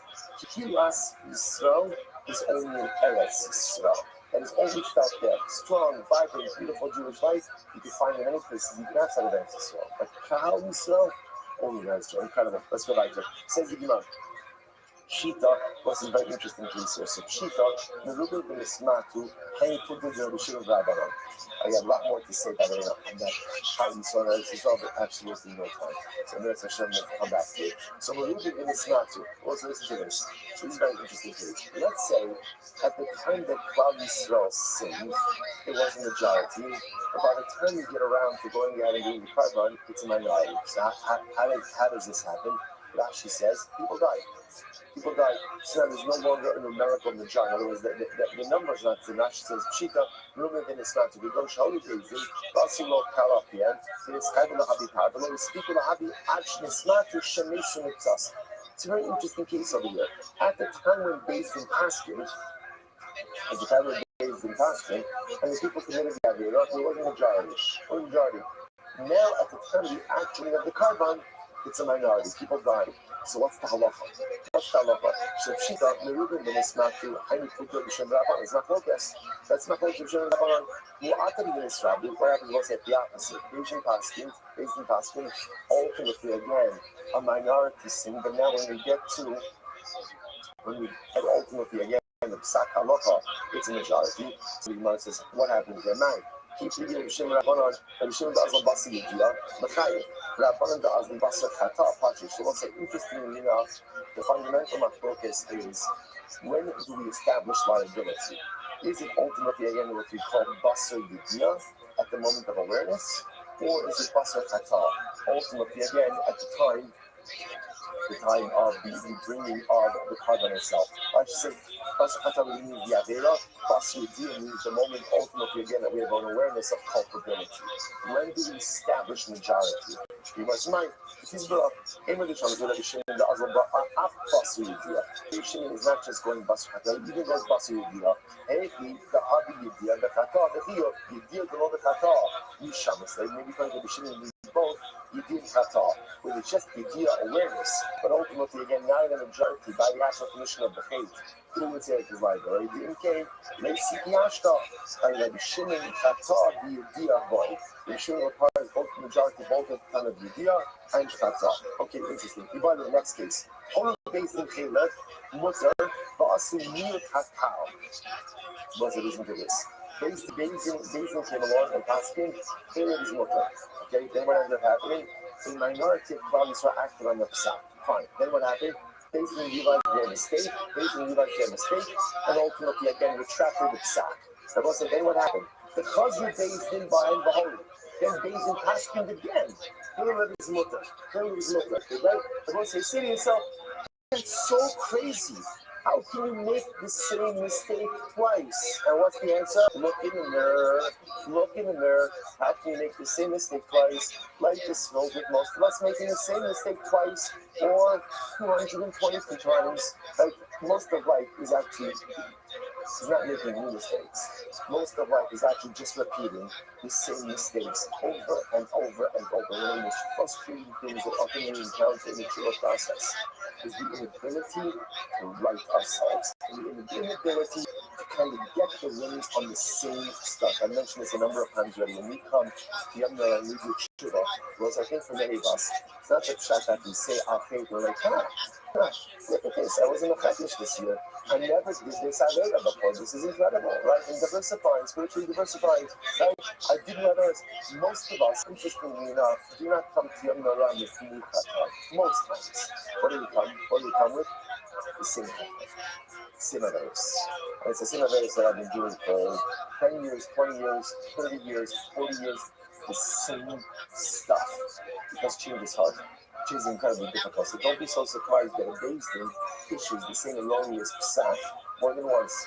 We make the same mistake more than once throughout our journey of life. So in any event, so based in, so again, part one, based in passing, Caleb is Mutter. A minority of tribes were acting on that. Then what happened? Based in passing again, Caleb is Mutter. And we'll say what happens. But also you, and we'll say, what's the Shiloh? Do these two minorities combine to form a majority, therefore triggering the obligation of Halam Davin Nasiba? Okay, gotcha. Like I said, now remember, two individual minorities, both back there, exactly the same days, both with the same Avera Kila, but two different Piskei Halacha. Do they combine to form a majority or not? So, on one hand, it was two different kinds of awareness, therefore they shouldn't combine. Or maybe because they both Kila, they should combine. When Kim Saloma Kivan the Idi on the start. Mute the Caleb Shalakiva, mute the Caleb Shalagabin now. Okay, so let's say you would say that two instances of Caleb do combine. What happens if there were two types of Caleb? The first time based in Paskin that Caleb on the stomach was motor, and the second time they said Caleb on the kidneys are awesome. So two different types of Caleb, erroneous Caleb, Piskei Halacha, combined. So we must talk about that Caleb with the trade tricos. You know that. Why don't we say this? You know they're both called Caleb. They're two different types of Caleb. They don't combine. Oh, Dilma, even the ED Caleb too. It's not. So you know, since they're both Caleb, they should combine. Then get so Shem Caleb from the start. Mute the Caleb or mute the Dam now. What happens if I say things in first class in Caleb is mutter, and majority of tribes saw eight Caleb. Then they retracted that side. Then they passed in what is mutter. And a meal that comes on when I made blood. Do those two minorities combine to form a majority for Par Helam Dalim and Atzibor? On one hand, you could say, that guy came and betrayed Surim, the Haven being Surim Shada, from the Stein. On one hand, you could say, look, there's two different visions, and two different prohibitions, and ultimately, again, the Surim are not the same. For example, I'm going to both say, Caleb doesn't apply, he's not Caleb, let's say, by a Chai. So the Isurim are not the same. Even the Isurim Shabbat, the Kabbalah Shabbat, on one hand, there is similar, right, or the same Kabbalic liability, perhaps that should create a majority. Didn't think so I given the Surin Shabbat to Kabbalah Shabbat, maybe since there's both same Kabbalic liability, right? Because they both have the Chatos, ultimately they can combine. What about Milt B'Chaleb or Milt Avodas B'Chaleb? What happens if the Beis in Paskin? You can eat Chaleb. Minority eats Chaleb. Then Beis in Paskin Avodas Zar's Mutter. We'll say, do not go to this Beis. Do not go to this Beis, right? A minority ultimately again. Then they said that Avodas Zar's Mutter, and a minority did that. Cannot combine to form a majority. The Isser is different, obviously, and the Kabbalic liability is different. Kevan the Edi Karisu Mistai. On the other hand, both of them are Karis, and therefore they should combine. What would be my answer? Take it. Right? The Gemara says ultimately again, take it. The Gemara leaves this question open.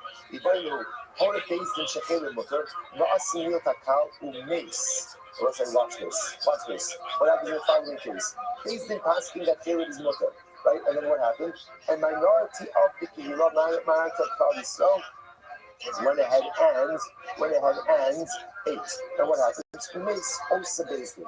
And then the Bezdin died. Members of the Bezdin died. Okay, now what happened? Another Bezdin came along. They also passed him Caleb is mutter, and as a result, another minority of Klal Yisrael ate Caleb. So it's like, what's up? So now, what's the Shiloh? So the Gemara says, do those two minorities combine together to form the majority? So the Gemara says, I'll leave it behind that I'm a Bezdin, my Sino, to buy the fall, the whole lesson. Because it's obviously, according to the opinion that says that Bezdin are the one who brings the fire along the Tzibur. So of course, again, there's not going to be any liability because the first Bezdin is dead. It has to be the same Bezdin. So the Gemara says, what's the Shiloh? Is according to the opinion that says that it's the Tzibur that brings it. So what's the halacha mine? Tzibur hakai, it's the same Tzibur. It's just the same Tzibur. They ask it erroneously on the two different what they do, but it's the same Tzibur. Therefore, they should be on the days. Oh, thank you. Okay. Right. Oh, Dilma, Yukia, what's the thing about like this? If the cycle was 8 years, I'd be ahead. Just so I think about it. Right? Oh, Dilma, Yukia, or another hand, no. I need the same days. Right? Even though it's not the days that's bringing ultimately again the card, I still need the idea of that same days, and that's lacking. So what's the halacha? What's the question? Answers again. Take it. All right, we'll stop over here for today. Shkoya, absolutely incredible. We are good. The truth is, all kidding aside, already by Shabbos, the document actually gets, you notice the print gets bigger. Like the pages get a little bit shorter. We'll be fine. Stress on one side. All right, everyone's going to have a great day, everyone.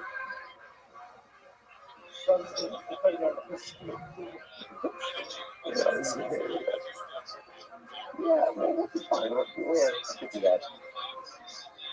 I'm looking to leave it before Shabbos. Let's see, I'm back to the first of tomorrow's out. See how difficult it is.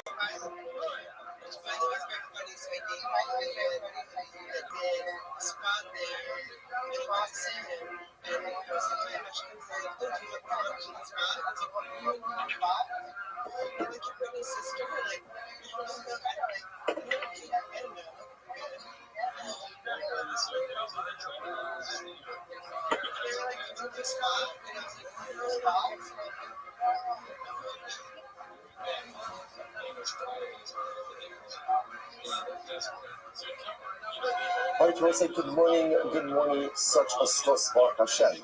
Oh, what the wrong stuff. What my bodies are. All right. Get excited.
All right, let's try that again. Going on one side. To be able to begin the second with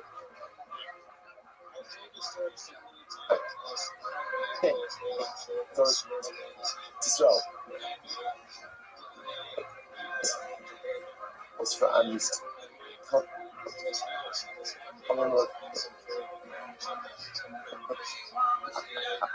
plus mother Sally of our human nature shutting off. This thing is Nishmat. Are you then a father? And of the good men, will you Nishmas? Only is rough with and America out Nisham Sad, one is from the old. I think for the cold for the so. That's a our Holy Soldiers to be successful before Massey again. So with that, let us begin. So Mazel Tov, first of all, the second Salon Desire. Again, Mazel Tov. Exciting. And now we go to the second Harris. For those of you who are definitely very interesting, different kind of the Seftas.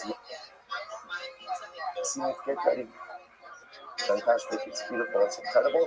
Structure that and some of the other sectors that we have seen, but it has for a lot of really wonderful and incredible areas of halacha, but perhaps we have Mishnah based on the Daled. Also, the Dapim are a little bit bigger, as you know.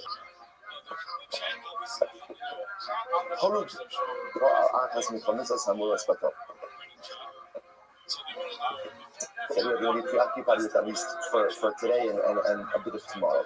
Basically, has made a mistake, and as a result of their mistake, something that was the mistake that they made, and with this guidance and gazing, you don't show how you shift more days. Some more days, like forbidden facts,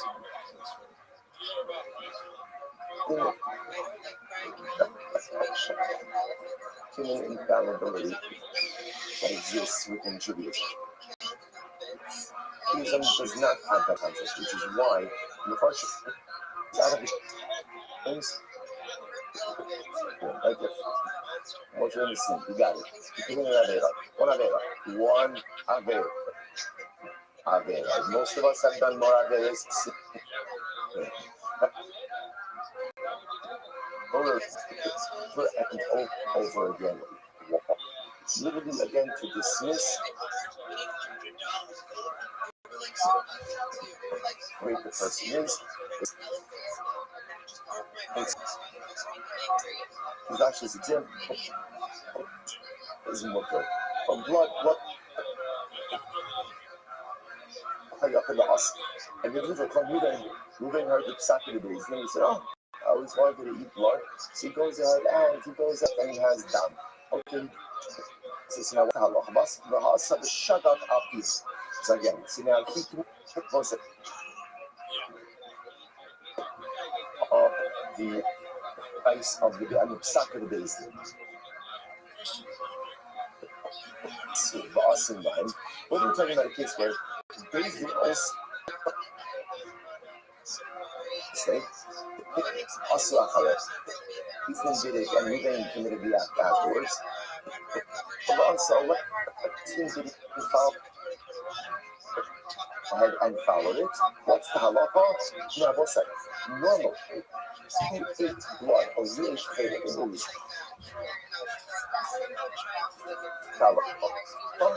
Carbon chocolates. offering again, we'll get into balancing Hashem, but you go ahead and you normally go ahead and bring a katas. In this part of Reuben, why doesn't Reuben have to bring a katas? If you should tell him that. Now, of course, he actually made on the sack of days. So he has the sack of days blood, and then for halachah night. So I say that this is what the Mishnah ultimately again is introducing us to. Days.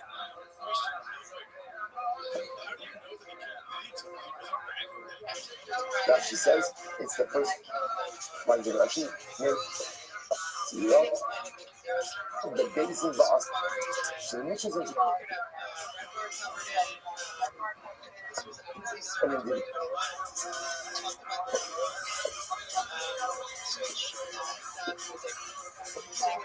I do this. He ate the famous based on the instruction of days.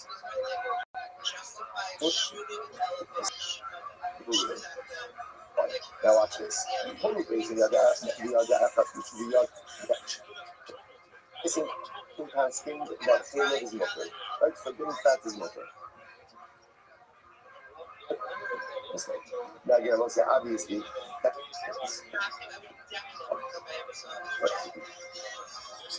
judge, one of the dissenting judges is to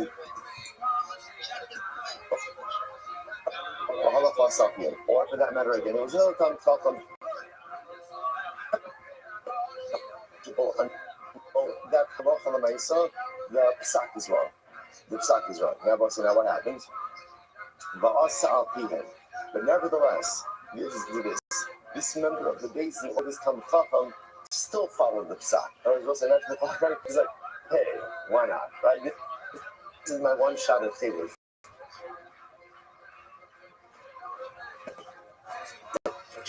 I know that is very important. This is the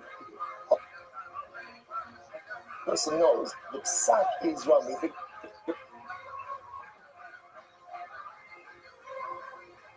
I said,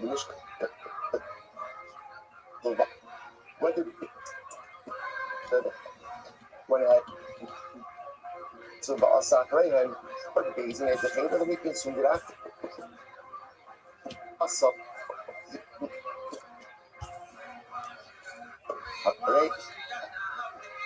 See, individual makes sense, but he knows better. When he is psak, and therefore halacha l'maisa, he is going. What's that? Interestingly enough, the Gemara is going to the Gemara is advice. And he does it anyway. It's going to be reliable. There has to be more to the case. Which next, why the Gemara says at the end of the day, shield reliability when you could say that I didn't. But if you know that the psak of Beis Din is, and you fuck.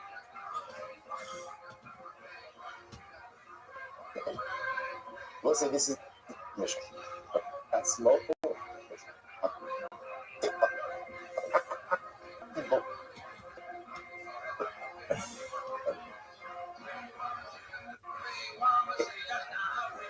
What's that? Because remember, you're not going to get you can't bring a chatas because chatas is right. So the mezid is no chatas. Only the shogeg is chatas. So that's how we're going to have to define what this case is over here. Because in order to say chayiv b'pashas means chatas, and the shogeg. Again, we'll have to see in the Gemara.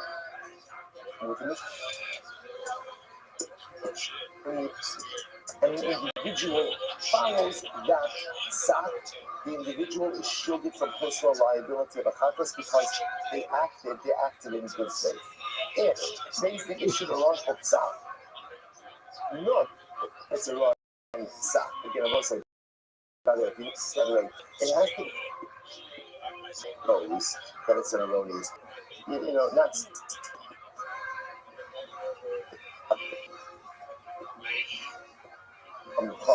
that person knows the psak is wrong.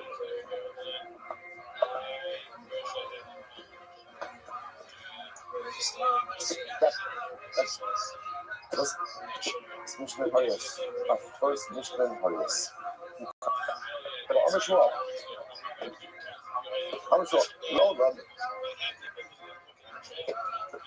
now, we see Machlokes Rav Shmuel and Rav Dini.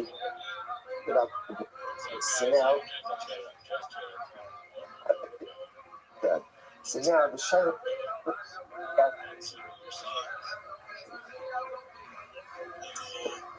erroneous ruling.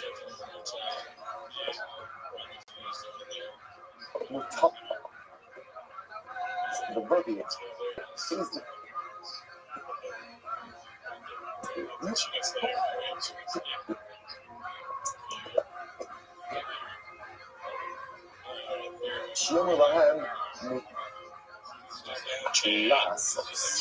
As you notice again, Rabbi adds in one word. What's the one word? You are permitted to act on this psak. He says is not enough. In order for the individual to be sure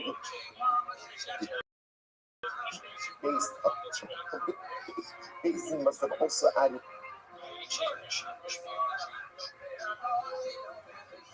to act.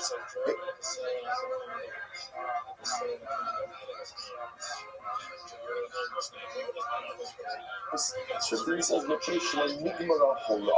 because without there's a statement of information or there's a statement of fact. When they about to act, that is the word la'asos. In order for this to be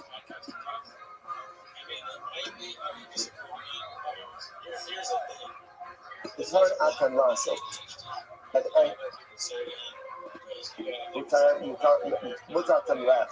Like you're allowed to go ahead and eat. Okay. So they're asking and they're giving hola, they're giving instruction. Rav Dini says, halacha l'maisa, that's what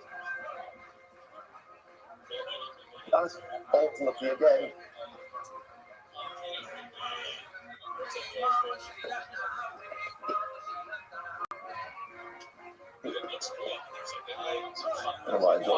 Shmuel says, yes, it would. Okay, so let's analyze this. So my time again, what's Rav Dini's logic?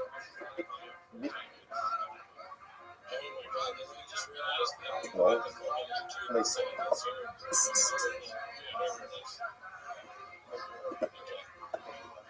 This time is time is complete. So let's analyze this. Yep.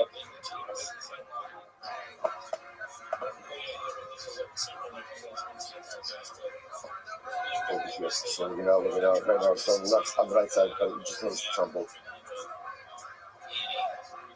And I will say, Abai is coming along, ultimately get in his position. No.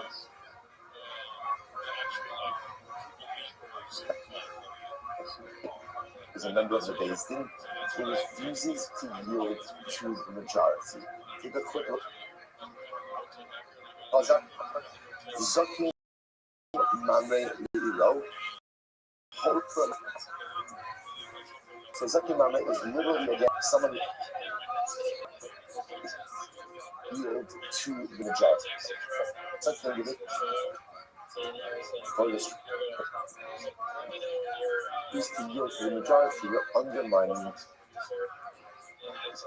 the system. What's it?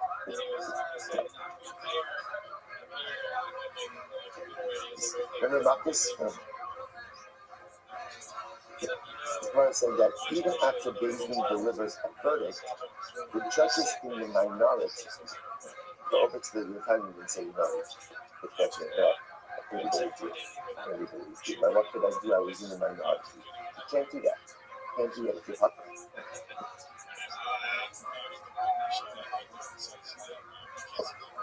I'm yielding the majority. So watch this. Because of the euro, that's exactly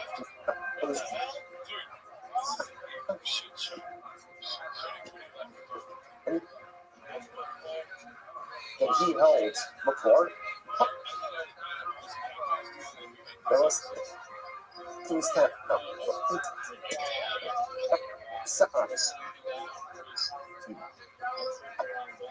He's doing it.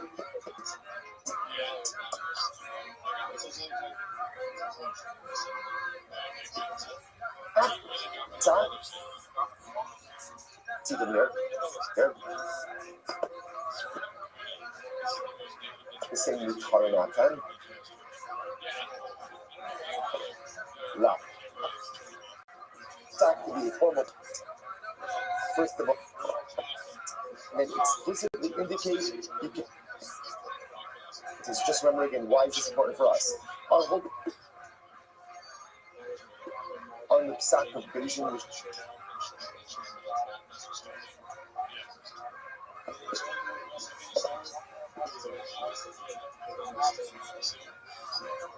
was in a way articulation of the halacha.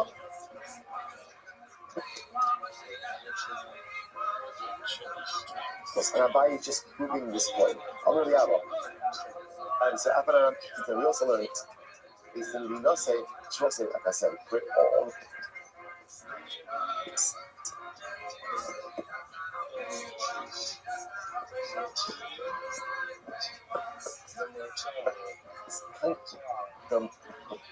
where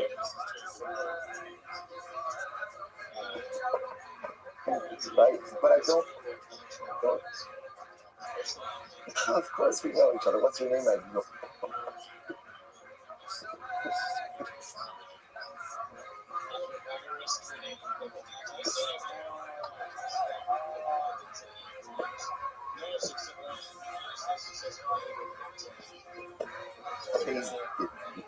So we've seen this place. Right, sees 8 unique halachas, even 8 echad.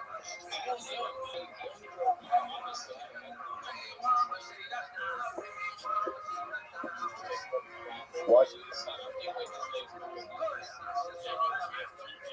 That was Menachem Schonfeld's second first. He said, I just want to go on like that. Good. Right, so you shouldn't do that here, but so again, wasn't I want?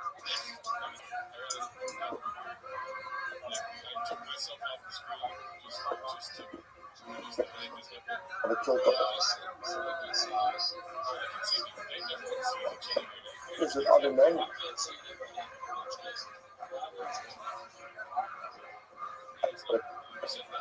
What occurred? Guess who came back? Ruvain. Right? And now, so what's the halacha? Chayeves b'karban. Ultimately, she is chayeves. Now again,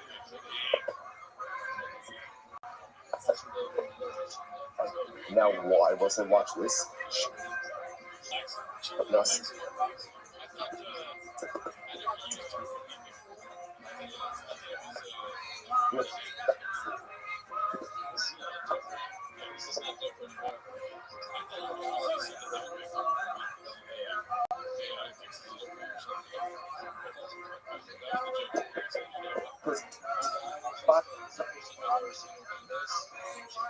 What is in formulated psak? It says ultimately again,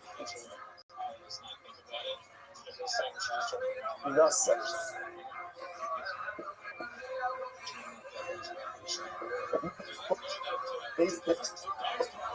Yep.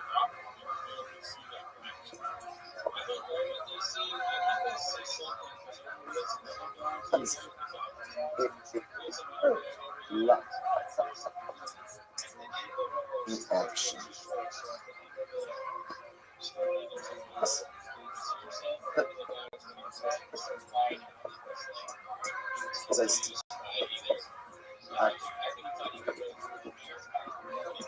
Right across and not in the right. asim achiyomu nitzon atamasos. So we'll say, so again,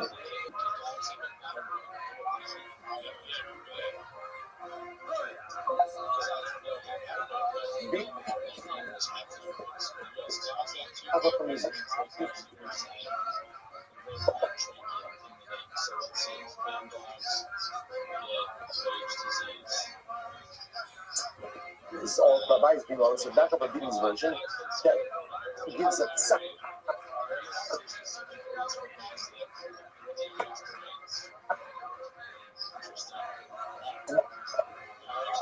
He was a look.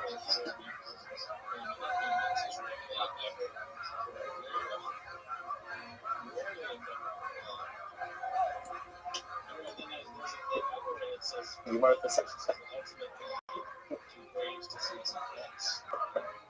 tell me what to do.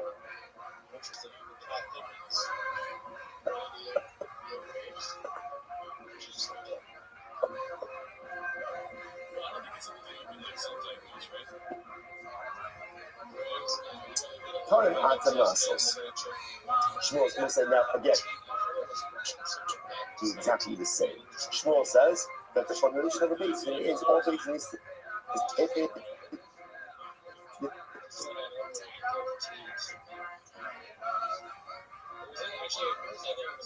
When he says, and the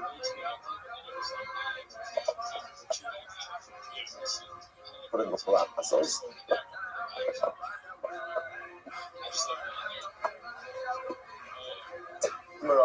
That's the end.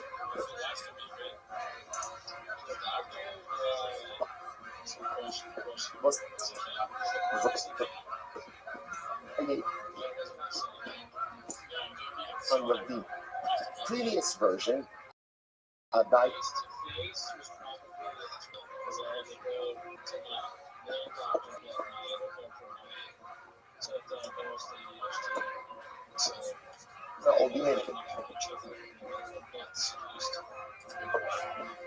again, we're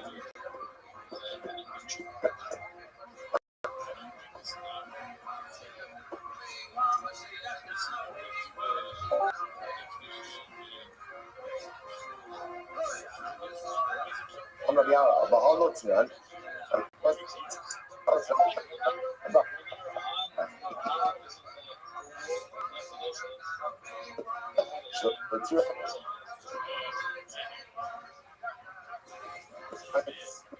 Hey.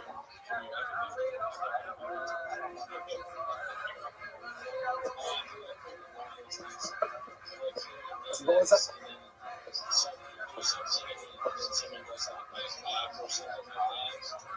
Basing is saying that something is telling you all.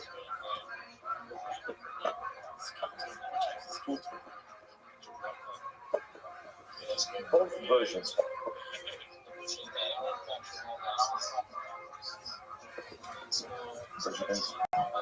Place is like Rabbi.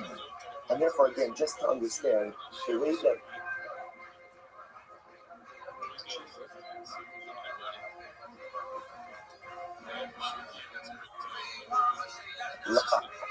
and give it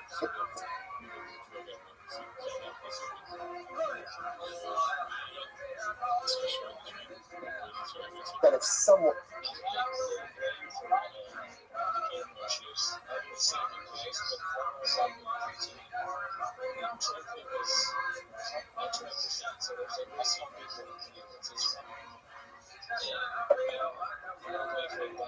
Moses, remember again, what happened? She said, I have part one.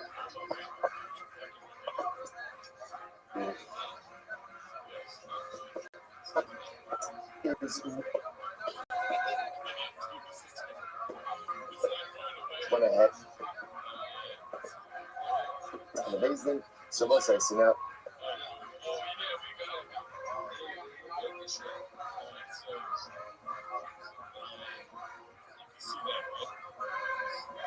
Here.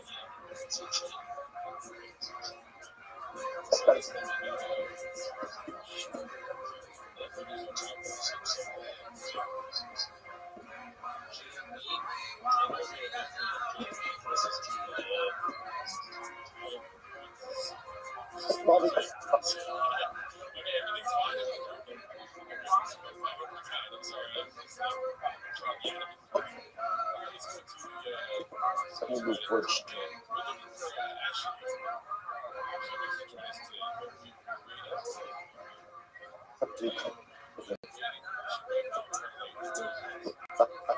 Hold the base and Shekhem the water. Get ready. Base. Okay.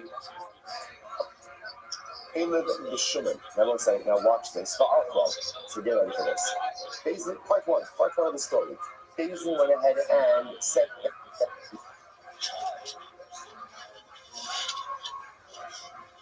One is Caleb, one is Shuman. Shuman is. His intention is to eat. And he eats the food. So Ruben, upset for the base.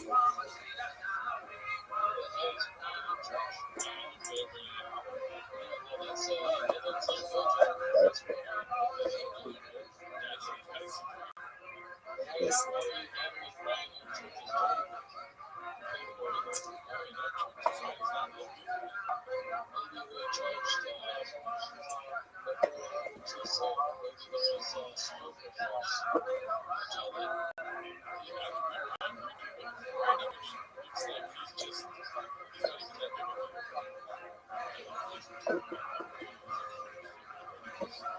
Back of the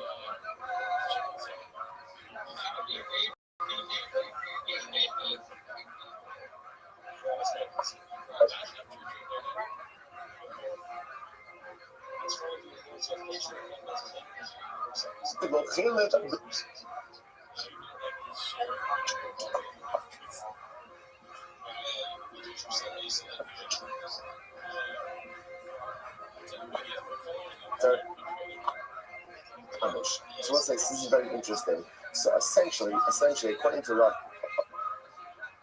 Mishnah, the different.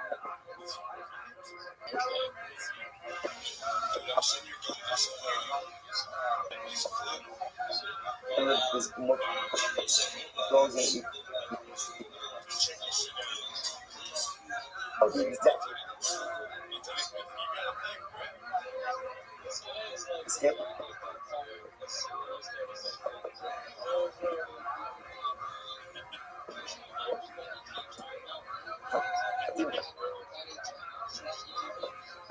Love it.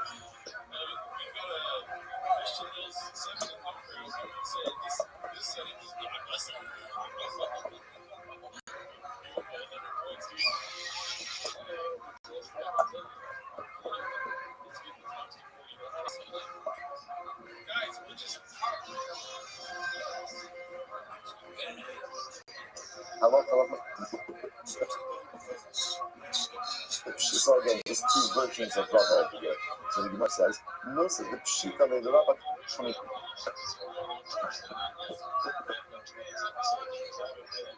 Up and wide line, holy beans, lean, shifting with motor. So basically, passing in it.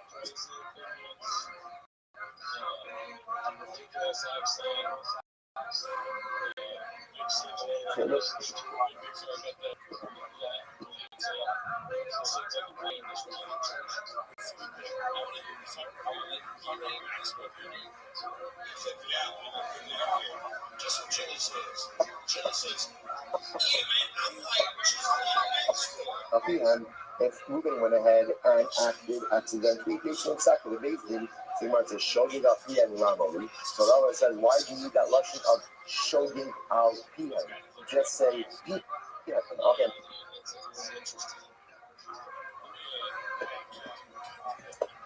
Potter, ultimately, this case.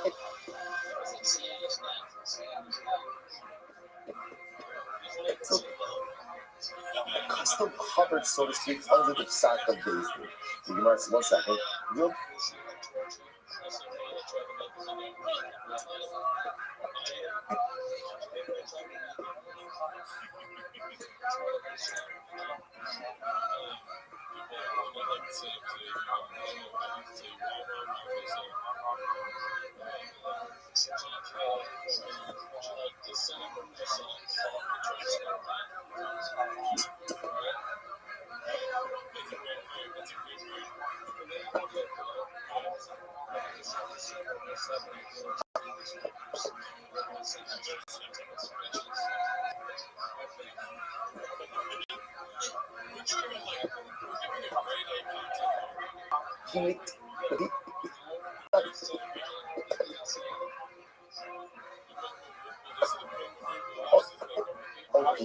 Maybe not.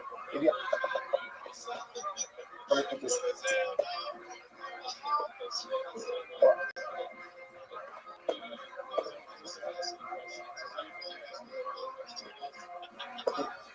Mix. Be fast. Everyone is.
Okay, so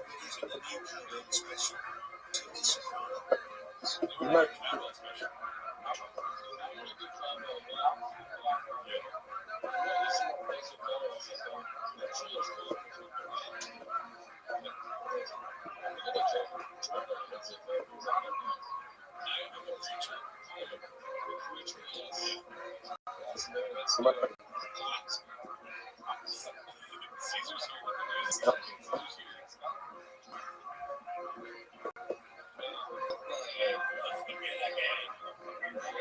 Some.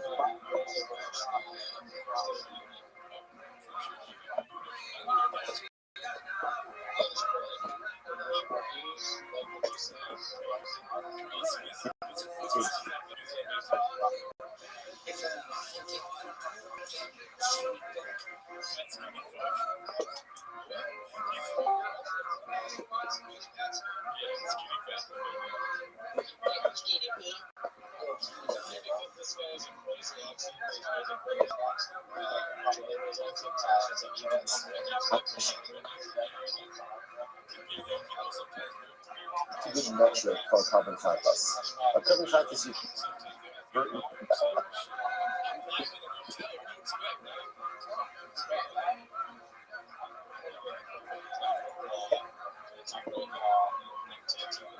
So that is.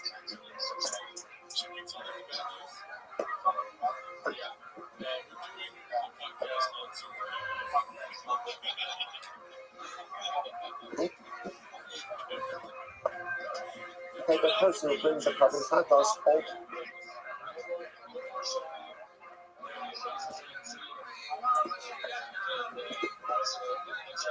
Moses Addis will exclude. Will this exclude? I'm a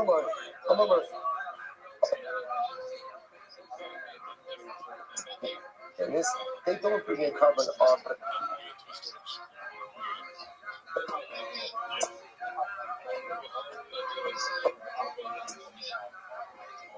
It's the art people.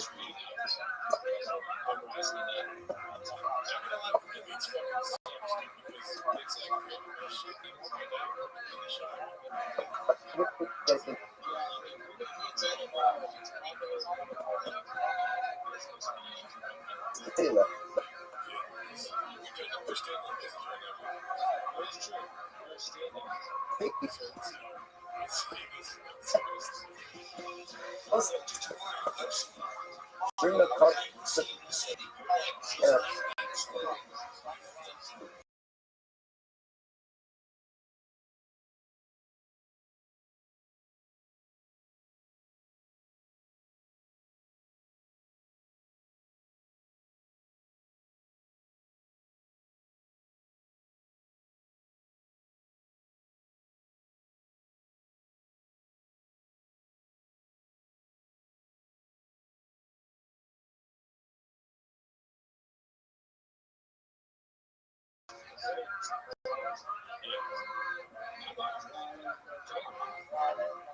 I'm not just laying the shoe in your path.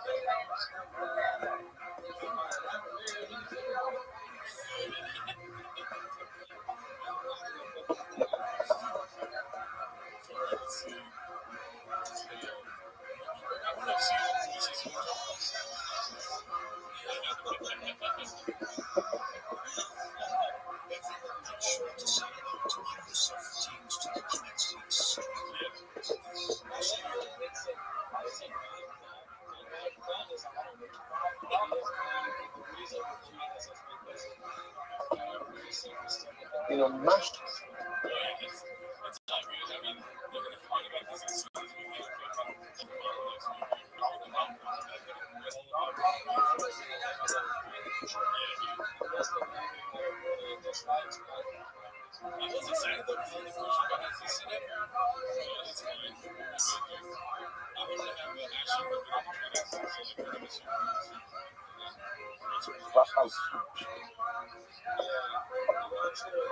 Changing that is called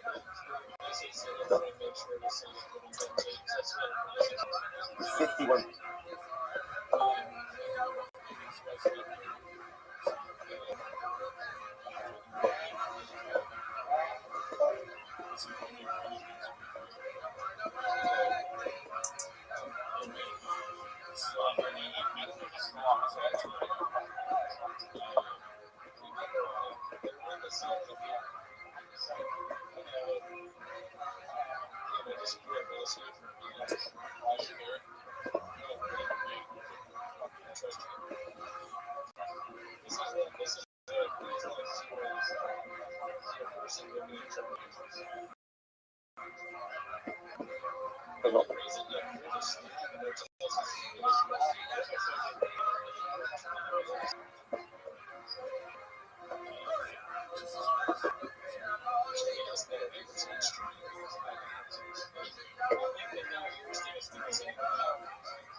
One.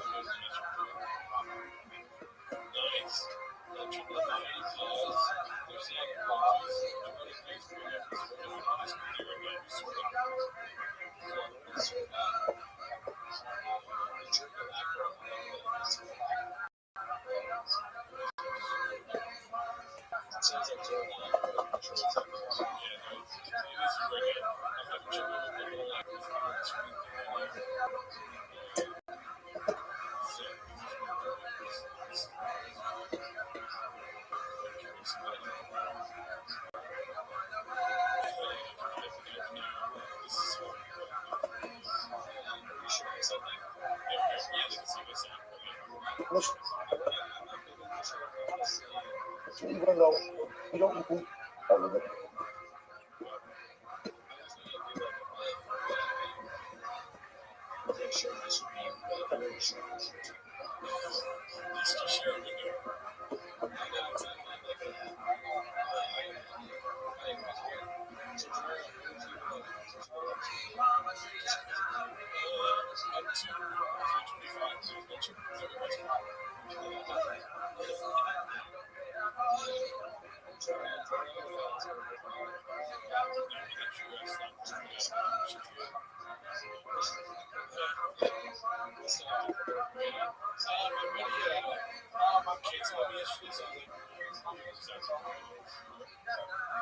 Tony,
because that's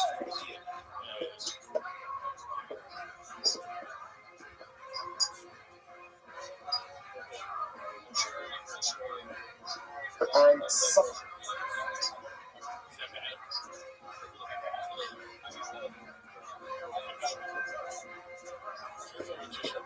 I'm not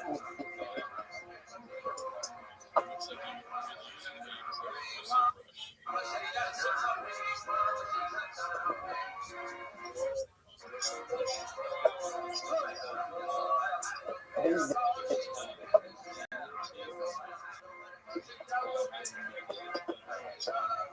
Kind of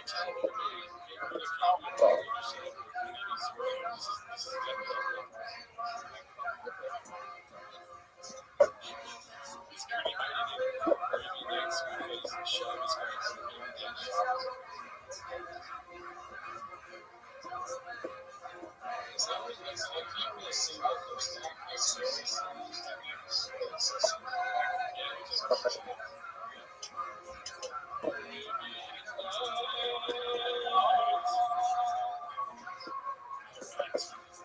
amazing.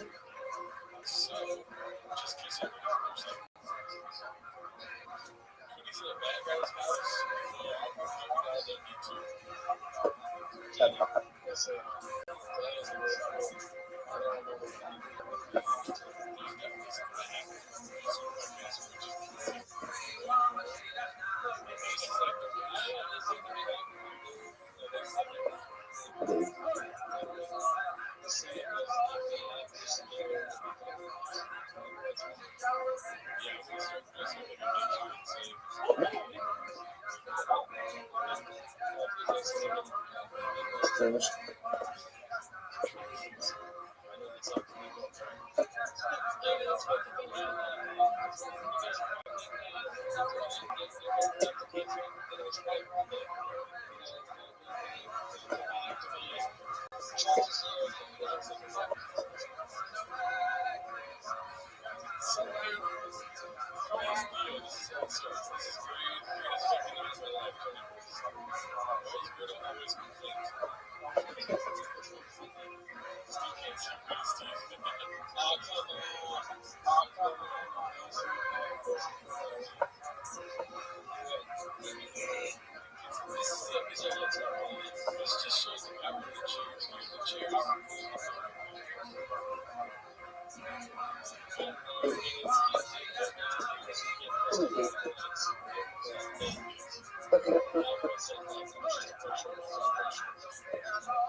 All right, let's try that again. Good morning, Rosai. I'm great. It's a plus. Baruch Hashem. To be able to begin a Seches Harios with the right theme this night. With all of you, begin by thanking all of our sponsors for this morning's share. To thank our annual Talmud Torah sponsors, those who talk about Israel. We're dedicating all the Shem and Drushos this year's Yizukos. The Soros Tavos for Am Yisrael. Our Talmud Torah sponsors for the month of Elul Habar in October. Ben Goldberg. For Aliyah from Shonis of his parents. Avram Ben Ashakumas. Fegorez and his mother Fegorez Bat Zeli. And hopes for all the Tzilos of our children, Hashem, and all proud Israel will be answered during this month and the months ahead. Shmuel Yehuda, Eli Nishmas, by our front of his father, Rabbi Yitzchak, Heidi, Benach, Hover, Yaakov, Shimon Bracha, and our governing sponsor, David Goodman, Eli Nishmas, Glory, and then Ali Zikon, Bracha, all of the Misham Sadna, the families, and all those who need to worship and the close to the Israel, the Israel, the American should make home, our hostages, Shalom, and the Torah. Allow Holy soldiers to be successful, the whole Nasi. Well, so with that, let us begin. So, Mazel Tov, first of all, the second Shahar Rizal. Again, Mazel Tov, what an accomplishment, so exciting. Baruch Hashem, and now we go to the second Harius. The second Harius, for those of you who are definitely better into that, so you've seen it. It's been a very interesting, different kind of the Sefta, as we will see.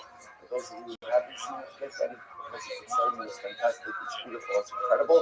Structured a little bit differently than some of the other sections that we are seeing. But Amir Hashem will expose us to a lot of really wonderful and incredible areas of halacha, but perhaps we have not seen and experienced up until now. So let us begin. Mishnah Beis Amidal. Holy Believers La'avo Al-Achas Mitzvot Ha'amilos B'Torah. Also we got them a little bit bigger, as you know already. So again, it'll flow. Amir Hashem. Holy Beis La'avo Al-Achas Mitzvot Ha'amilos B'Torah. Well, so here's the case, and this is going to be a central piece that we are going to be preoccupied with at least for today and a bit of tomorrow. Based in pasking and based in the mistake. And as a result of your mistake, ultimately you're tasking as something that was also really was mutter. That was a mistake that they made. As a result, the individual went ahead and acted with this guidance, and therefore committing your head. Look at the first Rashi of that. Holu Bezin, you don't show Holu Shachilef Odam Mush. The simple case, Bezin asking that Caleb, right, for giving fat, or Dam is mutter, or blood is mutter for consumption. Bezin made a mistake. Right? Because remember again, the notion of human infallibility is not one that exists within Judaism. Other religions have that concept. Judaism does not have that concept, which is why the Farshim being down Torah goes out of between multiple times to repeat the sin of Moshe Rabbeinu. Like if it wondered to yourself, Moshe Rabbeinu sinned, you got it. You know an Avera. One Avera. Most of us have done more Averas since we got here this morning. Right? That Moshe Rabbeinu did in his entire life. And the Torah repeats it over and over and over again. Why? Literally again to dismiss and to go ahead and reject the notion of human infallibility. No matter how great the person is, they still make mistakes. Even Bezin makes mistakes. So Bezin passed him. Now let's just use Rashi's example. They went ahead and they said that Caleb is mutter. Blood is mutter. Now what happened? The halacha yachid the asa. And the individual from Ruben heard the psak of the Bezin. He said, I always wanted to eat blood. He goes ahead and he goes out and he has dam. Also he drinks blood. Was this now? What's the halacha? The asa the shagag api. So again, now he committed now. Also remember, as far as Ruben is concerned, Ruben just acting on the advice of the psak of the Bezin. So now the Gemara Mishnah gives a couple of variations. Whether we're talking about a case where Bezdin also ate blood together with Ruben, so they also made a mistake. Whether Bezdin did it and Ruben committed the act afterwards. Whether Bezdin didn't follow their psak at all. Just Ruben went ahead and followed it. What's the halacha? Now, both said, normally, if you ate blood or you ate Caleb, right? If you ate Caleb, the shogi, what's the halacha? Carbon chatas, sin offering. Again, we'll get into a little bit more of the mechanics of the carbon session. But you go ahead and you would normally go ahead and bring a chatas. That's the halacha. In this case over here, what the Mishnah is introducing us to is part of Reuben does not have to bring a chatas. Why doesn't Reuben have to bring a chatas? If they should tell him a Bezdin. because Reuben did not act of his own volition. Now, of course, he acted of his own volition. He made the choice, but again, he acted based on the psak of Beis Din. And Stam, a person has no reason to believe that the psak of Beis Din is flawed, and therefore, halakha l'maisa, he's part from the chatos. Incredible. Incredible. So as I said, that this is what the Mishnah ultimately again is introducing us to. Beis Din goes ahead. Beis Din goes ahead. Beis Din goes ahead. And if you look at Rashi by the Potter, Rashi says it's the first of the short lines of the Melahavi Kispo Sira, Holil Vitala, the Beis Din Ba'asapia. So the Mishnah introduces us to this concept that if Beis Din delivers an erroneous ruling, an individual acts upon that ruling, the individual is protected or absolved from personal liability. Reuben doesn't have to bring a chatos when he ate the chiluk based on the instruction of Beis Din. Now, Beis Din's liability, different discussion. Right now we're looking through it. Okay, that's case one. Now watch this. Total Beis Din, let's say same case. Beis Din passed in that chiluk is mutter. Right? Forbidden fat is mutter. One of the members of the Beis Din realized this. No, this isn't so. Now again, I will say obviously that individual who realized this was in a minority. Right, he was in a minority, so the majority still carried the decision. But one of the dissenting judges realized this is an erroneous psak.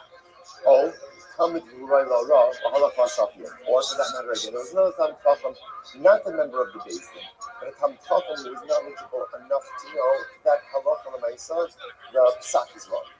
The psak is wrong. Now what happens? But nevertheless, listen to this. This member of the Beis Din or this Talmud Chacham still followed the psak. Right? He's like, hey, why not? Right? Just like, this is my one shot at favorite. Like in my Jewish life, right? Beis Din went ahead and passed that it was mutter. I know that psak is wrong. I know the psak is wrong. So remember again, the individual here is very important. This is either a member of the Beis Din or a ranking Talmud Chacham. So they know, this person knows the psak is wrong because one not. Beis Din went ahead and said that it's mutter. In that case, the Mishnah says, they sha'asu va'asimayim. Whether Beis Din actually ate the chaylev and this guy went ahead and ate with them, Bein sha'asu va'asak lehen, or Beis Din ate the chaylev and we can see that afterwards, Bein shalo asu va'asa, or Beis Din didn't do it at all. He decided to follow the psak of Beis Din, harei zeh chaylev. Interestingly enough, this individual is going to be tired, right? Which makes sense. Why? He knows. He knows better, right? He knows that this is an erroneous psak, and therefore halacha l'maisa, he is going to be tired. Now, I was like, interestingly enough, the Gemara is going to discuss the sense of a very strange case. If he knows that the psak is wrong, and he does it anyway, so of course he's going to be liable. There has to be more to the case, which we will discuss in a minute. Next, why the rest of the nation will tell the basis? Why? Because at the end of the day, when are you shielded from personal liability? When you could say that I did what I did based on the psak of Beis Din. But if you know that the psak of Beis Din is wrong, and you follow it anyway, at the end of the day, you are not shielded from personal liability. Zach Cloud. Let's say this is what says in Mishnah. I told her the Atzmo, Chayiv, I told the Beis Din Potter, if one acts of their own volition, ultimately again they're Chayiv. Now let's say that, remember again, if one eats chiluk amazing, what's your liability? Right? You can't melt the sweet, right? Because remember, you're not going to get you can't bring a chatos because chatos is only blood for shoulder. Right? So if you, the mezid is no chatos. Only the shoulder is chatos. So that's how we're going to have to define what this case is over here. Because in order to say chayiv b'tashas means chatos must mean that there's some element of shoulder. So what the shoulder in this case, again, we'll have to see in the Gemara. But bottom line, what the Mishnah is introducing us to, is that Beis Din issues an erroneous psak, and the individual follows that psak. The individual is shielded from personal liability of the chatos because they acted in good faith. If Beis Din issued a wrongful psak, and the individual knows that it's a wrong psak, again, I won't say by the way, if you notice by the way, it has to be a certain kind of individual who knows that it's an erroneous psak. right? Not someone who thinks that they know. But rather, again, we're talking about someone over here, either who is a member of the business himself or a lay income couple. That person knows the psak is wrong, but he follows it anyway. He is not shielded from personal liability. Okay, so we'll say that's the Mishnah. Let's delve in. Listen, Nasa talks. First Mishnah Arias. First Mishnah Arias. Incredible. Amashua. The old love. I'm sorry, this is over. Amashua. The old love ain't based in Chayavim actually have Mutarma. So also see now, we see my focus about Shmuel and Rabbi a little bit just about the mechanics of it. So now, I understand the principle. Like the principle I understand. So now the shadow is what exactly does Basin have to say when they deliver this erroneous ruling? So again, Shmuel, hold on, in Basin Chayavim actually have Mutarma. So Shmuel says the verbiage is Basin says Mutarma. This is permitted to you. You are permitted to eat halal. They have to say it like that. Okay. The being in our Amar, Achiyom Lahem, Mutarin Akem Lasos. If you notice again, the Bini adds in one word. What's the one word? Lasos. You are permitted to act on this psak. So the Bini says, saying that it's mutar is not enough. In order for the individual to be shielded from personal liability because they acted based on the psak of Bezdin must have also added in the word lasos. You are permitted to go ahead and continue based on this psak. You're permitted to act based on this psak. So very interesting. You might say, my time, huh? Now what's the reason for that? Why was the Bini adding that word lasos? So Bini says, because without lasos, there's a statement of information, or there's a statement of fact, but there's no mandate, there's no direction from Bezdin which are allowed to act based on this. So therefore, Rabbi used the word lasos in order for this to be like instruction from Bezdin, which would then mean if Bezdin says, "Mutar like Caleb is mutar atam lasos," you're permitted to go ahead and eat Caleb, or mutar atam lachol. Right, you're allowed to go ahead and eat. Okay, so the Bezdin is constantly and they're giving hurrah, they're giving instruction. Rabbi says, "Allah for myself." That's where the individual acted on that Bezdin's advice, that Bezdin's son. Ultimately, again, the individual would be part of it. But according to Tini, if Bezdin would just say, it's mutar, that would not shield the individual from personal liability. Shmuel says, yes, it would. Okay, so let's analyze this. So my comment again, what continues logic? The shall Yigmara Hurrah. Because Bezdin's psak is only final when number one, they tell you status and action. When they tell you it's mutar, and you can in fact believe based on this psak, ultimately again that's Bezdin's psak. So let's analyze this. Good. What's about else? We've got lashes on both sides. So we're gonna right now it's on the right side, but just notice it's on both sides. I'm not buying it. I find another thing. Rabbi says we also now say Rabbi is coming along to support ultimately again Rabbi's position. We also puzzle you out. So we're going to get a lot from the rest of it. We'll say this is the case of Zakin. Zakin Mamre is an individual who is a member of the Bezdin who refuses to yield to the majority. We can look at Rashi for just a minute. Chazal Rashi says, Zakin Mamre Yedilo, or Lasos, the Master of the Kingdom, we turn out to Lasos. Okay, so because of that. So Zakin Mamre is literally, again, someone who is outnumbered on the Bezdin, but refuses to yield to the majority. And let's say, so such an individual actually to be executed for this translation, which makes sense because if you refuse to yield to the majority, you're undermining the fundamental fabric of the way the judicial system works. That's how Bezdin works. It works in the majority.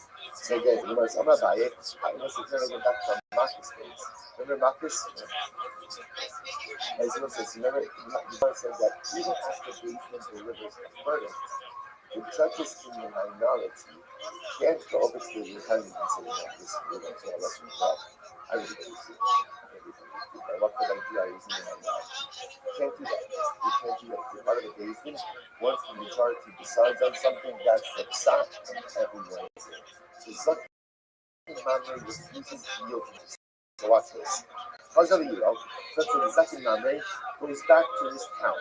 Shana, he continues to teach the Shavimit, and he continues to advance the psak that he held before. Pater, ultimately again, he's Pater. Now let's say, so in other words, if he comes back to his town, and he continues to go ahead and discuss the psak and teach the psak as he believed it, not in line with the way the Beis is doing it, he's Pater. You don't ask him. However, Hora Lasos, but if he asks and he says, Evra, you can act on this psak, then, what do you see here? That for things need to give a binding psak, it's not just enough to say Mutarin Atem, but rather, what do they have to say? Mutarin Atem Lasos. For business psak to be a formal psak, they have to give, first of all, again, psak halacha, and then explicitly indicate you can act based on this law. So just remember again why it's important for us. Our whole discussion is an individual is acting based on the psak of Beis, which turns out to be erroneous. So now we're saying, okay, you acted in good faith, you're shielded from personal liability. Rabbi is saying, but it only works if the psak was ability articulated in a particular way. Requires no more articulation of the halacha. That's part one. Mutter, and number two, permission to act based on the psak lasos. And Rabbi is just proving this point. I'm really out. Yeah, I said, real scenarios. Hula based in the Nase, I said, all incredible cases. I'm seeing one of the exciting things I will say, one of the really exciting things is as we go through that film, even if we don't remember everything, sometimes we see things. It's kind of like seeing someone in shul where I know you. So I know you too well to ask you your name again, right? But I don't know you. So like, there's that feeling of like, of course we know each other. What's your name? But so that feeling is a lot like that. Like in other words, like I see something. Like I know you. I don't know your name, right? I don't really remember the details, but I definitely know you. It's a beautiful feeling like that. So again, the Gemara says like this: Korla based in nothing. So we've seen this case, right? Rachel's married to Reuben. Reuben goes overseas. Eight Achad comes along and says Reuben is dead. So remember again, when you reach halachas, when you reach a certain halacha, where we believe in Eight Achad, like we believe in Eight Achad to allow women to remarry. Remember again, what you've seen this. This is a kula. This is a heter for what purpose? And again, what? Excellent. You show iguna akidu barabot. So I was not going to solve myself first. He's nice when I'm going like that. But hey, so you should iguna akidu barabot. So again, listen, now watch this. So hold of a basin in the so basin got the 8 echad, and they passed in. Okay, Rachel, you can get remarried. Let's watch this. The whole couple killed the law, and she went out and she had other relationships, she didn't married, she had relationships with other men outside of marriage. Okay, now what happens? And let's say, now remember, and then what occurred? Guess who came back? Reuben, right? Reuben came home, right? So now both sides. So now, what's her status? So what's the halacha? Chayeves the carbon. Ultimately, again, she is chayeves. Again, not chayeves, not that much for adultery, but she is chayeves the carbon. Now, why? So watch this. Because remember again, what was the psak of Beis? The psak of Beis was that Allah said, what? You're allowed to what?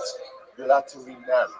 You're not allowed to engage in immoral behavior. So interestingly enough, had she remarried and Reuben came back, ultimately again she wouldn't have any personal liability. Now she engaged in immoral behavior, there is personal liability. But bottom line, why are we bringing this down here? If you know this, what's the psak? How does Beis formulate the psak? Beis says ultimately again, Beis says, Horla Beis Likinasa. So if you notice again, what's the formulation of the psak of Beis Din? Beis Din doesn't just say mutter. Beis Din says mutter and behavior. You are permitted to remarry. So again, remember, all of this is backing up with Dini's position that the way a psak of Beis Din is formalized is mutter la'asos. You're allowed to, and here's the accompanying action.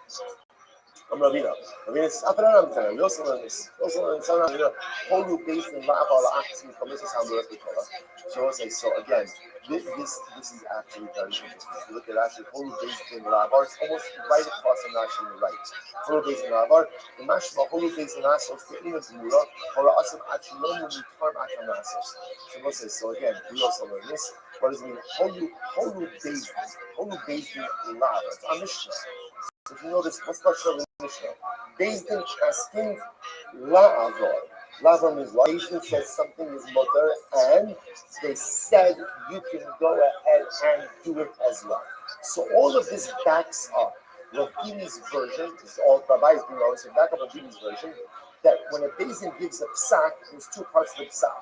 There's mutter, and you're allowed to act or act in a certain way based on this, and then.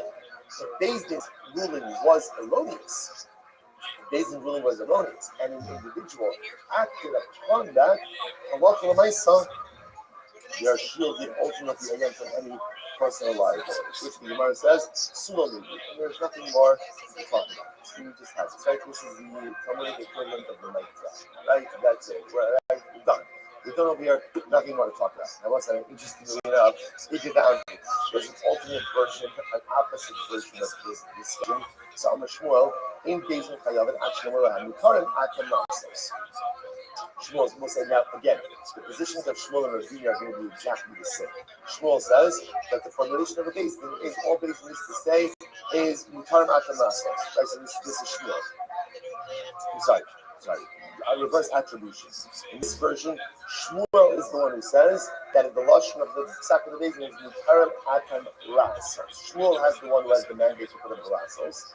Rabbi in Arda Omar Afidu Mutarim Atam. No, even if Beis Din just says Mutar Nigmara Hora. That's the end of the psak, and Allah when I say the individual acted based on that, they are shielded from personal liability. I'm not about it. So says, now in this version, Abaye is asking a series of questions on Ravdini. In the previous version, Abaye was supporting Ravdini. In this version, he's questioning Ravdini, bringing all of the same proofs. Abaye, the halot tzanati, but Ravdini, that's not how we learn. Right? Chazer v'ira v'shana olim kedash v'nei pater oralas oschayiv. Zakimamre. So again, we have to go through all the cases again. But Abaye says Zakimamre. Zakimamre is only going to be chayiv when? Not if he just teaches the halacha, but if he tells the people this is the halacha and if you act on it, that's when it's chayiv. What do you see from here? That it's not just enough to say mutter, you also need what? Lasos. Next, Rabbi Yawa, Bahalotznan. Rabbi Yawa says, 1 second, what about the Parvalotznan? Holu. About Halotnan Hafi. Holu the base of the Nose. No, from the Chokala, Hayavis Karban. So it's really every Nose. In case they can get instructed to be married. Their psak is only binding with what they say, mutter and action. So you see here, basically this psak requires mutter and lasos. Next, Amravino, Bahalo Tzara. I think it's 1 second. Holu is not a Mishnah. According to the Bruggies and the Mishnah is basically saying that something is mutter, and they're telling you ultimately again that halacha might if you act on it, and you want to sue lo me. So interestingly enough, both versions, although again there's reverse attribution, halacha l'maisa really come out the same way. Let's just go with the first version. Halacha l'maisa, the way we pass it, is like with deeds. And therefore, again, just to understand, the way that Beis Din would normally go ahead and structure their psak is they would say, mutter, number one, again, the ruling that it's permitted, and ultimately, lasos. And give instruction that this psak behaviorally can be acted upon. It's only that type of psak that if someone followed it, even though it turns out to be an erroneous psak, often the nice they are shielded from personal liability. Incredible. Great. That's our first part of the show. The halacha yachid next. Quotation show. The halacha yachid asa shogig apiyam. Remember again. What happened? She said, part one. Part one is let's just plug this in to faith, right? So Beis Din asking Caleb is mutter le'achol. They're allowed to eat Caleb. Okay. So now the individual went ahead and ate Caleb. If there's some second reason, so now it says the individual went ahead and acted inadvertently. The Gemara says the miskin ba'asa shogig lamed. Why do we need that word shogeg? I was supposed to think about it. Interestingly enough, he's not really shogeg. In other words, right? Ruvain is acting intentionally. Why is he acting intentionally? Because as far as Ruvain is concerned, he's got a psak reason that says he's doing his mutter. It turns out that it was an accident. But what he was bothered by is, why don't you just say, V'halach hayachid v'asa pihem. The individual came along and acted based on their words. Why do you need the word shogeg? Which they was Rabbi shogeg last year. This is interesting. Rabbi says because the word shogeg actually comes from 30 different ways. This is really quite fascinating. Last year, watch this. Horu Basin Shekhin the Mutter. Get ready. Basin Paskin, Shekhin the Mutter. Okay, now what happened? It is public lo Caleb B'Shimon. I will say, now watch this. Ba'achlo. So get ready for this. Basin, part one of the story. Basin went ahead and said that Caleb is mutter. Okay, next, part two. Reuben has two pieces of meat in front of him. One is Caleb, one is Shimon. Shimon is permitted to fast. Reuben, his intention is to eat the Shimon. So what happens? He gets mixed up and he eats the Shimon. So Reuben, watch this. So Reuben ate Caleb. But Reuben didn't really eat Caleb because of the sacrifice. Right? Reuben ate Caleb because he just got confused. Comes along the Rabbi says, get ready for this, ready for it. Reuben is touching. Why? Because essentially, since there's a psak out that says that Caleb is important, that a Jew of eating Caleb inadvertently, either because he's following the sin, or because it just gets mixed up, he's part of it. Both sides, and that's wild. That's why, right? Because remember again, in this case, Reuben's consumption has nothing to do with the psak of the days. It has to do with his own personalistic confusion. But yet, again, he's still going to be clutter because that psak is out there in the world. Incredible. So you must like, I'm going to show you last night. Holy basis going to mutter. Basin when I said it's not Caleb is mutter, then it's Caleb the Shimon. And then Reuben mixed up a piece of Caleb with a piece of Shimon, and inadvertently ended up eating Shimon, but Potter. Potter ultimately again is Potter. Al PM Mamish. So what says this is very interesting. So essentially, according to Rabbi, there's two different cases in Bethany Mishnah, right? Because this is how the Mishnah reads. Ba'ala Hayachid Ba'asa Shogeg Al PM. So there's two different events. There's Shogeg and there's Al PM. Al Pihem is the case that we've been talking about up until, which is Bezdin said that Caleb is mutter la'achol. Reuben goes and eats Caleb. Okay, he's absolved from personal liability. And then the case of Shogeg is actually a different case. Rabbi wants to posit. The case of Shogeg is again, he gets mixed up between his Caleb and his Shimon. He eats the Caleb. He didn't mean to. He's still going to be potter ultimately again because such a psak and Bezdin exists in Israel. Incredible. Absolutely incredible. So you must read it down. The others say, Rabbi says, Shogeg al PM with the potter. An alternate version of Rabbi, or opposite version of Rabbi, Shogeg al PM. It's only an accidental condition of the Avera that happens as a result of the psak that absolves within a personal liability. First part of that will say,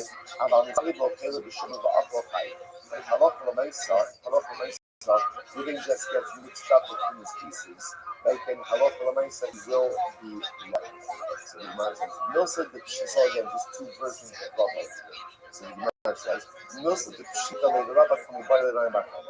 So something which was obvious to Rabbi is actually a kasher Bakam. Baile Rambakama goes the second white line, Holy Basin, Shekhi with Mutter. So Basin passing, the same Israel, so Basin passing that care of his mother. Then it's Halach Shimon, but then again, Reuben had two pieces of meat in his house. One was Caleb, one was Shimon. His intention was to eat the Shimon. He accidentally went and ate the Caleb. What's the halacha?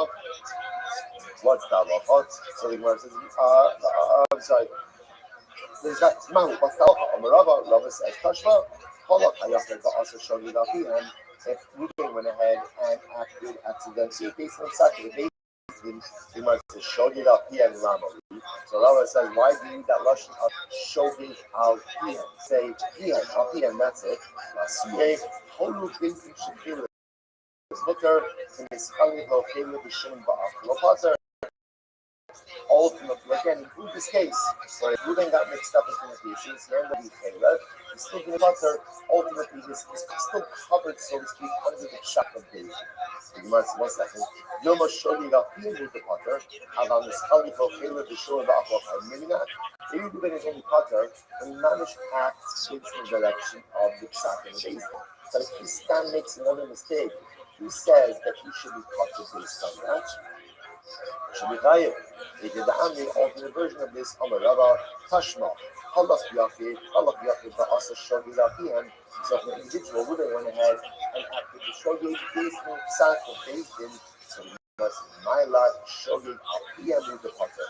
Isn't it only in the case where you can manage act based on the Psak of the base that is going to be Potter?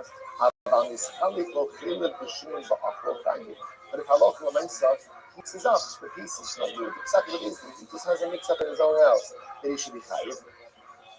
Vilma, O Shogeg, O T, O Api. Maybe not. Maybe Allah might say again, that's what the Mishnah is coming to say. There's really one of two cases. There's Shogeg or Alpi. Ultimately, Alpi means he literally acts based on the Psak of the base thing, and Shogeg means he has his own mixed up pattern. Incredible. So I just want to point that out here. So this is really fascinating, right? Everyone is agreeing that if days been passing, it is permitted to eat halal, right? Mutter akan le'achol halal. All right, mutter and go le'achol halal. So everyone agrees if you then act on that psak, is going to be butter. Going to be butter. The shadow jest is now Reuben has a mix up in his home. Two pieces, halal and shumer. He wanted to eat the shumer. He accidentally eats the halal. Is he chayiv or potter? So this is the machlokes. What if people will say chayiv? His inadvertent consumption of halal has nothing to do with the psak of the basin. Other versions say no, it's going to be potter because once there's the psak of the basin out there in the belt, like the halal is mutter, ultimately again he's being covered by that. Incredible. So this is the pluta. In reality, this is part of the machlokes. Total basin should halal and mutter. This basin passing. So I just wonder if it's only things in machlokes. All the basin should halal and mutter. Basin passing that halal is mutter. Okay, that's our case. And now both said that's part one. Part two is Reuben is in his house. Reuben has two pieces of meat. One is halal and one is shuman. Then his chalitol halal, the shuman, ba'achol, he mixes up the pieces and inadvertently ends up consuming the halal. What's the halacha? Rav Amar Potter, Rabbi Yochanan Amar Chayiv. Okay, here it is. Here it was so explicit not like this. Rav says the Potter, you're covered under the psak of the basin. Rabbi Yochanan says no, your act has nothing to do with the psak of the basin, and therefore you're going to be chayiv. And by the way, chayiv what? Chayiv atratas. Remember again, this is still a case of shogeg. This is still a case of shogeg. But so much in this way, the murder is the kasha. Me'am haaretz. So what says so ultimately this is the nefesh achas tachat habishkaga me'am haaretz basos achas mitzvos Hashem asher lo te'asena b'Hashem is the concept by common practice. Right, the person commits an avera inadvertently. So the Gemara says me'am haaretz basos fat lumumur. This comes to exclude umumur. Is once remember again the concept of pathos is totally predicated on the notion of children. A mummer, which is someone again, as we saw back to us in hedging days. A mummer is someone who fundamentally rejects control. So ultimately and sins with intentionality, ultimately again is exempt from a common pathos. Doesn't mean that. Shem ben Yossi Omer, Shem Inotzalach. Hari Omer, Asher lo te'asena bishkaga va'ashem ohoda. So what's this very interesting? When it speaks about again a common pathos, what does it say? Asher lo te'asena bishkaga va'ashem ohoda. Talking about a person ultimately, again, when they make a common pathos, Hashav midiyaso may be common al shivim yasa. So once again, here's the good metric for common pathos. A common pathos is for inadvertent avera. Meaning what? Here's the litmus test. If you had the necessary information on hand, would you have abstained from sin? If the answer to that is yes, then you bring a common inadvertent commission of the idea. That's what we call hashav niyel. If someone would have refrained from sinning, may be covered al shiviyasa. That's the type of person who brings a common pathos ultimately again for the inadvertent sin. Conversely, if someone had the knowledge but still would have sinned, you don't bring a common pathos. Most of obviously this exclude. What does this exclude? If somebody would not refrain or abstain from sinning because of this awareness, they don't bring a carbon on their shoulder. So that would exclude a mummer. When Isa, lo shar liyasal. Now, there's an interesting enough applying this to our case. Let's try to apply this to our case. So the case, our case is not a situation where one would have to explain even had they know it, right? Remember again, Ruben is getting mixed up with three pieces. Even had Ruben known that the piece he was about to consume was Caleb, he still wouldn't have abstained. Why would he have not abstained? Why not? There was a psak favor. So one second. So why should you be high the chatos in this case? In other words, we'll say the metric for chatos is I bring up carbon chatos for committing an avera b'shogeg. If I would not have committed the avera had I had the knowledge, but in this case again, even if someone wait, it's Caleb. Reuben has said, so what? So what? Bezdin said that it's mutter. So why should you be high the carbon chatos in this case? Incredible. Rabbi, Salo Shami Biasal, Papa Kasara Biochanan, Kevin the Fuse Yaga, Rohu Ledina, Hajibu, as again, so really what it says like this. Since when Bezdin finds out that their psak is erroneous, obviously Bezdin can walk it back. Hadmar says, Mahu Nami Hadmar, and then when Ruben hears that Bezdin retracted their psak, obviously again, he's also going to retract his behavior. So therefore, the Gemara says, Shami Yasot Hamidabay. Essentially, the Gemara says is like this. We still call this a case where if you had the knowledge, you would have abstained. In this case, it's just 2 steps removed. Had Bezdin found out that the psak is erroneous, they would have abstained from this behavior. And then when Reuben finds out that the psak of Bezdin is erroneous, he would have abstained. Therefore, this is called the case where if one had the knowledge, he would have abstained. That's why at least one opinion says he is high the chatas in this case. I'm sorry. Very good.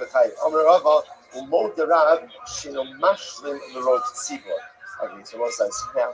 Okay, this is now another topic over here. So I'll say we're going to get into. There's something in this case that we're dealing with up until now. What's happening in this case is Bezdin is giving an erroneous psak, and an individual is following through. There's going to be another case where Bezdin delivers an erroneous psak, and the majority follows the psak. That's a different situation. That is called Har Ha'elam government tzibur, special covenant as well.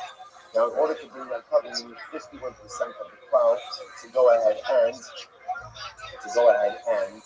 follow the erroneous psak. So let's say, watch this. Let's say you have 50% of the crowd in scales. And who's the determinant, right? Who's the guy who's going to put the scales? It's Reuben. Right, so again, watch this. So Bezdin constantly Caleb is mutter. 50% of the crowd Yisrael. 8 Caleb, facing the psak. Who's the guy who's going to tip the scales? Reuben. What does Reuben do? All eyes on Reuben. Reuben's sitting at home. He's got 2 pieces of fun for him, Caleb and Shuman, right? And he needs to eat the Shuman that he eats, but he ends up eating the Caleb. Everyone agrees that Reuben does not count towards the Torah. Right? Reuben does not count towards the Torah. Why? Now, why is that? Because deep down, what you can't ignore is that what? That Reuben is not acting based on the psak of the Bezdin. Reuben is just doing his own thing. So even if we could say that Reuben is personal liability, or Reuben is himself in personal liability because of the psak of the Bezdin, let's say for calculating the 51% for Par Helam Davin of Sibar, you can't say that Reuben is acting based on the psak of the Bezdin. Okay. What's the reason? Dishkaga. Actually, Kulon, Dishkaga Achas. Because for Har Helam Davin of Sibar, for that 51%, everyone has to be acting in the same shogeg capacity. Therefore, again, Reuben is acting in a different shogeg capacity, and he can't be counted. But again, separate halacha. So we'll say, so bottom line, interesting enough, bottom line, when we end off with over here, is a fundamental machlokas. And what is that fundamental machlokas? Halacha l'maisa, if Reuben went ahead and ended up eating Caleb, not because of the psak of the Bezdin, but because he got confused himself. Halacha l'maisa, is he liable or not? On one one of his liability because his consumption has nothing to do with the psak of the Beis Din. On the other hand, it is in the belt, right? In the world, there is a psak of Beis Din that says split his mother. Does that psak absolve him or not? It's something we'll see that I'm on it. Next. Beisha asu va'asu mine. So what's this? Remember again, the Mishnah brought down a whole bunch of variation of cases. So Beis Din said, and then it says, whether he did it together with Beis Din did it first. He did it, then Beis Din, he did it by himself. What do you need all these cases for? So which we must learn the Mishnah. So again, I understand the Mishnah why Lozu Afsu Katam. So we'll say, Lozu Afsu is a stylistic version of the Mishnah, but the Mishnah sometimes just includes a lot of information, even though you don't need to say all of it, it's understood. Ella Seifa, from the few that came down, the Mishnah is coming to highlight liability. Why don't I need all the cases? Or the cases should really be framed in the reverse. So we'll say, on the days, which the Gemara says, Zu, Bein Sarach Lomar Zu Katami. So again, we have a stylistic idea that sometimes the Mishnah will say this even though I didn't need to say something else. Bottom line, there is additional information listed in the Mishnah, which is just the stylistic reality of the Mishnah. Sometimes even though I can extrapolate the cases from each other, sometimes the Mishnah will rely on you to extrapolate, or sometimes the Mishnah will just give a lot of additional information. Right? The other Achaman, case was another again. What was that case the Mishnah? Beis Din delivers the erroneous psak. You're allowed to pay them. One of the members of the Beis Din, or a ranking chacham, in the gallery of the Beis Din, realizes that this is an erroneous psak, but he nevertheless relies on it and eats kelev. What's the halacha? He's chayav. Ultimately, again, this individual ultimately again is going to be chayav. So watch this. If you notice, by the way, how do you refer to these individuals? Either, right, Talmid Chacham, it's interesting. The person is a Talmid Chacham and fit to deliver judgment. Why do you need both of those things?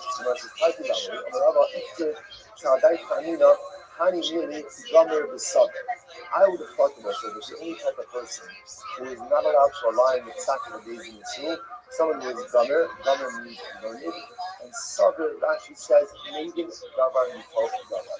Someone is able to extrapolate and ultimately, again, apply knowledge to different ways. In other words, maybe we're only talking about someone who really is fit to be a dayan. Aval, gomer velo sabr, and if someone has a lot of knowledge but they don't know how to extrapolate, well, maybe you got to have both of these qualities in order to be exempt from personal liability. Rabbi says, Lahora, come here to Southern Mishnah. That's not true because that's the Mishnah. The Mishnah itself says, Roi Lahora. Who is a person who is Roi Lahora? A person who is both Gomer, learned, and Sabir, knows how to extrapolate information and apply it from one scenario to another. However, the other half of it's not able to say. If you would have just said law, how about Gomer the Sabir? I would have thought like this. It's only someone who's both Gomer and Sabir. About Gomer below Sabir, low. But perhaps if you don't have both of these qualities, maybe you would be exempt from personal liability if you rely on the Beis Din. Tana Loi La. Mishnah Yisrael Gomer below Sabir below Gomer. So what's incredible? Therefore, again, the Mishnah used Rothschild for Ra. Or actually, what says coming to limit to say, as long as someone is either Gomer or Sabir, you have you know a lot of information, or you know to extrapolate. In other words, if you have the ability to know with certainty that this psak is wrong, and you rely on it, you are not shielded from personal liability. Incredible. Right, says, keep going now. Here's a good example of this. Like, what would be a good example of someone where if you relied on the psak of the Beis Din, they would not be shielded from personal liability. Keep going on. Rabbi, keep going. Shimon ben Azai, Shimon ben Zol. Okay. Like Shimon ben Azai, Shimon ben Zol. Like these individuals. I'm going to say, if you look at Rashi says over here on the right hand side, you go Shimon ben Azai, Shimon ben Zoma, Shal Yoshim b'fnei Chachamim, Vayirugim laholav. These were coming who were like sit before the Dayan. They were sitting in front of the judges in the Beis Din, and they themselves relationships ultimately, again, were fit to be judges. This is the type of person that Mishnah is talking about. Rabbi, ki agavna meziti. I want to say, here's the problem. Okay, so let's at least begin this, and I alluded to this in the Mishnah before. Here's the problem. If you have a person like Shimon ben Azai and Shimon ben Zoma, who obviously, we're ranking sages, and they hear the Bezdin say that Chaylev is mutter. Chaylev is mutter. They know it's wrong. If they go ahead and they act based on this psak of Osai, so the Mishnah said, they're chayiv v'chatas, not sure the personal liability.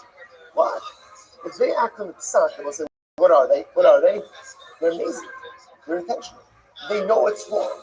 They know it's wrong. So at Chayiv v'chatas, they should actually be liable for mizid. They'll say, now watch this. This is incredible. Well, the time Hadistan Yabas says, so Achos, Yochid also be Achot Chayiv for us based in Potter. Yeah, also the Pasuk says, if an individual does of his own volition, he's fired. Ultimately, Torah's based is Potter. Such total based in Shakir of Mutter, it basically Paskin, Shakir is Mutter. Let's stop over there for today. Pick up, don't worry, we're fine. We're fine. Catch up in this fucking, Let's say, good. So guys, stop mid-discussion, but again, a lot of good stuff. We'll pick up with the Tom fucking piece tomorrow. Okay, let's have a great day. And we'll say, Masterman starting the second service.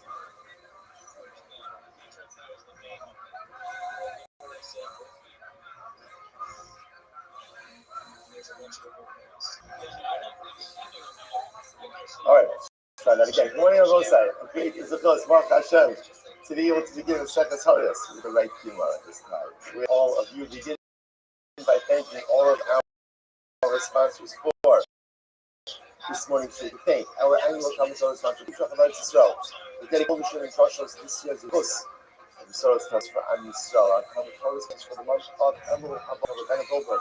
For our youth of his parents, Avram and Asher Pinchas, Tegoris and his mother, Tegoris and Bas Seli, in hopes that all the tefillos of our people and Hashem and all of Yisrael will be answered during this month and the months actually in the universe really Nishmas that I flung up from his father Rabbi Yitzchak Ali Ben Achvaga Rabbi Yaakov Zichron Zacha and our week of learning sponsor David Goodman really Nishmas Lori Ben Ali Zichron Zacha and Mentor Torah all of the Nishmas Sadra we the families and from all those who were for Shabbat for his both for himself we start to do matters in the home our messages to Shalom and the Torah for our very soldiers to be successful before Maaseh.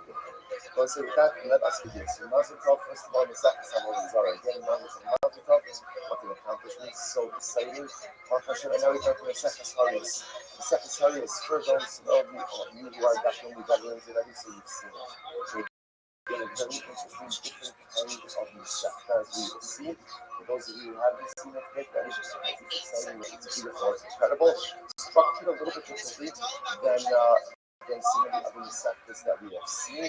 But the next session will expose us to a lot of really wonderful other areas of halacha that perhaps you have not seen and experienced up until now. So let us begin Mishnah Days Amid Aleph. Only beginning La'avo our achas and mitzvos and miros b'Torah. Also, the daf a little bit bigger, as you know already. But again, it'll flow in that session. Based on La'avo our achas and mitzvos and also here's the case, and this is going to be the central piece that we are going to do at least for today and a bit of tomorrow. Based in Paskin and based in your mistake. And as a result of your mistake, ultimately again you think and this Paskin as something that was awesome, really was mutter. That was the mistake that they made. As a result, an individual went ahead and acted with this guidance, and therefore committing an avera. Take a look at the first Rashi on that.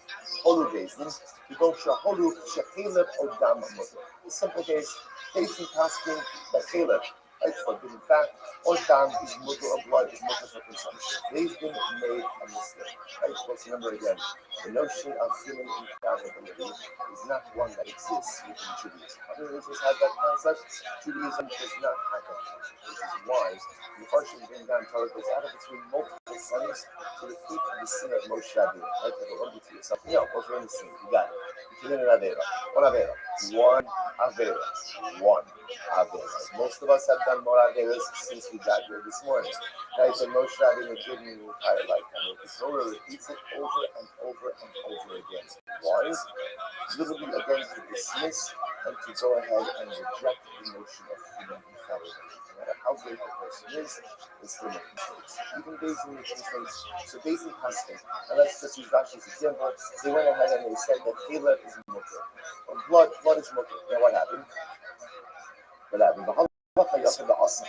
An individual called Ruben heard the psak of the Beis Din, and he said, oh, he's wrong to eat blood. So he goes ahead and he goes out and he has down. Okay, he drinks blood. So he says, now what's the halach? The asa is shadad apid. So again, so now he committed. Now, also remember, as far as Ruben is concerned, Ruben is just acting on the advice of the psak of the Beis Din. So now the Gemara's Mishnah gives all the variations. Whether you're talking about a case where Beis Din also ate blood together with Ruben, so they also made a mistake. Whether Beis Din did it and Ruben committed the act afterwards. Whether Beis Din didn't follow the psak at all, just Ruben went ahead and followed it. What's the halacha? Now we'll say, normally, if you ate blood or you ate Caleb, right? If you ate Caleb, you showed me what's the halacha? What's the halacha? Carbon chatas, sin offering. Again, we'll get into a little bit more of the mechanics of the Kabbalah in the session. But you go ahead and do it. Normally, go ahead and bring in chatas. That's the halacha. In this case over here, what the Mishnah is introducing us to is part of Reuben does not have to bring a chatas. Why doesn't Reuben have to bring a chatas? If they should tell him against it, because Reuben did not act of his own volition. Now, of course, he acted of his own volition. He made the choice, but again, he acted based on the psak of Beis Din.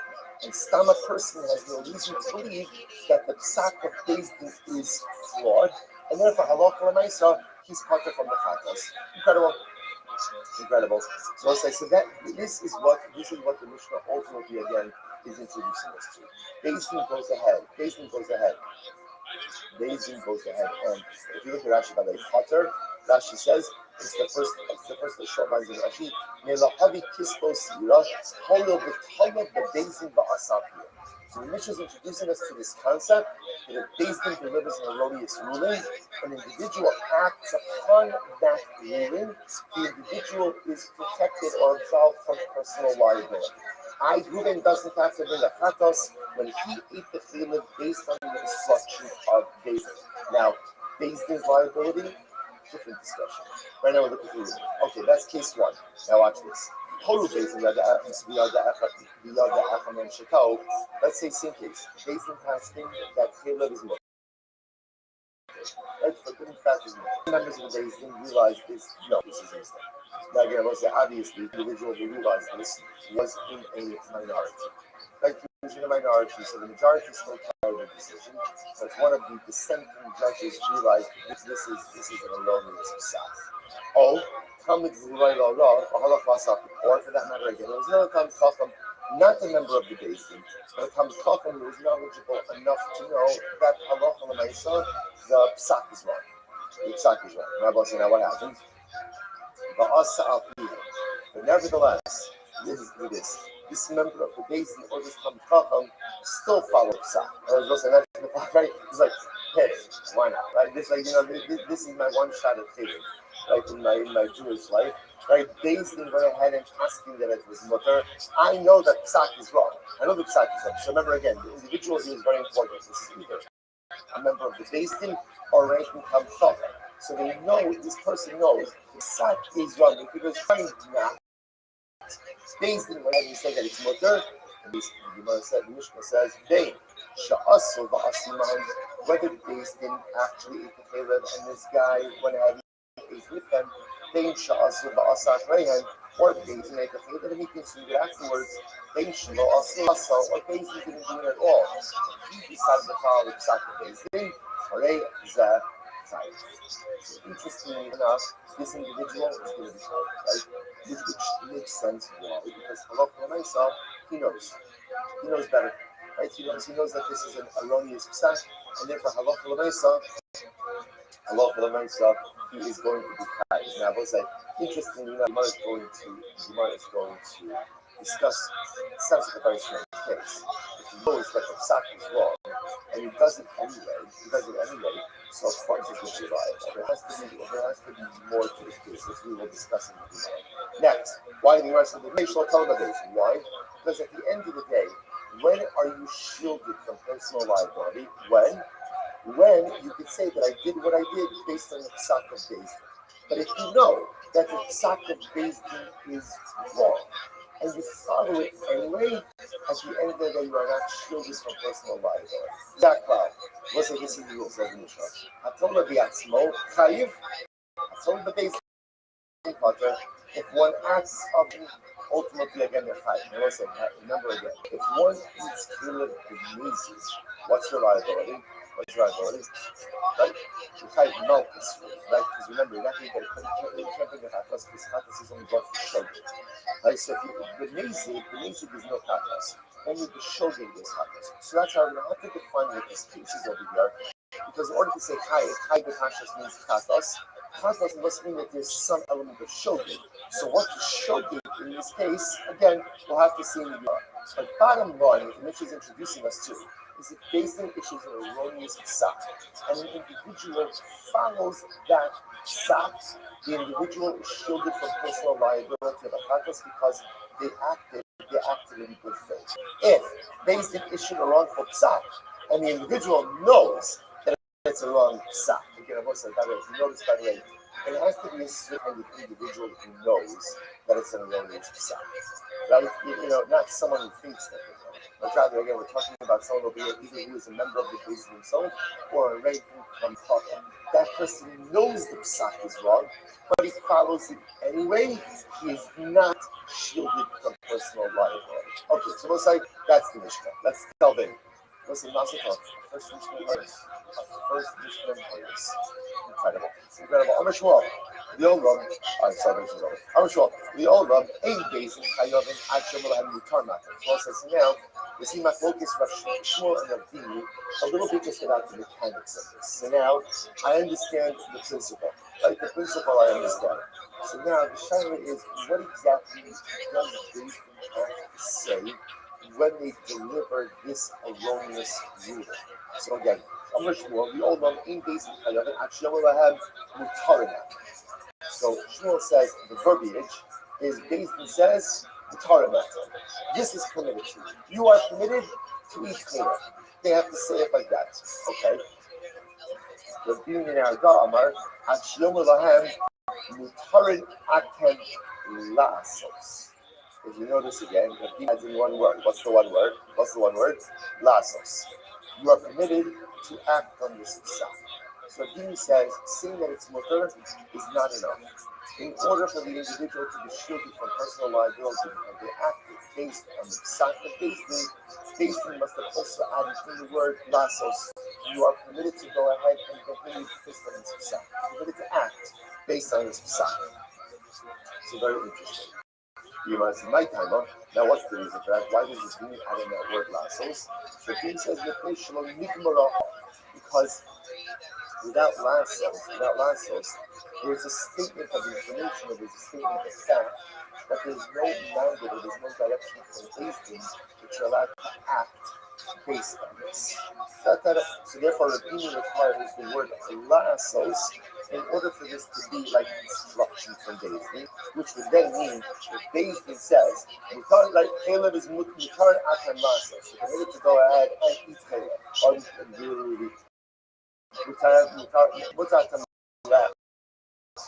Like you're allowed to go ahead and eat cake. So then Beis Din is questioning and they're giving a lot of instruction. The Beis says that's where the individual acted on that Beis Din's advice, that Beis Din's son. Ultimately, again, the individual would be puzzled. But according to Rabbi, if Beis Din would just say mutar matam, it's mutar, that would not shield the individual from personal liability. Shmuel says yes, it would. Okay, so let's analyze this. So my time again, what's Rabbi's logic? Because Beis Din's psak is only final. Remember, when they tell you status and action. When they tell you it's mutar, and you can in fact behave based on this psak, ultimately again, that's when Beis Din's psak is complete. analyze this. Let's analyze this. Good. Fine. So, okay. Good. This is what else is. I got lashes on both sides. So, we're right now, so left on the right side for the Shmiras. It's not good. So, Rabbi, Afan and Antin. Rabbi says, we also know what Rabbi is coming along to support ultimately again Rabbi's position. Afan and Antin, we also learn this. Because of the Yidol, so we're going to get a lot more the rest of it. We'll say this is the case of Zakin Mame. Zakin Mame is an individual who is a member of the Beis who refuses to yield to the majority. Here's a quick look at Rashi to just begin. Chazar Rashi says, Zakin Mame Yidol, Kola Vasos, the Mashma, the Kama Mutma, and the Masos, like we said before you that. So Zakin Mame is literally, again, someone who is outnumbered on the Beis but refuses to yield to the majority. So such an individual actually could be executed for this transgression, which makes sense because if you refuse to yield the majority, you're undermining the fundamental fabric of the way the judicial system works. That's how it based and works. It works on majority. So again, you might say, I'm not buying it. Let's get back to our Marcus page. Remember Marcus? As you say, remember, the Gemara said that even after Beis delivers verdicts, the judges in the minority can't go over to the entitlement and say, this is a election itself. I would do it too. What could I do? I was in the minority. You can't do that. You can't do that. You're part of the Beis. Once the majority decides on something, that's a psak, and everyone is in. So Zakin Mame refuses to yield to the majority. So watch this. How's that you know? Let's say Zakin Mame goes back to his town. Shana, he continues to teach the Limei Kider Shalimei. He continues to advance the psak that he held before. Pater, ultimately again, is Pater. In other words, if he comes back to his town and he continues to go ahead and discuss the psak and teach the psak as he believes it, not in line with the way the Beis is doing it, he's Pater, he's not excluded. However, Hora Lasos, but if he passes it and he says, Evra, you can act on this psak, then, guys, what do you see from here? What do you see from here? That the Beis needs to give a binding psak, it's not just enough to say Mutarin Atan, but rather, what do they have to say? Mutarin Atan Lasos. The Beis needs psak to be a formal psak, they have to give, first of all, again, the psak halacha, and then explicitly indicate you can act based on this halacha. So let's just remember again, why is this important for us? Our whole discussion is an individual is acting based on the psak of Beis, which turns out to be erroneous. So now we're saying, okay, you acted in good faith, there should be personal liability. Rabbi is saying it only works if the psak was really articulated in a particular way. Requires no more articulation of the halacha, that's part one, mutter, and number two, permission to act based on the psak, lasos. And Abai is just proving this point. I'm really out. Yeah, we say, after we also learn this. Horula based on the Nase, supposed to say, I said, all incredible cases. We've seen one of the exciting things in us, one of the really exciting things is as we go through that film, even if we don't remember everything, sometimes we see things, it's kind of like seeing someone in shul where I know you. So I know you too well to ask you your name again, right? But I don't know you, but like, there's that feeling of like, of course we know each other. What's your name? I have no idea. But so that film is a lot like that. Like in other words, like I see something. I'm like, I know you. I don't know your name, right? I don't really remember the details, but I definitely know you. It's a beautiful feeling like that. So again, the Gemara says like this: Korla Bezdin, nothing. So we've seen this case, right? Rachel's married to Reuben. Reuben goes overseas. Abe Echad comes along and says Reuben is dead. So remember again, when we meet halachas, when we meet situations in halacha, where we believe in Eid Echad, right? We believe in Eid Echad to allow women to remarry. Remember again, what we've seen this. This is a kula. This is a heter for what purpose? Remember again, why? Excellent. Mishum iguna akidu barabar. There's Menachem Shom. I said it first. He said it. I just want to go on like that. But hey, so nice. Mishum iguna akidu barabar.